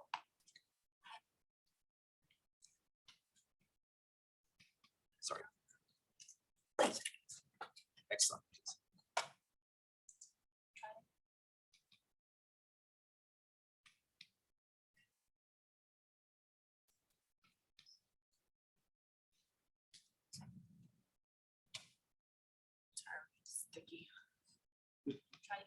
Yeah, there you go. Yeah. So I want to zoom in a little bit using one example. This is actually after a lot of interviews with our users, with like relevant data admins or architects in the field. So a lot of times people start, companies start with the box like this on the bottom right. They start with the your Hadoop cluster. You're running your workloads on top of this Hadoop cluster. And later on, you're adding more, like for example, different workloads on top of this. You're running your machine learning workloads rather than just like running your traditional ETL or like batch processing on top of the Hadoop data, and then adding more data, like machine learning data or some other workloads there. And gradually, you're also expanding. Like for example, can we see running in a hybrid mode, like gradually growing from the bottom to the top, right? You're trying to leverage the cloud, especially we see a lot of people are trying to use their cloud infrastructure to burst their workloads. Like I'm still saving my data in my own warehouse. However, I want to try if I can run my workloads because I have to scale out my workloads for maybe 1 day or 2 due to some certain reasons. And I want to really try out that in the cloud. Then they may try AWS or they may try GCP or they may try different cloud providers. And in the end of the day, they create this as such a very complicated matrix. You have computation resource in your own data warehouse or in your cloud providers. And you may also accumulate the data in different silos. And this creates a nightmare for admin, for data architect to really decide what's the right data infrastructure architect for you for the engineers to really maintain, to use. Okay, so on top of this, what we're seeing from the market is really 3 strong needs to simplify today's topology.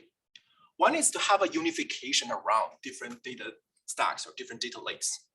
Having one unified abstraction on this makes the users, software engineers very easy to maintain their work. So I can maybe work in this environment, and later on, my work can be ported to a different environment without doing too much of like a change.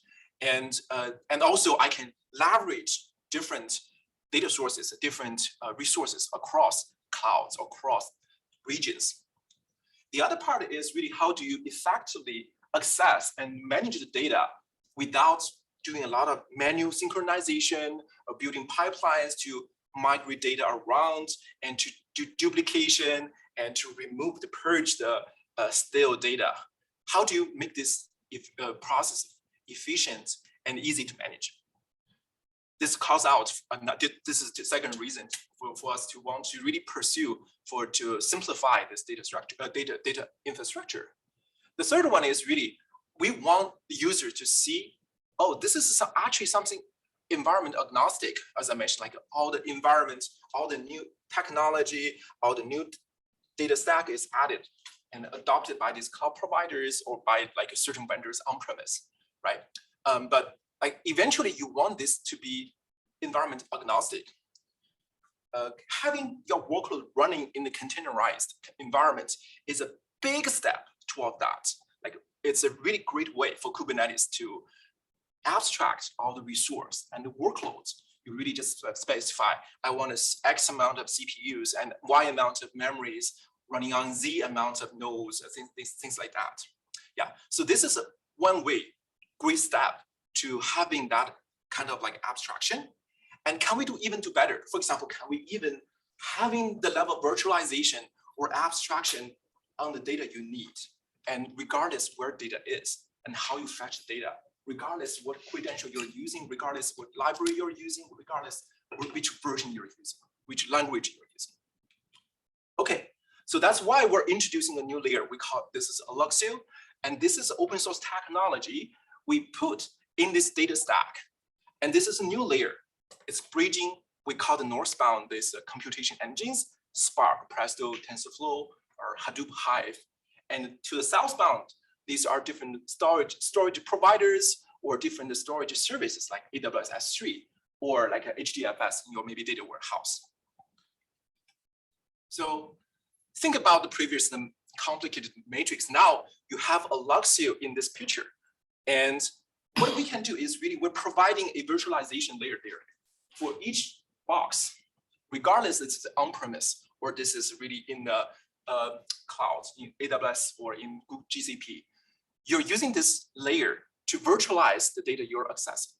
And you can easily mount different resources, different data resources into this what we call the data virtualization layer. And then you can just freely access data there without worrying all these details. So this solution provides a lot of simplification, and I will talk about later, how does that provide more data efficiency, like without needing to move data around or doing excessive amount of data synchronization or mitigation. By the way, feel free to pause me if you have any questions, and I'm happy to do this in an interactive way. So I have a question. Yes. You know, you enunciated the issue very well. We also at Shell, we have a huge data lake where we across regions, but it's in one place geographically. But in terms of database access, what we look at, we create, and I'm pretty sure you're familiar with unharmonized, harmonized, and curated these different layers. We have created a data base of the data lake, which can be created in different regions or for different business units.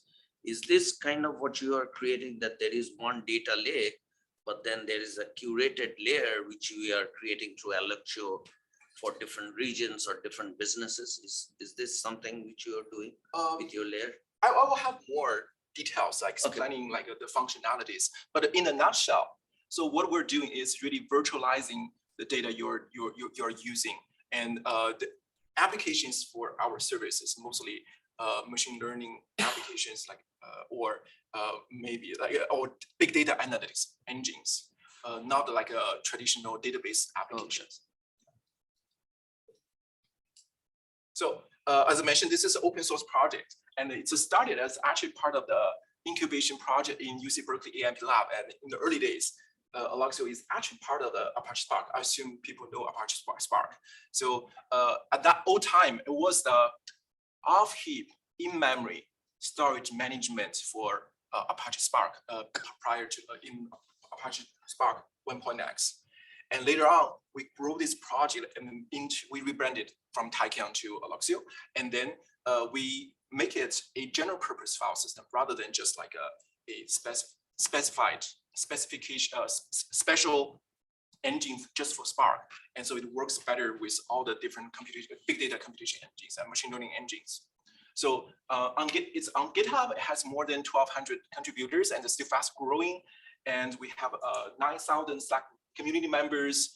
And like one time was evaluated as the 10 most critical Java open source project on GitHub. And there's some other recognition along the way from the industry. But long story short, we were open source project, and now we have a complaint to back with the top contributors from the open source to back this project and to commercialize this project. Today, it has been used by over 1,000 different companies across different industry, different verticals, including financial service, including telecom, including pharmaceutical, and it is used by 7 out of 10 most the companies with the largest market cap, and also I think like for the most valued 8 out of 10 most valued internet companies are using our technology. Okay, I want to share before I go dive into details. I want to share a little bit about how people are using this. So this is one of the online travel booking platform, and they're running on AWS. So I was flying from California to Houston yesterday. I was using that platform to book my tickets. So basically, essentially they have this problem that so many teams, and because of acquisition, they have so many different teams and products in the group, and different teams, different groups having their own structure to process data. Like for example, some team are in US West running Databricks, and some other team are in US East running EMR, and they are doing their stuff because they're subsidiary, they're like the part of the whole group, but they're running independently. However, they're launching the initiative. They want to have a master data lake. For example, in here, this is the main region we call the master data lake they want to run. And in this master data lake, they want to enable the data scientists to run. Oh, I want to run this Spark job. I want to run this Presto Trino job that can join tables across different regions. Like some tables are generated in the US West. Some tables are generated and maintained in the US East or different regions. But essentially, they want to enable this type of like workloads. Prior to using Alluxio, their way is to have their pipeline manually copying data from one region to another, like to the main region. And this is first quite slow because sometimes things happening and it get delayed. And more importantly, from the user, from data scientist perspective, they don't know whether I'm accessing the latest data. So if I run in the master region, I may see a result, but if I'm running in a different region, I may see a different result, and the inconsistency bothered them a lot. So they complained a lot to the data lake team. How can you help me solve this problem? They said. Okay. Later on, they tried different architects and also work with our community, and they decided, let's put an Alluxio here. And what Alluxio is doing is as a proxy for the data remote to this region, master region. And in that way, the data, like we'll talk about later, but like Alluxio provides a unified view for the data across different regions, but also a distributed storage engine. Like if the data is really used a lot, used repeatedly, and some job one access the data, and later on job two can access the data almost like a local speed because it's already being put cached into this main region. So in this way, you see their cost, they said like the data migration cost because it's over regions is reduced by 50% because they don't always need to migrate the whole data set. They just need the data being queried. And also they increase the efficiency, and they're running happily with this architecture in their cloud. The next one, this is so yeah, the only reason I didn't expose the name here is we're still working on the legal process to get everything approved, logo approved. It's in progress. And this one we get is public. It's a EA. I play FIFA a lot, but I assume this EA is famous enough. So they're running Presto in AWS, and their problem is they want to reduce cost. So they're running Presto in this case in EMR, and previously they migrate the data from S3 to a EMR HDFS manually. And this process is very error prone because the EMR is not designed, the HDFS is not designed to be scalable or elastic. So during the game launch seasons, they have a lot of data. So from time to time, they have to expand the service, how many nodes they are using, and also purge out the data stale because they don't need them anymore. So do this a lot of manual processing. And so later on, they test whether you can just use Alexa there to serve their Presto without like basically interfacing S3. And they have I forget to put a link there. Yeah, so they have a benchmark, and they publish a blog on Presto website, and showing there they see a lot of performance, not only performance gain, but also like on the management side, it creates a lot of easiness. Yeah. For the interest of time, I just showed 2 examples, although I have many more. I'm happy to talk about my observations. We can take this offline. So some example journey. Yeah, this is very interesting observation we see across different companies, different corporations. So especially for their big data analytics stack. Originally, or maybe 10, 6, or 7 years ago, they started with the HDFS, and they run these analytics around on top of HDFS in their data warehouse. Gradually, they realize, oh, I want more storage, and I want maybe object storage. How do you help me to unify my storage resource across HDFS object storage? This object store can be Ceph, can be sometimes like a midnight we see a lot, and this type of things, especially for serving a large amount of small files. And then it's oh, I have this object store. How can I run my data analytics on top of this object store? And with the same experience, same or better performance, like I'm running my analytics on previous HDFS, or I'm extending my data center to a remote one. How do I make this a similar performance, like without losing performance? Next step, assume they finish step 2. They're saying, oh, I heard cloud is good. My CTO really want my team to explore the cloud strategy. I want to do this step by step. So let me try out. First, burst some of my workload to the cloud without moving everything to the cloud. Or I'm still debating AWS, Amazon, or Azure. I don't know which one to use. I want to run some test workloads and see which one is better. So this enables to next stage, like they try out, we call this hybrid cloud stage. They may use part of the cloud infrastructure for the compute, but still leave most of the data on-premise or in data warehouse. Or opposite, we also see the way opposite. They already migrated a lot of data in the cloud, but they still want to use their existing data warehouse to run some workloads.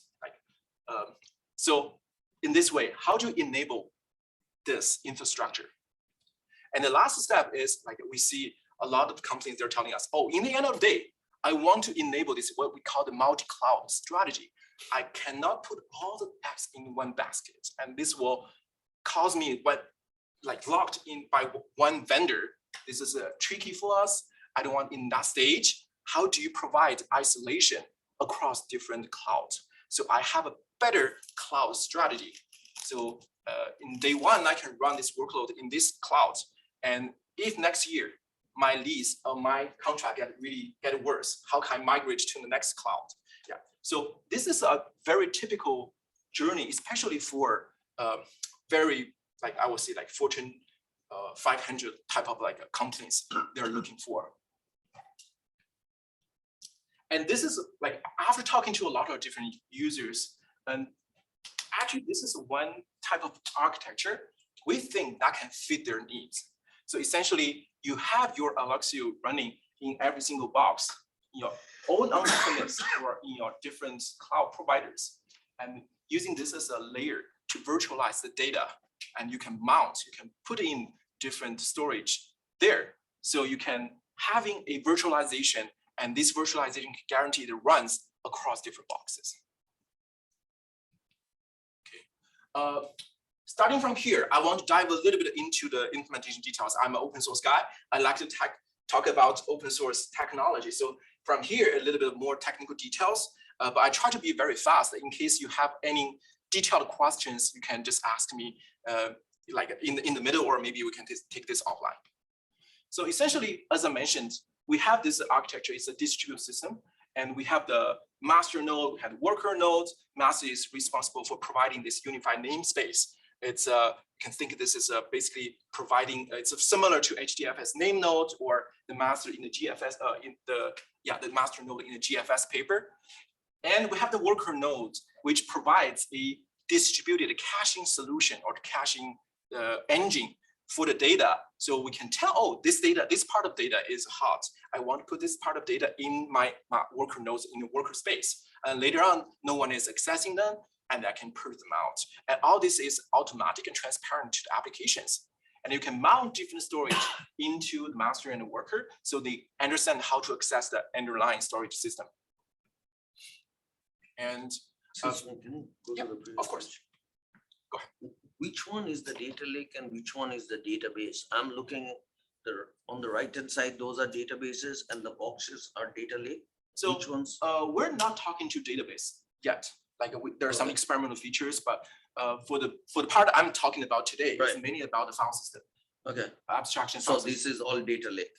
Yes. So the data lake, you can assume the data lake is on your S3 or something, right? Okay. And you can just mount your data lake into your location to the data lake to a system like Alluxio. And Alluxio serves as your presentation or virtualization layer. Okay. So I don't know which level of data lake is also very a little bit ambiguous, like a concept, but like people are talking to us a lot when they're really especially experimenting, like for example, Iceberg or Hoodie or sometimes Delta Lake, right? For this type of data lakes, yes, that's not right. Yeah. So a few features, technical features we need to build in order to fulfill what we promise here. Part one is really how do you provide a data caching engine, and this is what we call the scale out workers. We provide data locality. On the right hand side, you have the hot data, and on the left hand side, the worker, Alluxio worker, it's placed or it's deployed close to the compute to the application. So we can bring the data, we can identify, oh, this is part of the hot data, and I want to bring that data into this caching space, and I can purge the code or stale data, and this is everything is automatic, and this is we call the scale out workers. The next part is really the metadata locality. So the metadata is also actually this is really the, I would say, like really the core. One of the core features for Alluxio is really how do you build this unified namespace. You can think this is a VFS layer, but VFS is more like for Linux, and this is a VFS for big data. And you have this virtualization, and you can mount different data lakes or object stores or HDFS into this metadata layer. And we are managing this unified virtual, or you have we are providing a consistent and logical file namespace. And in this file namespace, you can map each logical address to a physical address. So this mapping is managed in this metadata part. And we need to build like synchronization. We need to build out how to make this scale out, how to make this fault tolerance, and how to make this maybe like a high available, all these kind of functionalities to for production use. So this is the one example. We see a lot of people are using Presto running on top of Luxio. It's actually, we collaborate closely with Presto community. I'm one of the Presto committer. Yeah, so actually in this case, Presto is talking to the, for example, the catalog service, maybe the Hive catalog. And then you just point the HDFS address. So in this case, you can point the HDFS address. The Hive catalog points to the HDFS address. And on the other side, on the Luxio, we have this called transparent URL. We can identify, oh, so you are talking to HDFS, but in fact, you want this data to be cached. No, I will translate this address to be a Luxio address and then still talk to HDFS to fetch the data. So from Presto perspective, nothing needs to be changed. I'm still using my existing catalog. I'm still using my existing queries, no single line of change. But like, because the configuration on the Luxio side, I understand, oh, if you're accessing this part of the catalog, I understand you really want to go through a Luxio. So that's what we call the transparent URL. It provides a very seamless integration with big data analytics. Different ways to deploy. You can have Spark, Luxio, and this is maybe in the same cluster or in the same instance, I would say. And this is for the optimal IO performance, because once a Luxio worker and a Spark executor are running in the same host, there is a special mode we can enable to avoid using network IO, but using local IO. There's another mode we see a lot.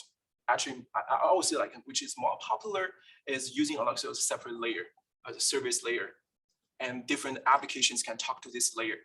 Just assume this layer provides you the most hot data, hot tables, things like that. But like both ways, we have seen different people to use. Unified namespace, this is the core feature as I mentioned.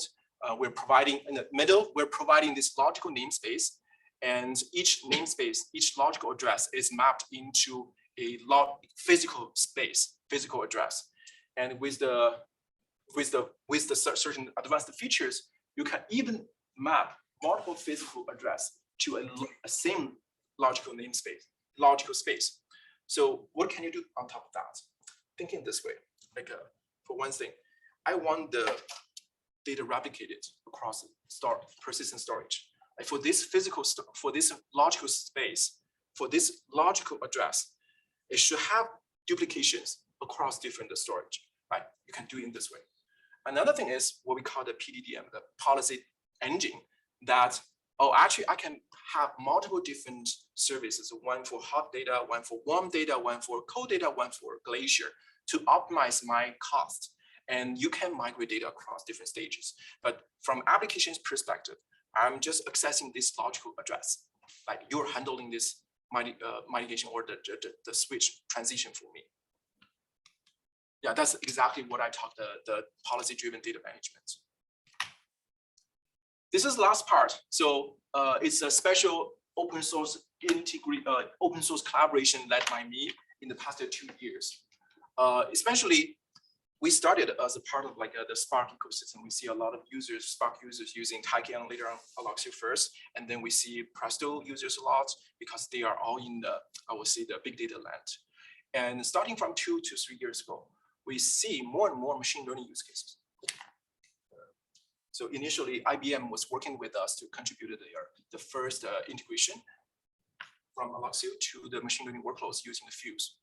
And later on, we found that that's not production ready. So I led a special team to work with Alibaba and some university to hack on this to make it production ready. But like, what's hard? How is it different from the traditional big data workloads? I categorize this into 3 buckets. One is the training data is often different. The characteristics for the training data is different from the big data input. You are dealing with sometimes hundreds of millions of very small files. I was talking to and finance yesterday.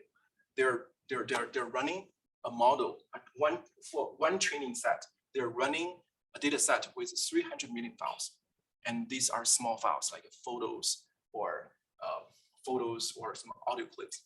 So these are very commonly seen for machine learning workloads versus for typically for Spark or Presto, for MapReduce, you see we're reading a much larger files, and also they are typically in different formats.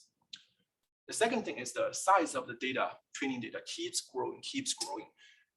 Initially, people are talking to us, oh, I'm training my data with tens of gigabytes, then thousands of like terabytes, and then even larger. So we're seeing today, like people are talking to us, oh, I want to train my data with sometimes tens of terabytes of this type of level of data for their training set. Also, because of GPU and this type of new hardware, parallelism is really being increased by a lot. Rather than using 16 cores, 32 cores, or 64 cores, using GPUs, you are easily seeing a training workloads accessing the data with hundreds of different threads. So that is exercising different parts of the robustness of the system. So with all these complications added together, so we need to rethink about architecture. We need to think how we can serve this type of workloads better. I won't go to technical details, I promise you.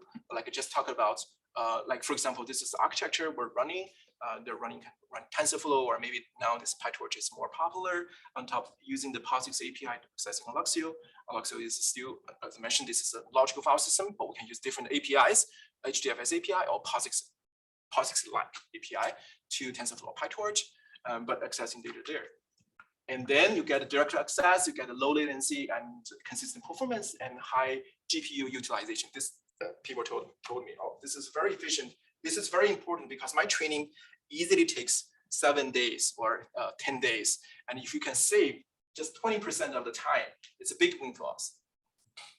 Okay, so this is for example, this is one use case from Momo. Momo is a Tinder equivalent in China, and they're running this type of machine learning workloads on top of Alluxio.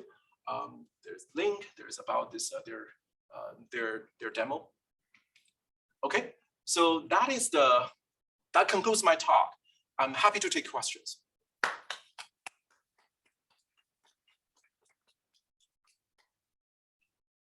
Any other questions in the room or online? I'm really interested in I suppose you talked a lot about the technology side of data. A lot of it comes about finding what data you've got, especially in a company like Shell. So data virtualization, one of the big use cases is discoverability and then action of that discoverability. You didn't cover that much in your slides. How does Alluxio cover discoverability? So can you elaborate there? Like, for example, so what is the problem you're solving? Yeah, we have global teams with data all over the place, and lots of teams work in agile teams, silos. Effectively, they'll build a service delivering a bit of data. We have a challenge about how do you know what data is out there, and so yeah, we could create a technology solution. I think Shell's tried this a number of times. Like we can create a platform, but actually, if the usability of it, discoverability, so that side of the journey, rather than a technology team building a service. The side of actually how do I find data? You mean really find the data or expose the data to the right team, or people can just find it to start with, just know it's out there. For example, like a data catalog. Cataloging of data, searching, that type of stuff. So in our metadata service, there are features that I periodically check these certain directories or certain locations whether there's a new data. So we do have, like, we call this data synchronization. And once the new data is created there, I will bring this up to this our namespace. But still, it's the same mapping, right? If you know there is a new data in the logical namespace in Alluxio, likely you already know there's some new data in the physical storage. So I don't know whether that solves the problem. I feel not, maybe not. No, ours is a little bit. It's more about as business users become much more advanced, like. In our trading organization, for example, we want all of our traders to be able to code, but they're not IT people. So we need to be able to give them tools so they can first discover a data source which Alexio and data virtualization I is see. giving, and then actually write a model that then they might want to publish somewhere. I see. It's that journey. I see. So actually, to that end, I feel that can help. The reason is, for example, for prior to Alexio or without a service like this, the data scientist team or the team, they may need to understand there's a whole different set of like locations I need to check data or where I can find the data, search some for certain files, search files with certain names. But now, if you have a single logical unification, you can run certain tools, like either if you use the POSIX API, then you can just use like LS and just check the like entire different locations, right?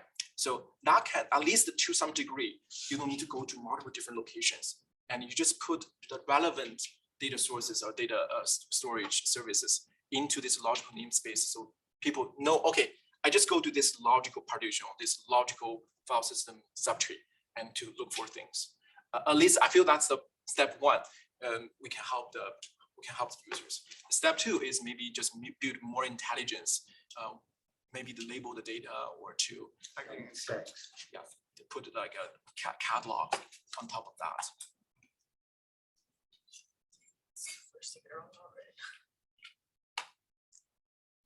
Any other questions?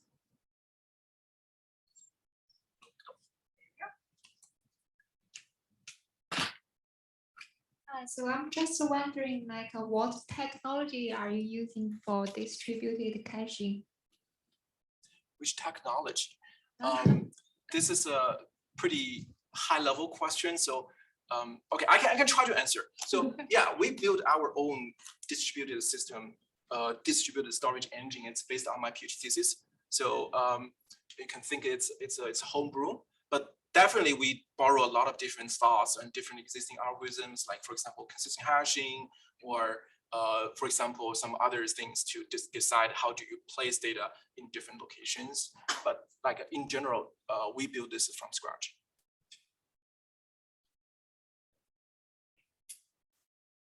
Any other questions in the room or online? All right, how about one more round of applause? All right, so now I will hand over back to Adam, who's going to do some closing remarks and kind of tell about next steps. Okay, thanks everyone. Thanks everybody for joining today, and certainly I want to thank all of our presenters that did come out. So most of you did travel to be here with us today. It's really much appreciated.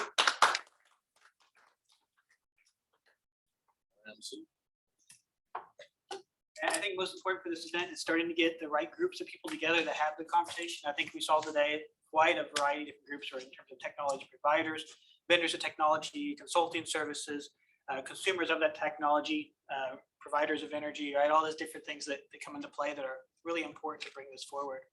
And certainly thank you for everybody that helped facilitate. So Steve, Lou, Tanya, and those that help bringing people forward and everything else. It's really critical to be able to get this done. So really appreciate all of that. Now, in terms of next, so we will have a workshop today. So Lou's going to run a workshop after this for carbon awareness. So some of what we talked about earlier about building out a bit of the map based on what time data to see what the footprint looks like. You have an option to participate in that, and what time will also join us virtually to give us a little bit of context on that. So even if you don't want to stay for the workshop, you might want to stay around just to hear a bit of the overview of the technology itself. But don't know if I missed anything, but if you are here and you're ready to leave, so make sure you let us know if you're external so we can help to get you to where you need to go.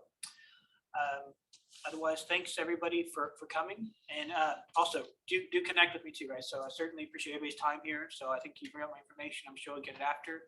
So happy to stay connected to everybody who certainly put through the effort to come through this, because I think that's the group of people that's going to be important to bring this technology and this initiative forward. Thank you. We'll have a break now. I think we're going to start back at 10 till. For those who want the workshop. Yeah, let's break for like so 10-15 minutes for those who want to participate.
since data lake is hosted on Hey, Azure. Harry, can you hear us? Can you hear me okay?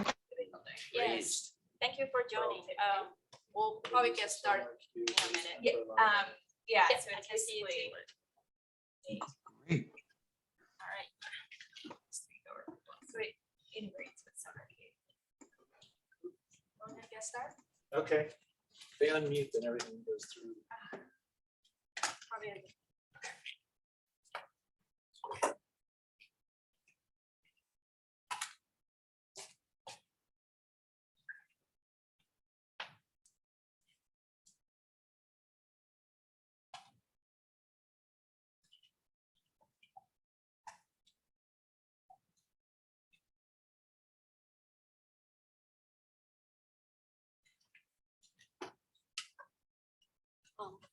Just 1 second.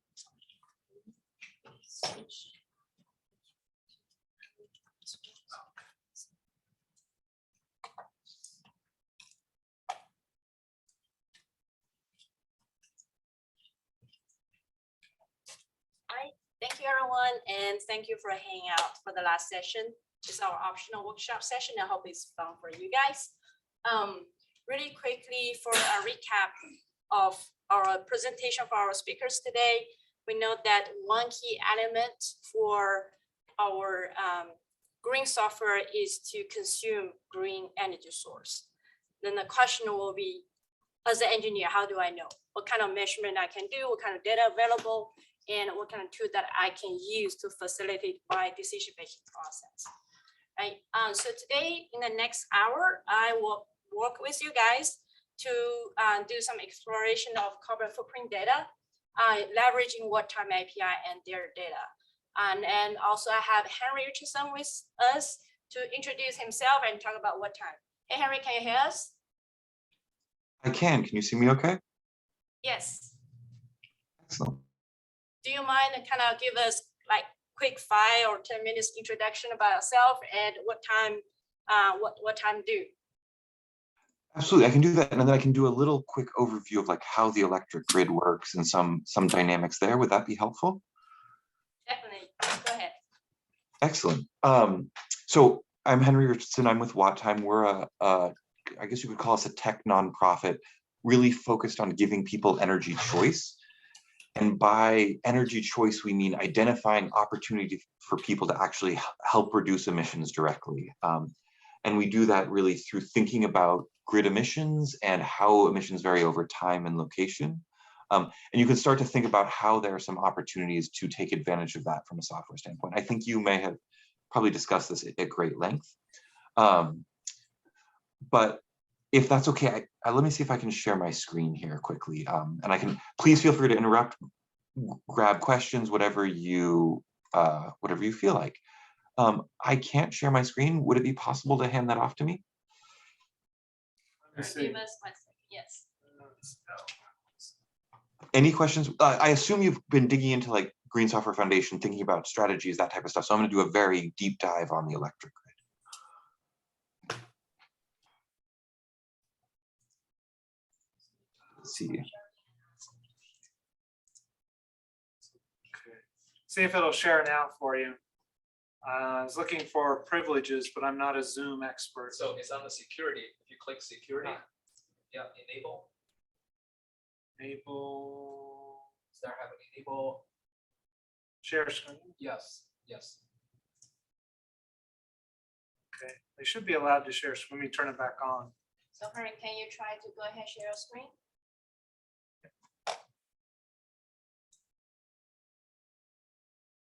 Yeah, we can see your screen. It's on mute. Zhilian, did I hear you in the audience? Yeah. Hello, good to have you in the conversation. You recognize my voice. That's amazing. Hello. Excited that you're in this conversation. So as we mentioned, there's like 2 key things we think about: timing and location. And I want to talk about why grid emissions vary over time and how you can respond to that as a developer. You are able to see my screen, correct? Yep. Excellent. So have you all seen this dispatch curve or dispatch stack, as it's often described for the electric grid? I will do a kind of quick overview. So we have two axes. We have a price axis and a demand axis. And each bar here represents a different generating resource on the grid and the price at which they will offer power into the market. So for example, because renewables often have other revenue streams, they may even bid negative prices. And so these are arranged very neatly in a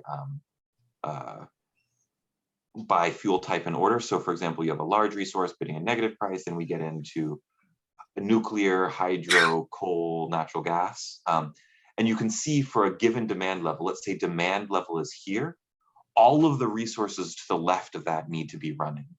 And then if you take that up, that sets the market price of electricity at a given level. So if demand's at this level, everything to the left of it needs to be running to provide power for the electric grid. If you increase demand, a different or new generator needs to turn on to meet that electricity demand. Does that make sense?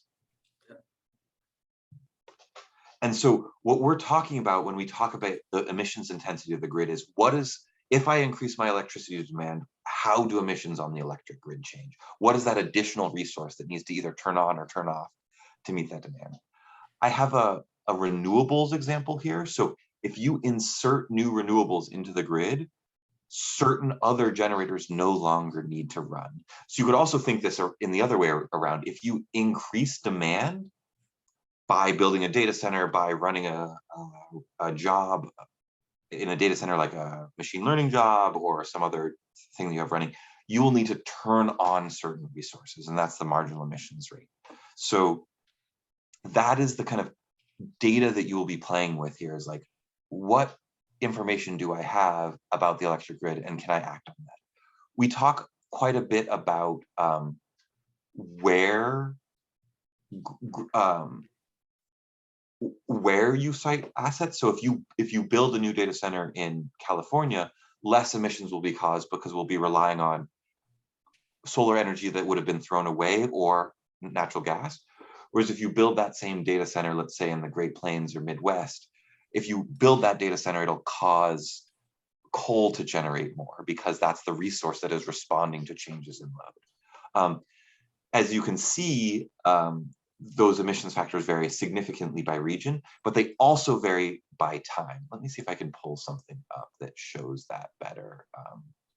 I apologize, I didn't think this through fully in advance. Here we go, we're gonna use this one. And so if you have resources that can be shifted in location, you can take advantage of the location. But if you also have assets that can be shifted in time, that's an even better, or a different opportunity, I should say. So this is an EV example where normally you come home, you plug your EV in and it starts charging right away. Whereas if you could delay that charging and avoid this peak emissions period, you could actually charge that EV during the cleaner period time of day.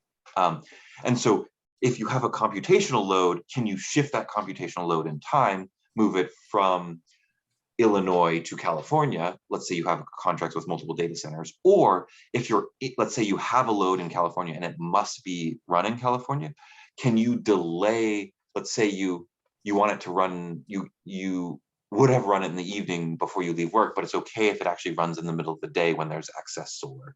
So you can start taking advantage of both the timing and location of different flexibility. And so those are the two kind of key concepts that we think software can take advantage of, whether that's temporal or spatial flexibility. Any questions before I move on from here?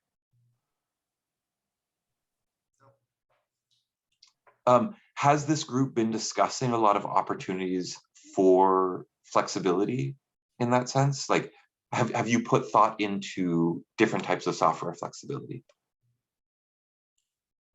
I'd say today we talked a bit about how it varies with time, and we had a conversation on mobile workloads, but I wouldn't say we went super deep.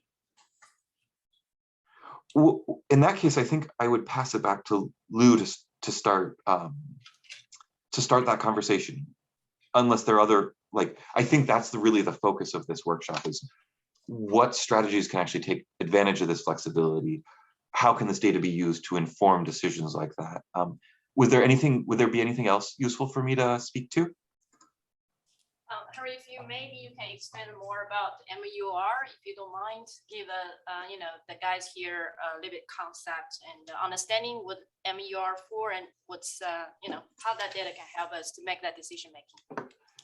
Yeah, I guess I should speak to the API itself. So WattTime has built an API that includes that delivers the MOER, marginal operating emissions rate, which is that like change in emissions if you change load at any given time.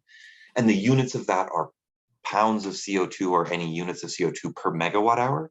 So if you increase demand, that's how much emissions you will cause, versus if you decrease demand, that's how much emissions you will prevent from happening. So we provide that data in real time, so you can build it into any applications that you have. We also build a 72-hour forecast. So if you have a machine learning job and you're like, oh, it needs to be done by tomorrow midday, so I have 24 hours of flexibility, but it'll only run for 2 hours. What do we think will be the cleanest 2 hours over that 24-hour period? And you can actually schedule that machine learning job to that period. We have historical data, so if you want to like identify trends, or if you're looking for ways of operating on that data, that's kind of how we've built the API. And so that the MOER, marginal operating emissions rate, is really the basis of everything that we build. Okay.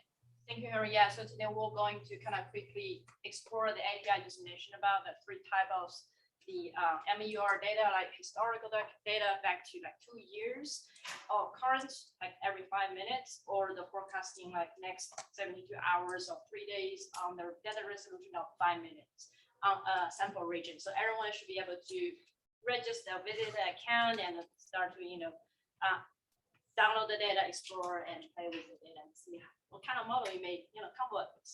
All right, all can get started.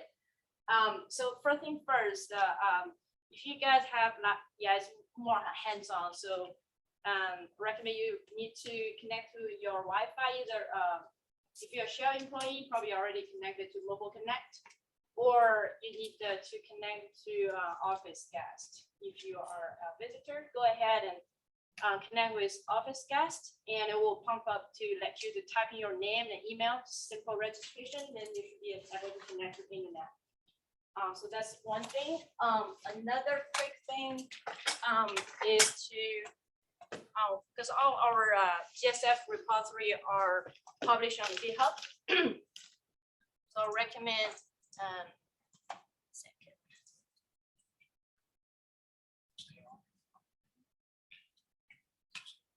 Oh, no. Oh, by the way, Harry, thank you so much. Feel free to hang out, or if you run busy schedule, feel free to drop out too. Good luck. If any questions come up, please feel free to either Slack me or send me an email, and I can help people with the API or questions as that comes up. Yep. Enjoy the rest of your day. Bye-bye. Bye. Thank you. Bye. All right, so I'll give you guys a few minutes to register to get online. And in case you do not have GitHub account, go ahead and just go to github.com and register account.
Just in case you guys already had all that, and feel free to explore 2 things. One is WattTime emission interactive map. You can just go to www.whattime.org. There have, let me go there too. You guys.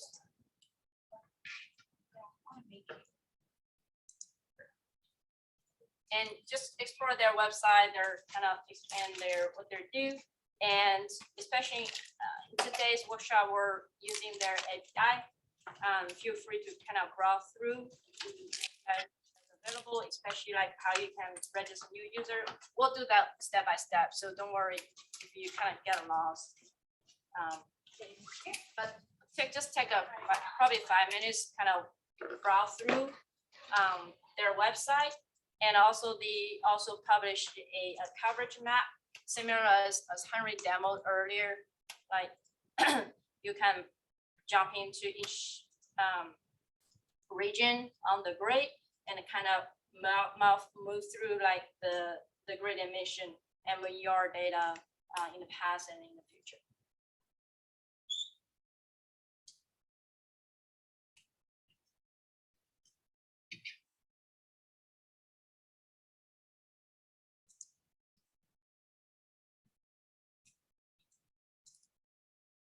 So today in the workshop, we'll probably just, I think the sample region is California North, this one, and we should be able to get the historical data, the real-time data, and the forecasting data in our workshop.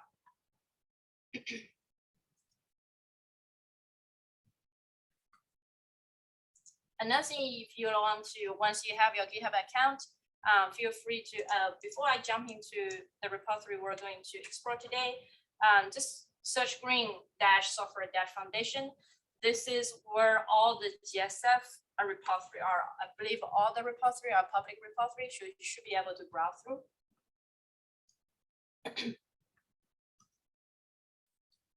And then we have 4 primary working group. I primarily work in the open source working group, previously it's called innovation working group. Also have standard and trademark working group as well, and community working group as well.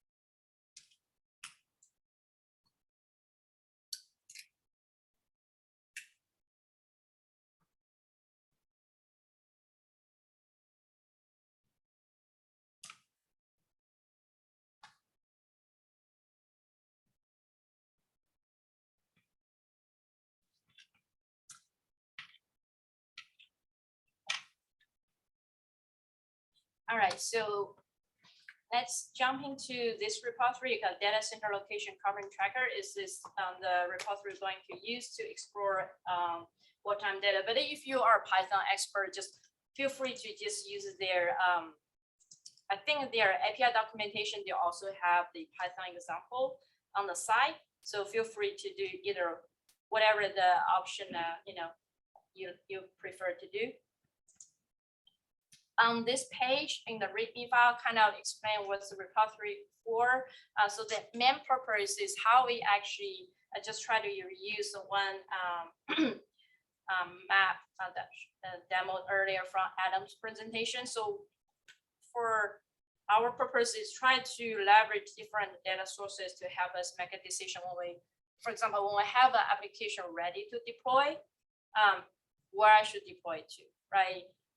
If I fully rely on data center information, either cloud on-prem, probably don't even have that, carbon proof information, right? So how I can have a holistic view combined with the electricity grid, the carbon footprint data versus plus the data center information, then I can make my what's the best location I can deploy my application, regardless on-prem or on cloud.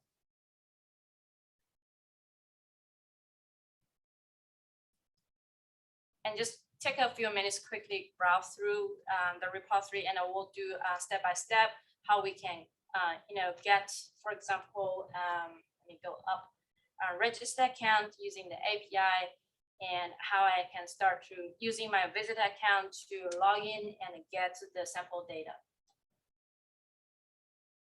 All right, I'll give you guys just a few minutes before we start to do a little bit small coding. But feel free to, ask any question if you have. And for the folks online, just feel free to unmute yourself if you have any questions.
How are you all doing in the room? Are you able to get, do what you need or?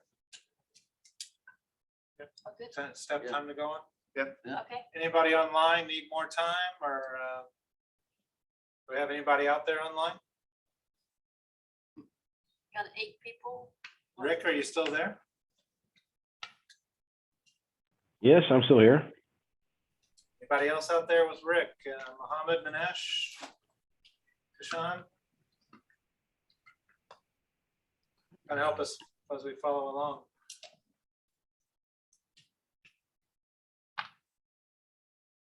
And just let me know if you guys need a few more minutes to explore the website and the repository. I don't need any more time. Thank you. All right. Okay, so sounds like I can move forward. Just use the code spaces here for help me to easy demo. But if you guys, if you already have code space, feel free to just try it out, or you can just use VS Code after you clone the repository. Oh, by the way, yeah, if you do not have a code spaces yet, you probably need to clone the repository first. Go ahead and do that. But at the same time, I'll go ahead and start a code spaces for the demo purpose.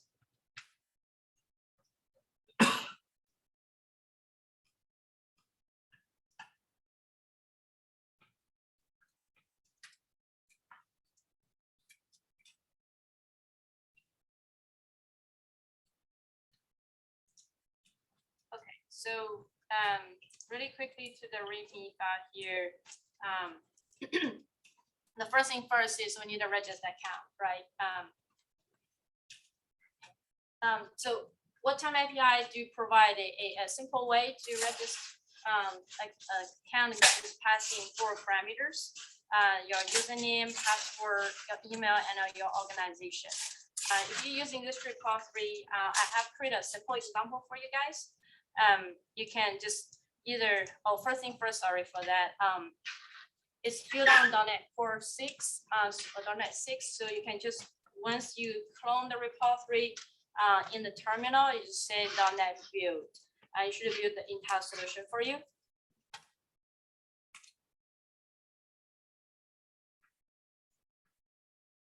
Okay, once you have that, we have show a couple example code, like for example, how I can register account. Like I said, either if you prefer to use the Python, feel free to do that. They do offer example here. So yeah, just pick a way you prefer to do. Or if you're more on .NET, .NET Core, you can directly just use this example to try it out. So after you compile the entire solution, you can jump into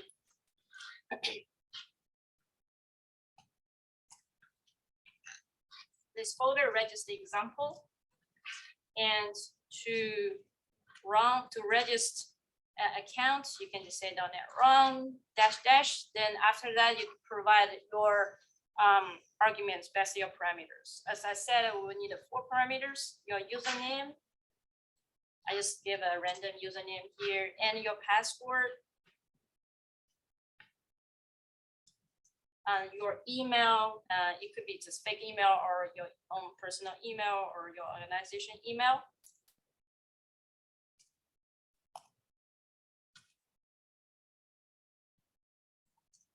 And the last one is your organization.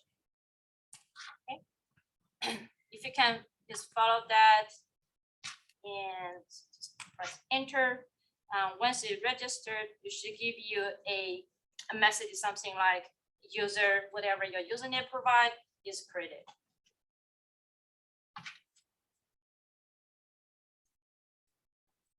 So once you have this username, you should be able to use that to grab, log in, and it will return back you a token valid for 30 minutes that you can continue to use that for retrieving the MEUR data. I'll pause here for you guys can just give it a shot and try it out.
Hello. Yes. I don't have .NET, so where is the Python option?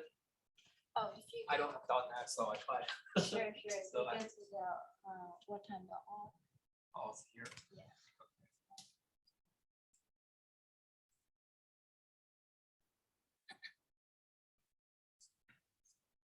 Oh, okay. Sorry.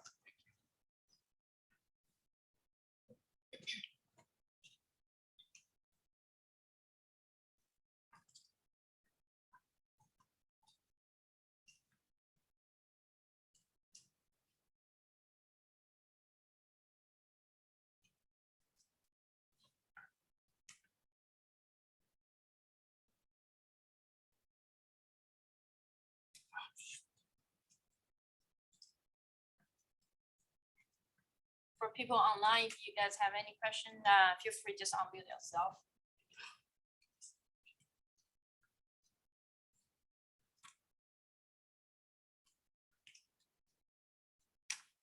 Your terminal window of it.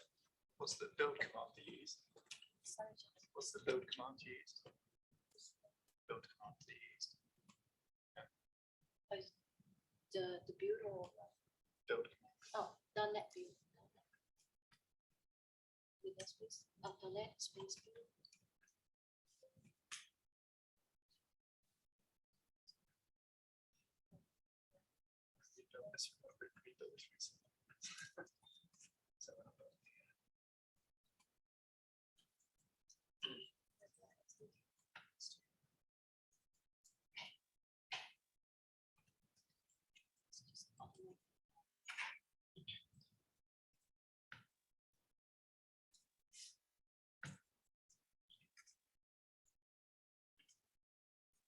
That's right. No.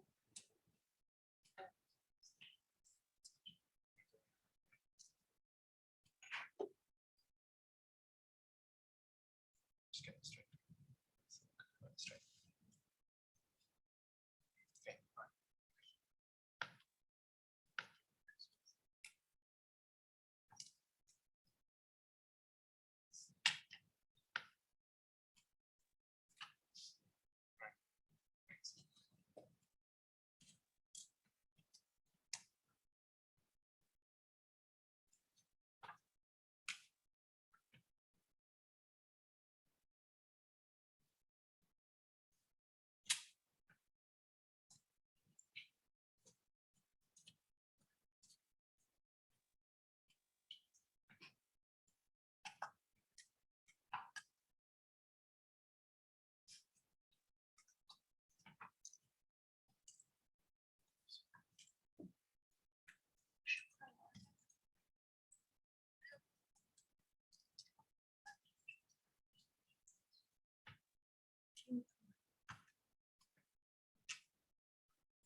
Yeah, to run the first command, making sure you go to the root folder of the repository and just run .NET space build.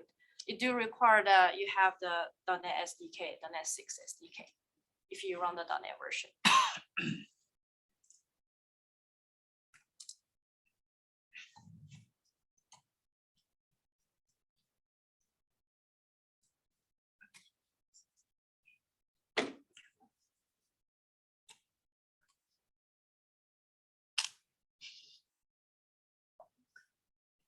Yeah, if you see any error like on the when you try to build, very possible that you may not have the .NET SDK 6 installed if you run that locally. But if you have code space enabled, you probably can just directly run it.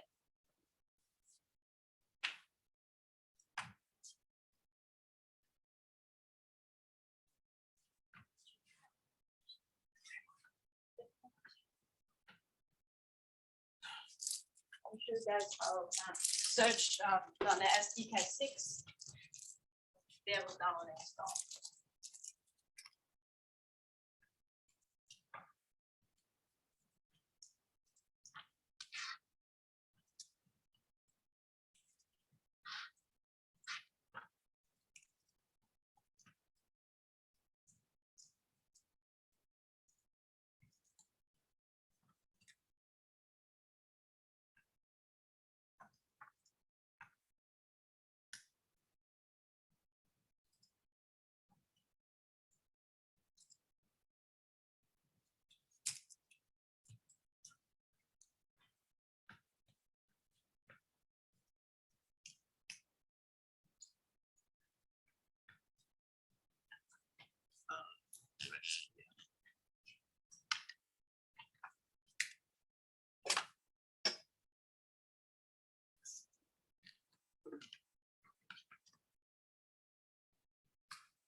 this new machine. I'm not having it.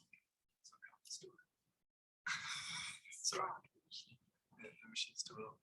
That's what I was wondering. Yeah, we can try. I just want to. Yeah. Yeah, we go.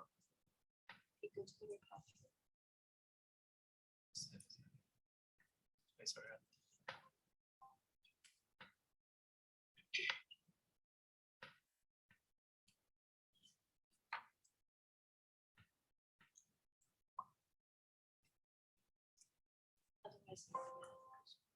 I did have great songs. I did. Okay, let me try.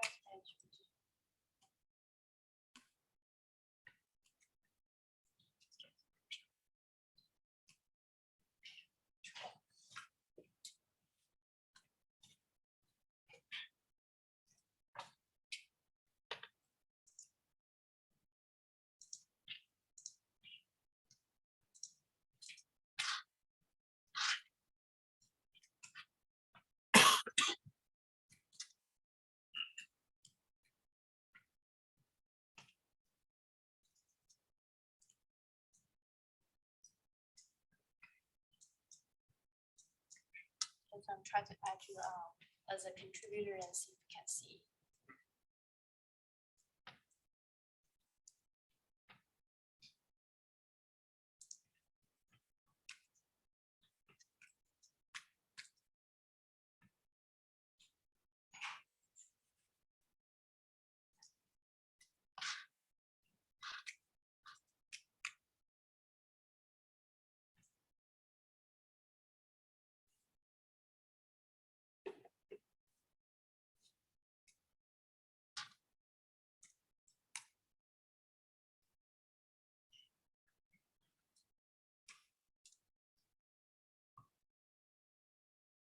Probably spell your name wrong.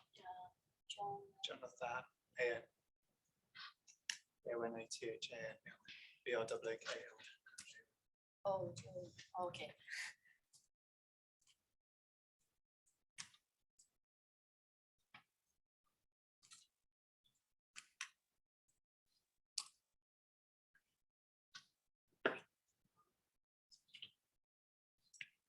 That's like, okay.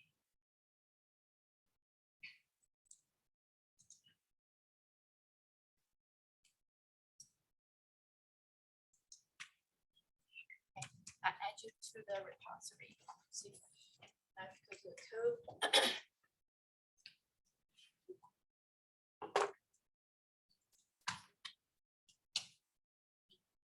Sophia, post research. So maybe you have to be in. Okay, try to.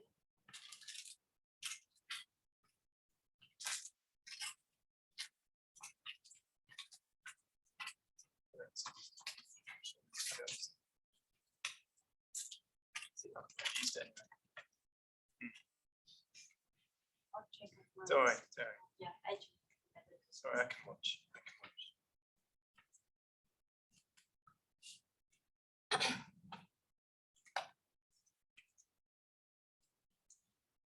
Okay, for the people online, do you guys be able to register account?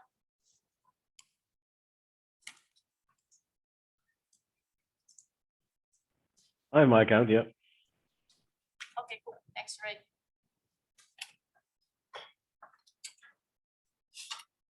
Yushin, you got yours? Oh, I need to restart my computer after this. It's fine. Please go on. Okay. So we'll just move on one more step, right? After you register the account, the next step is, okay, now I want to explore the data I can do, right? So I have a couple of examples under what-time processor. Here we can do many things. So let's just do one step at a time, right? The first thing is like once you log in, use your username and password, a token will be retrieved for you. And then from there, you can use the token to do many things. First things we want to say, get regions, like say how many regions are available for me using my visitor account. However, for the visitor account, we only have one sample region, right? So today we just use this one sample region to get more data and more details. So I comment out other part for now, so we can just run this function first. Okay, so if you don't mind jumping to this folder, what time processor?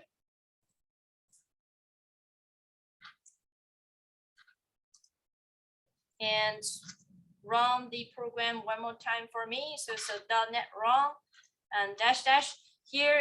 So for now, you can use your username, just create it, a password you created, you would create it, passing that your credential. And for the data folder for now, you can just pass in an empty string. We'll probably all do that later. So I say demo, I was using demo 222. And the password, I already forgot. Okay, 222 and password. And just pass an empty folder for now. So you basically will just create a folder.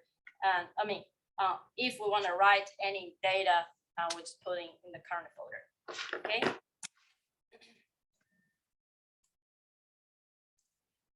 So if you run that, you should come back with one line and tell you that the region is California Northern, and that's the one we just move around our mouse in the map earlier. And with the region code, this is the most important piece that you from here, you're basically using this idea like a unique code for your region to access more data. And a region name is more like a description name for okay, what is that? Casio North mean for me. It's California North. And the data type is MEOR. Anyone still remember what MEOR stands for? Marginal. Yes, and the pop quiz is marginal operating emission rate. And the units, anyone still remember the units for MEOR? CO2 lbs per, I don't know. Yeah, so it's a rate, right? It's a rate. It's how many pounds of emission per megawatt hour.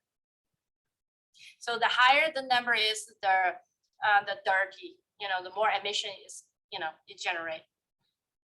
So you want the number low. Technically, if everything 100% energy source green, it will be get 0. But technically in theory, but it's very hard, right? In reality. But you want that number to be as much lower as possible when you look at your map. That's where your better location to deploy your application.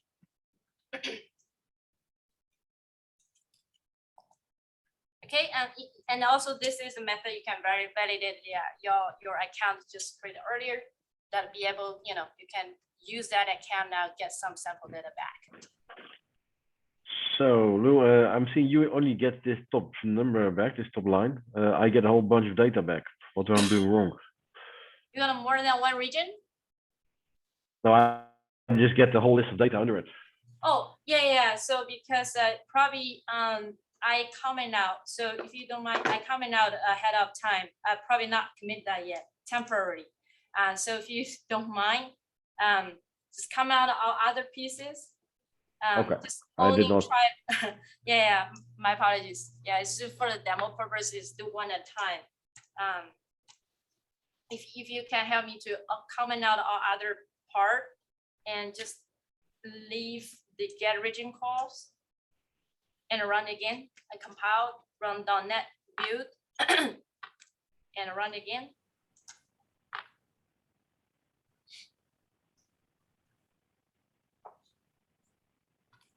I saw that Ricky have some secret account that can get more regions.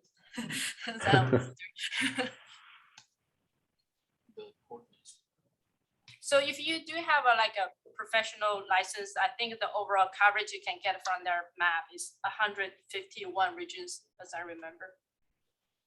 That cover pretty much like US, West Europe, most of part of Australia. Yeah, I think that's pretty much their data coverage. How much do you pay for the full coverage? We haven't paid yet. So I we're thought using it the was free. evaluation license at this point.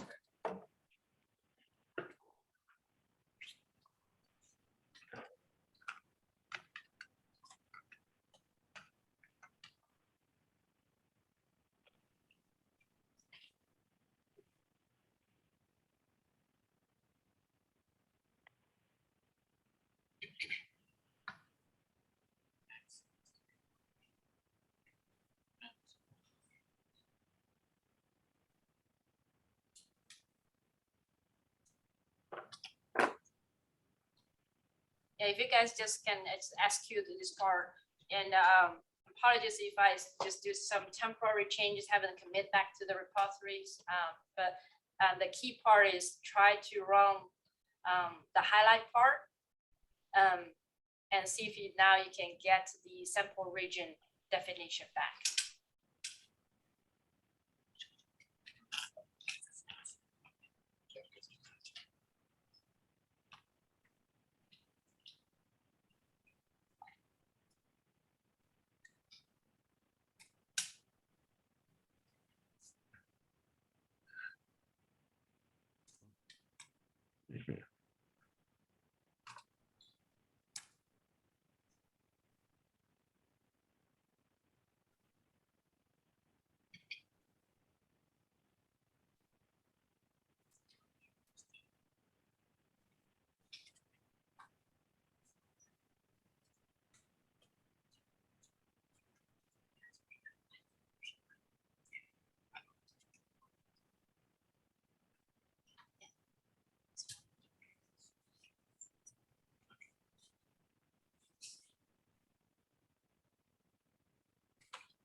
Yeah.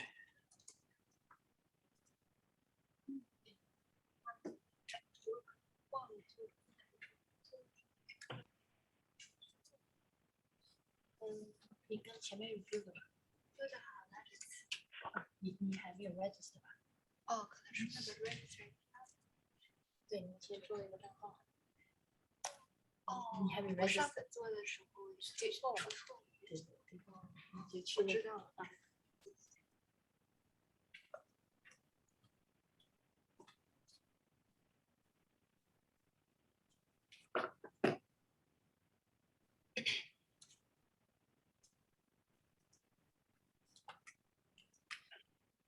Okay, so for the folks you already done the first part, go ahead and now we can try to see the real data, right? So basically the real data, what it does is, I just uncome out this part.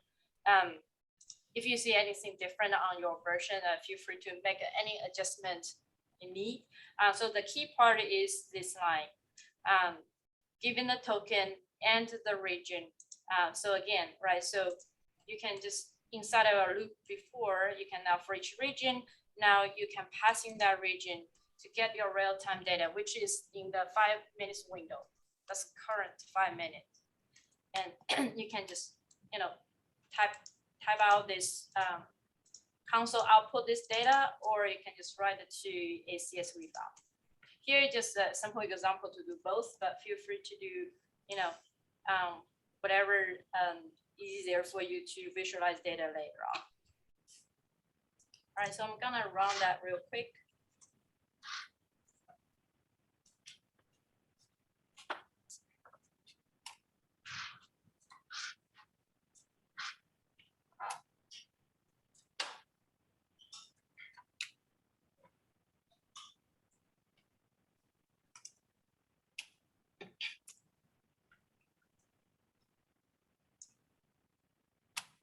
If you run that for me, then you should be able to see again, it's print out twice because I have one in here and one in here just for the demo purpose. But the key part for this session is now you can see it's report MUR at California North. Right now it's 755. This is, I believe, the UTC time.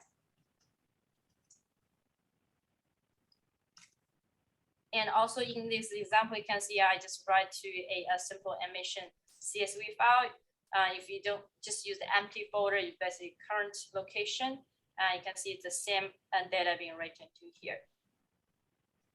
So imagine that if you have more than one region, basically it's a list of all the, for each individual role here, you have a one region and also the corresponding current MUR data you have reported.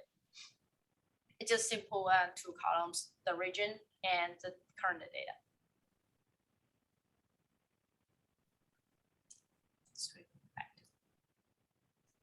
So with this line 31, or it could be my version is a little bit different than yours now because I haven't commit back the temporary changes. But as long as you call this line, you should be able to get your current MEUR data on California North.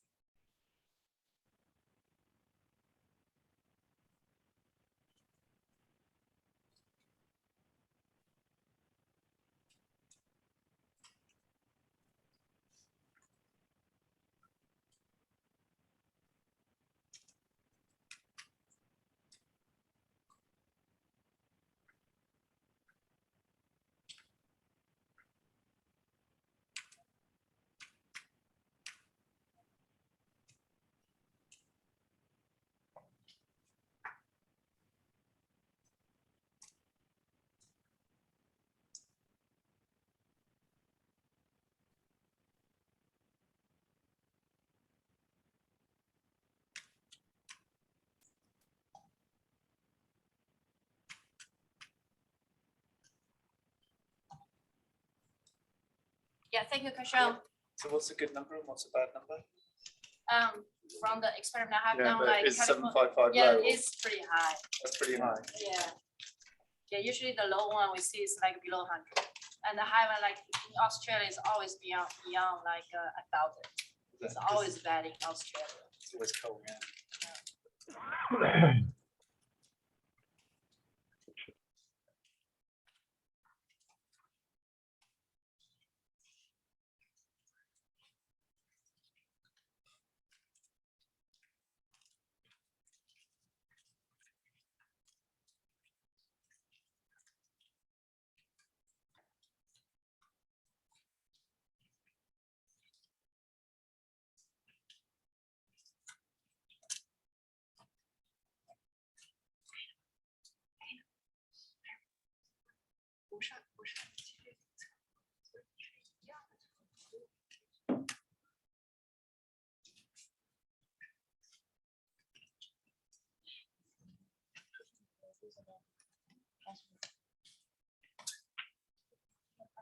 Username, password.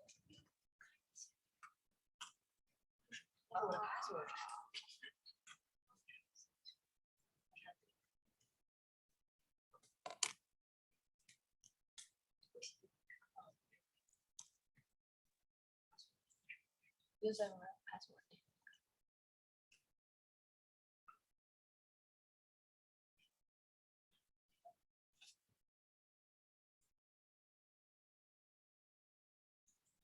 You feel the new one.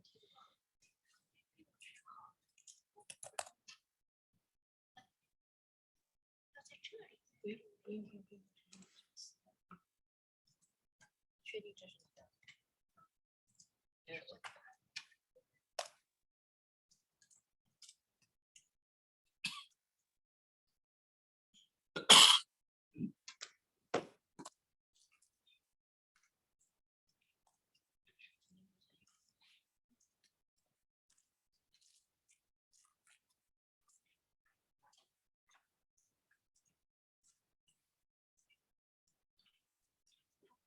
需要special character。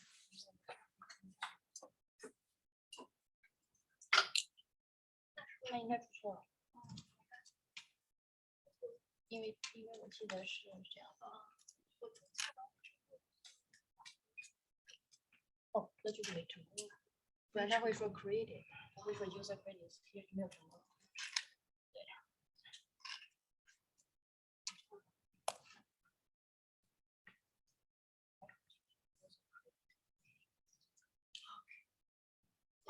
你要看到这个，没有这个。你先去那个，用这个吧。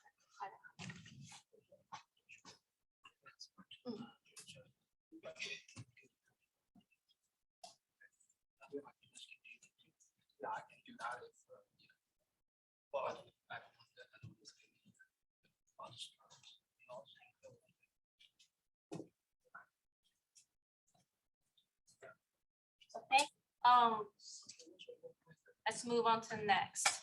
So the next part is forecasting. So for I know in the the code will also list the map. Unfortunately, I think the gap map, I see that give you the boundary of your electricity boundary. And that's I think only available for pro license. But here we do have a provide in the API, you can do that, but unfortunately that we cannot run that today. So basically, this is the API that you can actually get to the electricity boundary for the like we mentioned, what time covered the most of US, West Europe, and most part of the Australia. If you run that right now, probably give you an error. And from the error, basically tell you like it's only available from a pro license. Okay, so let's move on to the next one, the forecast. So if I uncomment now this part, again, the key part is this line. Given the token, we retrieve from login, and if you see an error again, probably need to just re-log in, because the token only valid for 30 minutes. But in our code here, we just do logging always, right? So your token should be good. And the passing your origin code here again is the this one, right? Casio underscore north, and it should give you the next 72 hours forecasted data for every 5 minutes. Okay, so let's run that again.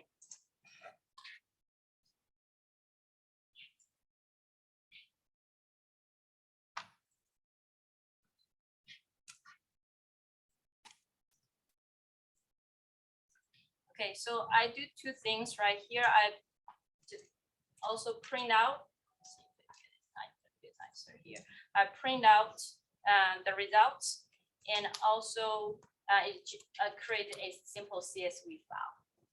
Right, I believe already kind of passed 5 minutes, so you can see because we just run again. So if you guys still remember, last time I run is 755. Now it's 742 for the real-time data. Oh, sorry, Rick, is that a question? I think I heard. No. Okay. And also for the forecasting data, you can either check the CSV file, it should be report the same thing, or the command in the terminal is print out.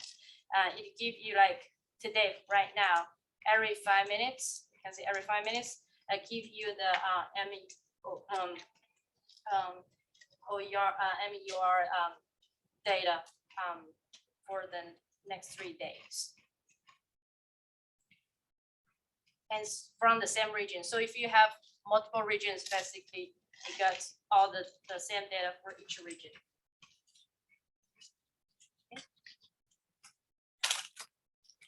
All right, looks like this part is this region for the next 3 days is not very clean. It's pretty high. It's around like 700 to almost 1,000. Probably in the nighttime in the summer season, everyone keeping AC. Demand is really high. That's when you can see that the energy consumption is getting, the demand is pretty high.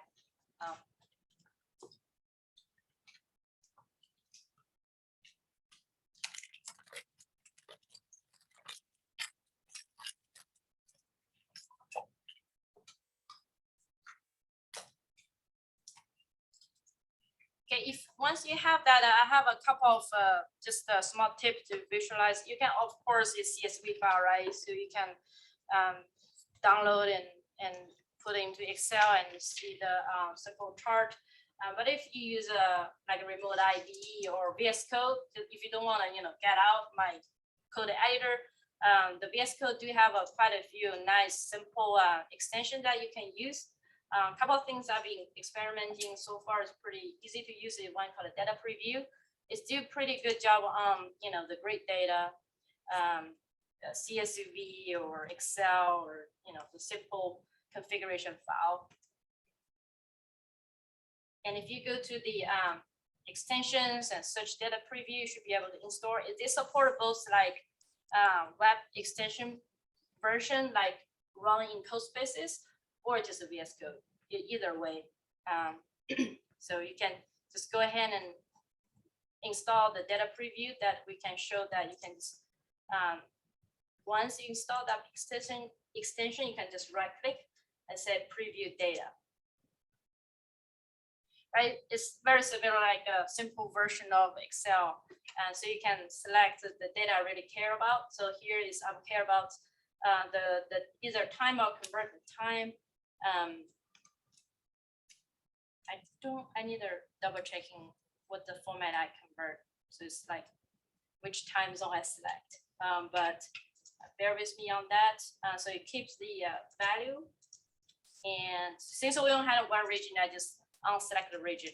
So it's the same value, right? So you have convert time and value, and you can select the scatter chart and probably switch the X and Y axis. I want X is the time and Y is the value. So you can see from the simple forecasting aspects, if I can minimize, yeah, how the MOER data looks like for the next 3 days, right? For every 5 minutes. Can give you a quick overview. If you don't want to, go to Excel or other tools, stay within your VS Code or CodeSpaces.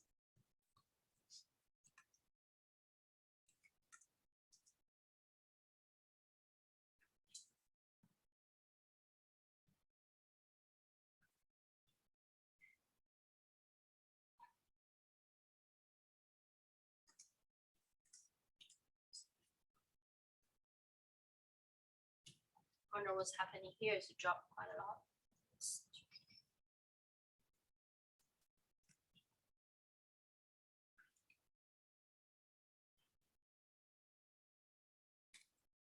But again, I think this model, forecast model is from what time, right? So later on, we'll kind of also give you the information about the historical data, right? So basically you can build your own model to do the forecast. This may not be the true, right? So this is the way they're forecasting what's potentially going to happen for the next 3 days. And I remember you showed us something about how accurate this data was. So within 5 minutes, it was, I don't remember, but I know when you got up to a day, it was extremely accurate. Do you remember at this interval how accurate it was? I think this one is the best one as I remember. It's like probably over 90%. No, I mean, at an individual data point, how accurate is that data? Based on their analysis. I know you showed us the data, showed it before. I don't remember. Yeah, it's one of the slides. Yeah, so it's depend on different region. I think this is a sample region. I believe Henry mentioned that this is probably one of the best. Like over 90% accuracy.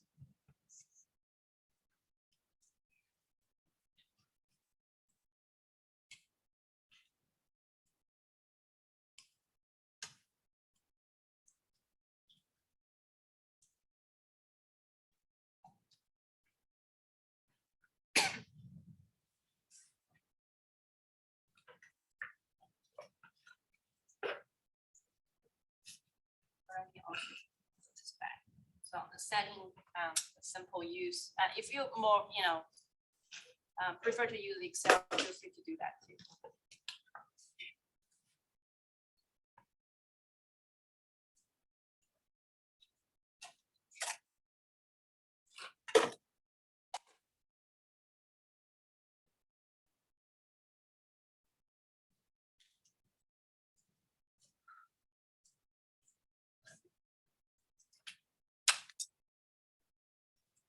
Let's get frozen yogurt. Frozen yogurt. Oh, where is it? Yeah, that's okay. All right. Charlie. Yeah. Charlie. Norman. Yeah, he's getting frozen yogurt. Oh, really? He's here. Where? He's here, slightly different. He's catching up with these senior guys about. These are the Falcon thing. Excellent. He is down. Yeah, he's just pinged me. He said he's here. Oh, he's there. He's getting a tour from Julia at the moment. Oh, okay. Yeah. Well, go and send it. You met him before? Well, the first time in person. Yesterday, Monday. Oh, okay. Oh, what, downtown?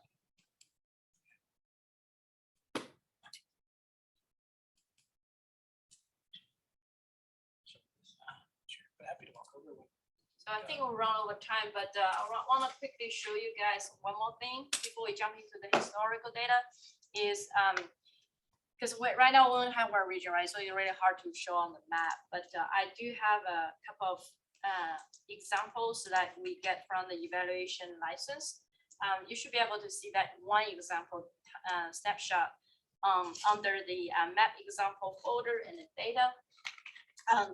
We in our repository we also have a utility to our helper function to generate, for example, to get a Azure data center that's I think in the README file really quickly. Couple ways you can get to the Azure data center location. For example, you can just use the Azure CLI to say a z stat space account list location. That should give you the Azure data center locations. And we have in this repository, we also provide a helper function that you can convert to a GeoJSON file, extract that lat long and name information so that you can display on the map. Or if you have a on-prem data center, as long as you know your lat long and understand the GeoJSON format, you can go ahead and create your own little helper function to convert.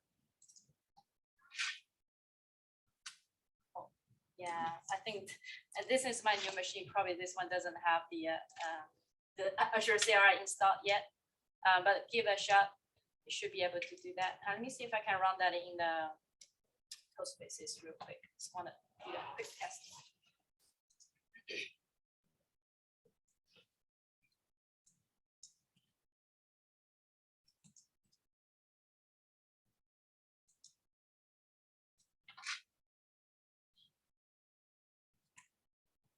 Oh, this one doesn't install that yet either.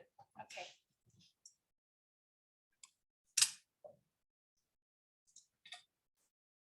So yeah, so to be able to run this one, you probably need to install Azure CLI tool on your machine. And once you have that, so in here I combine both the Azure data center location and also the one snapshot of the real-time data from all the 151 regions. And I create this called Azure region geo, actually the map with MEUR JSON files. So it's very hard to visualize like this way, right? So you can do multiple ways. It's a GeoJSON file. So basically, if you have any tool that can read that GeoJSON file, should be able to display it as a map. Or there's another extension you can leverage with. It's called GeoData Viewer. In the VS Code extension or the code spaces extension, you should be able to see this one, and feel free to install it.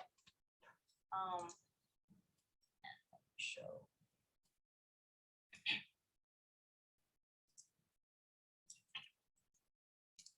And then once you have the extension installed, you should be able to right click and say view map.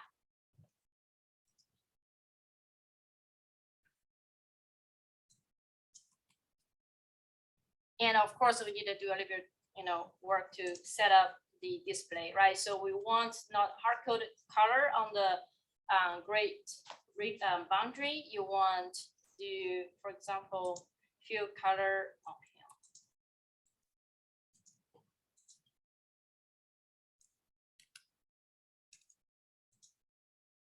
yeah, because that it will give you the option, say color based on, right? So we want it based on the MEUR. I know right now you guys probably don't have the capability to get all the data from 150 region, right? So just give you a quick demo. So you can select the MEUR and you can select your color palette to show from low to high. I think the built-in function color palette is not a very kind of GSF in mind. So on the left, so this one is definitely one of the reverse, right? So one of the left side is the dark green towards you, not so green or even red. So for now, I just probably just pick one close to close. Let's see, this one maybe, right? Still, it's not a very obvious, but you guys get the idea, right? So on the left side is the most green, and the right side is the dirtiest, right? Because the lower the number MUR, the clean or the greener your energy source are. Okay. All right, so let me go back here.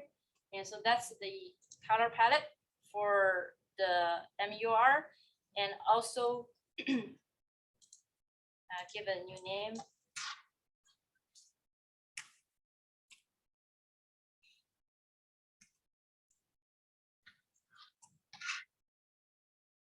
Okay, and I think here you can also show the legend, kind of give you the idea, right? This is just one snapshot. Earlier, I used for the evaluation license to retrieve the current MOER data at that time, right? But kind of give you the idea, right? So in general, the California area is relatively greener or cleaner compared to right here. I think it's match was Harry demoed earlier, and I give you the legend like where they are the range of the MUR. Okay, again, this is just a quick, give you a handy tool to visualize your MUR data from all the regions, right? You don't have to have a super fancy, like, for example, ArcGIS tool to, visualize all this data. So you should be able to get all this from VS Code. Okay, like I said, I think Australia seems pretty bad always. It's always beyond even 1500.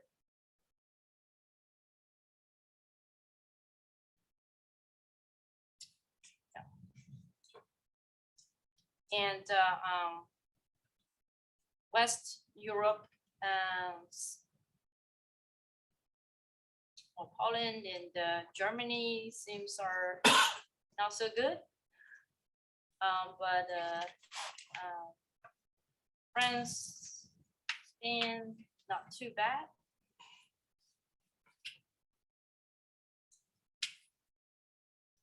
But I have seen some regions are really low, like even below 100. But currently, when I take the snapshot here, was everyone's not so good. Even in the California area, not so low. Okay. All right, so that's one way you can visualize the data. Of course, you can do more fancy with a host, or also in one of Shell inner source repository. I hosted a simple GitHub pages to regularly pull, have a GitHub action to regularly pull that real-time data and reflect on the map automatically. Definitely you can have multiple ways to do that. And also I have the Azure region here. So basically, if you want just attach your data center on top of it, we can use this extension as well. You can just add data. Somehow, I think I need to send a pull request. Even for the code spaces version, they only allow you to drag your local file, which doesn't make sense. I want to be able to just drag the file here and put in here. However, it doesn't really work. But just for the demo purpose, I stack the same file here. Now you should have two data sources. One is the MUR data for all the regions and your Azure regions. And then you can also configure the point, right? The color, the location, let lines already populate for you, and the color. And so then basically you kind of put the data center on top of it. Apparently I need to fix my color palette. It's not a very obvious.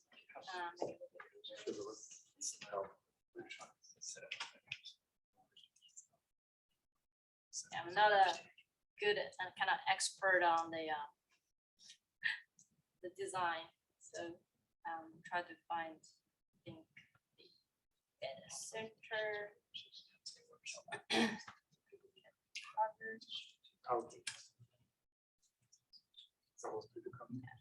And so that's every dot is represent a data center location, and of course you can make it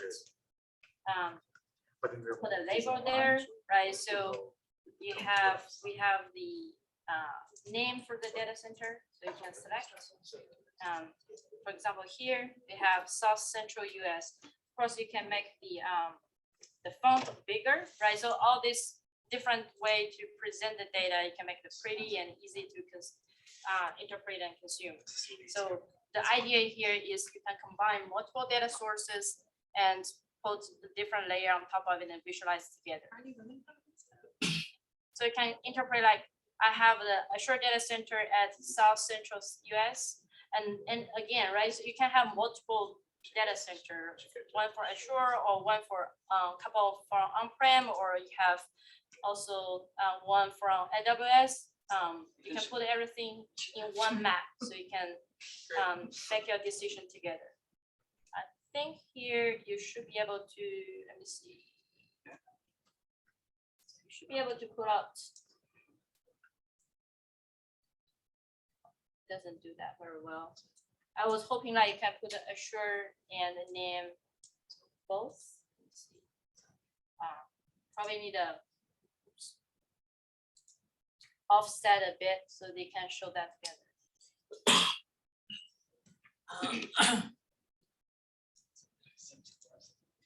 Yes, it's on top of each other. That's not a very nice, but I'm hoping like you can, you know, the offset the labor a bit. I don't know if they have that. Maybe I can do this way. Yeah. Okay. So Azure South Central US give you the idea. This is one data center from Azure, and what's the MUR data right now, right? So if I suppose I have an application that I can deploy to multiple locations, I can take a look and see which location is best for me to deploy.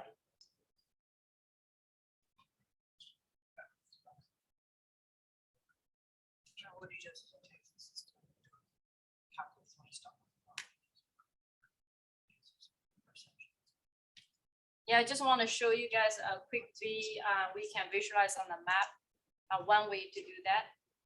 Before we move to the last API call we're gonna cover today,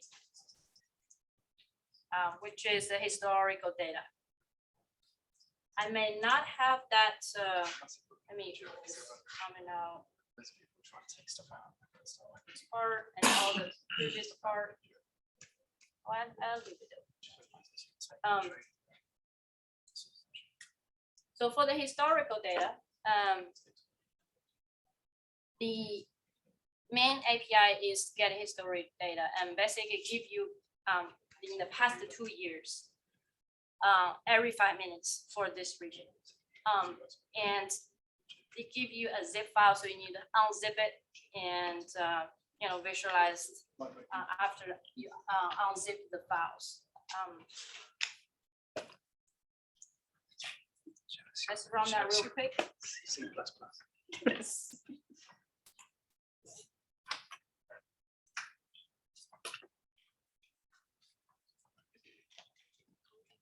I missed something there. Oh, thank you.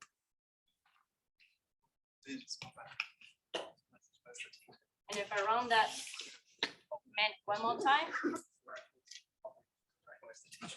and you notice that I have a historical .zip file generated.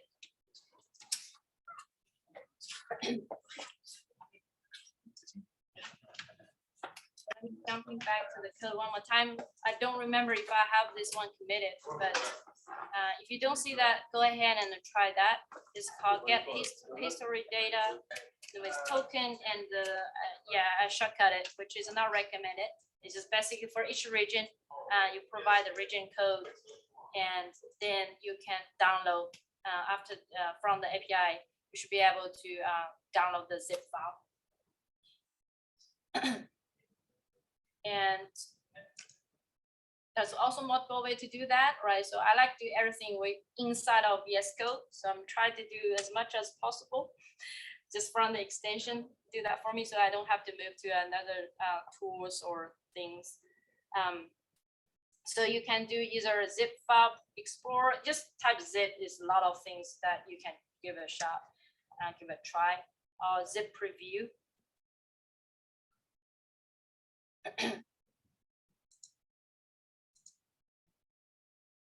Right, so once you have either one or both of them installed, you should be able to right-click the historical.zip, and you can see preview a zip file. You can see that it's give you every month the MEUR data in the past in a separate CSV file. So quite a lot of data there. So for the past 2 years, I think it's more than 2 years, since 2018. Maybe they now actually extend that. Every month you have a separate CSV file. And inside of the CSV file, it's every 5 minutes for that month. Okay, so let me see if I can say extract here, see what happened.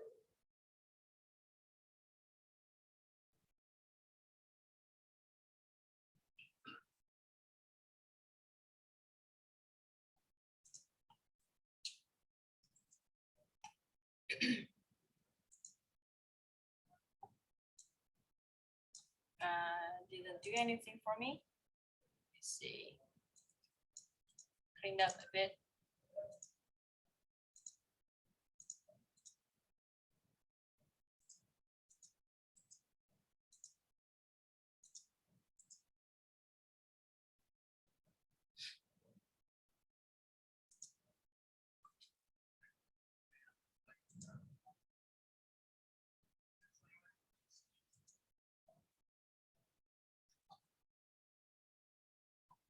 Okay.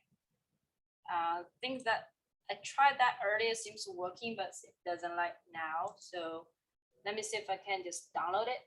Okay, download.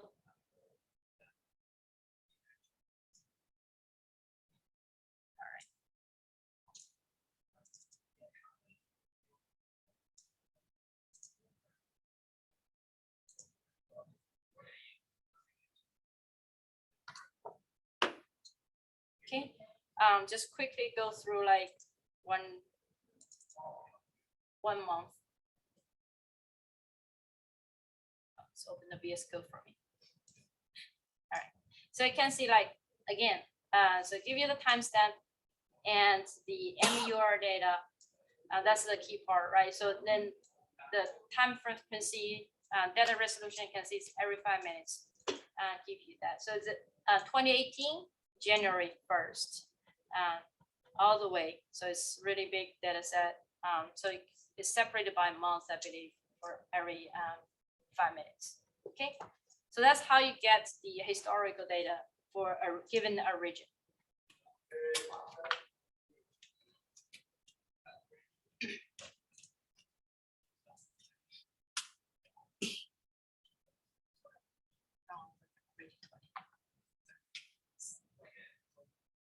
Skip through on this last API.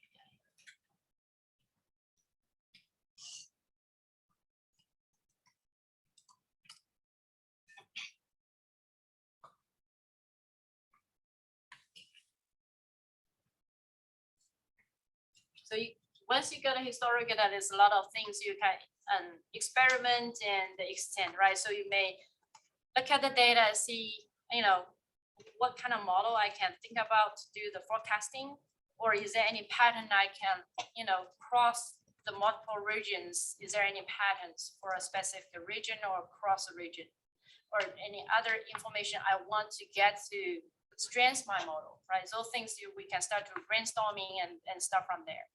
But here is really just give you guys a starting point to look at the data and start to think about it.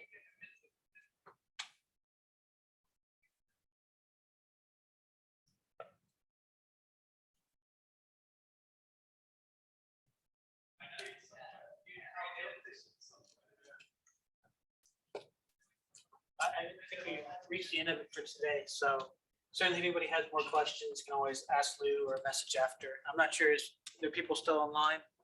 Yeah, we still got a few people online. Yeah.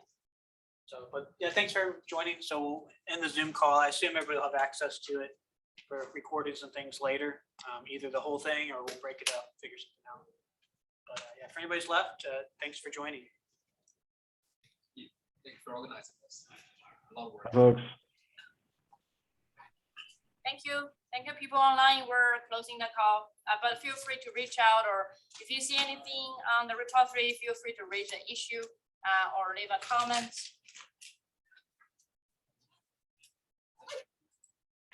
Hey, thank you all. Appreciate.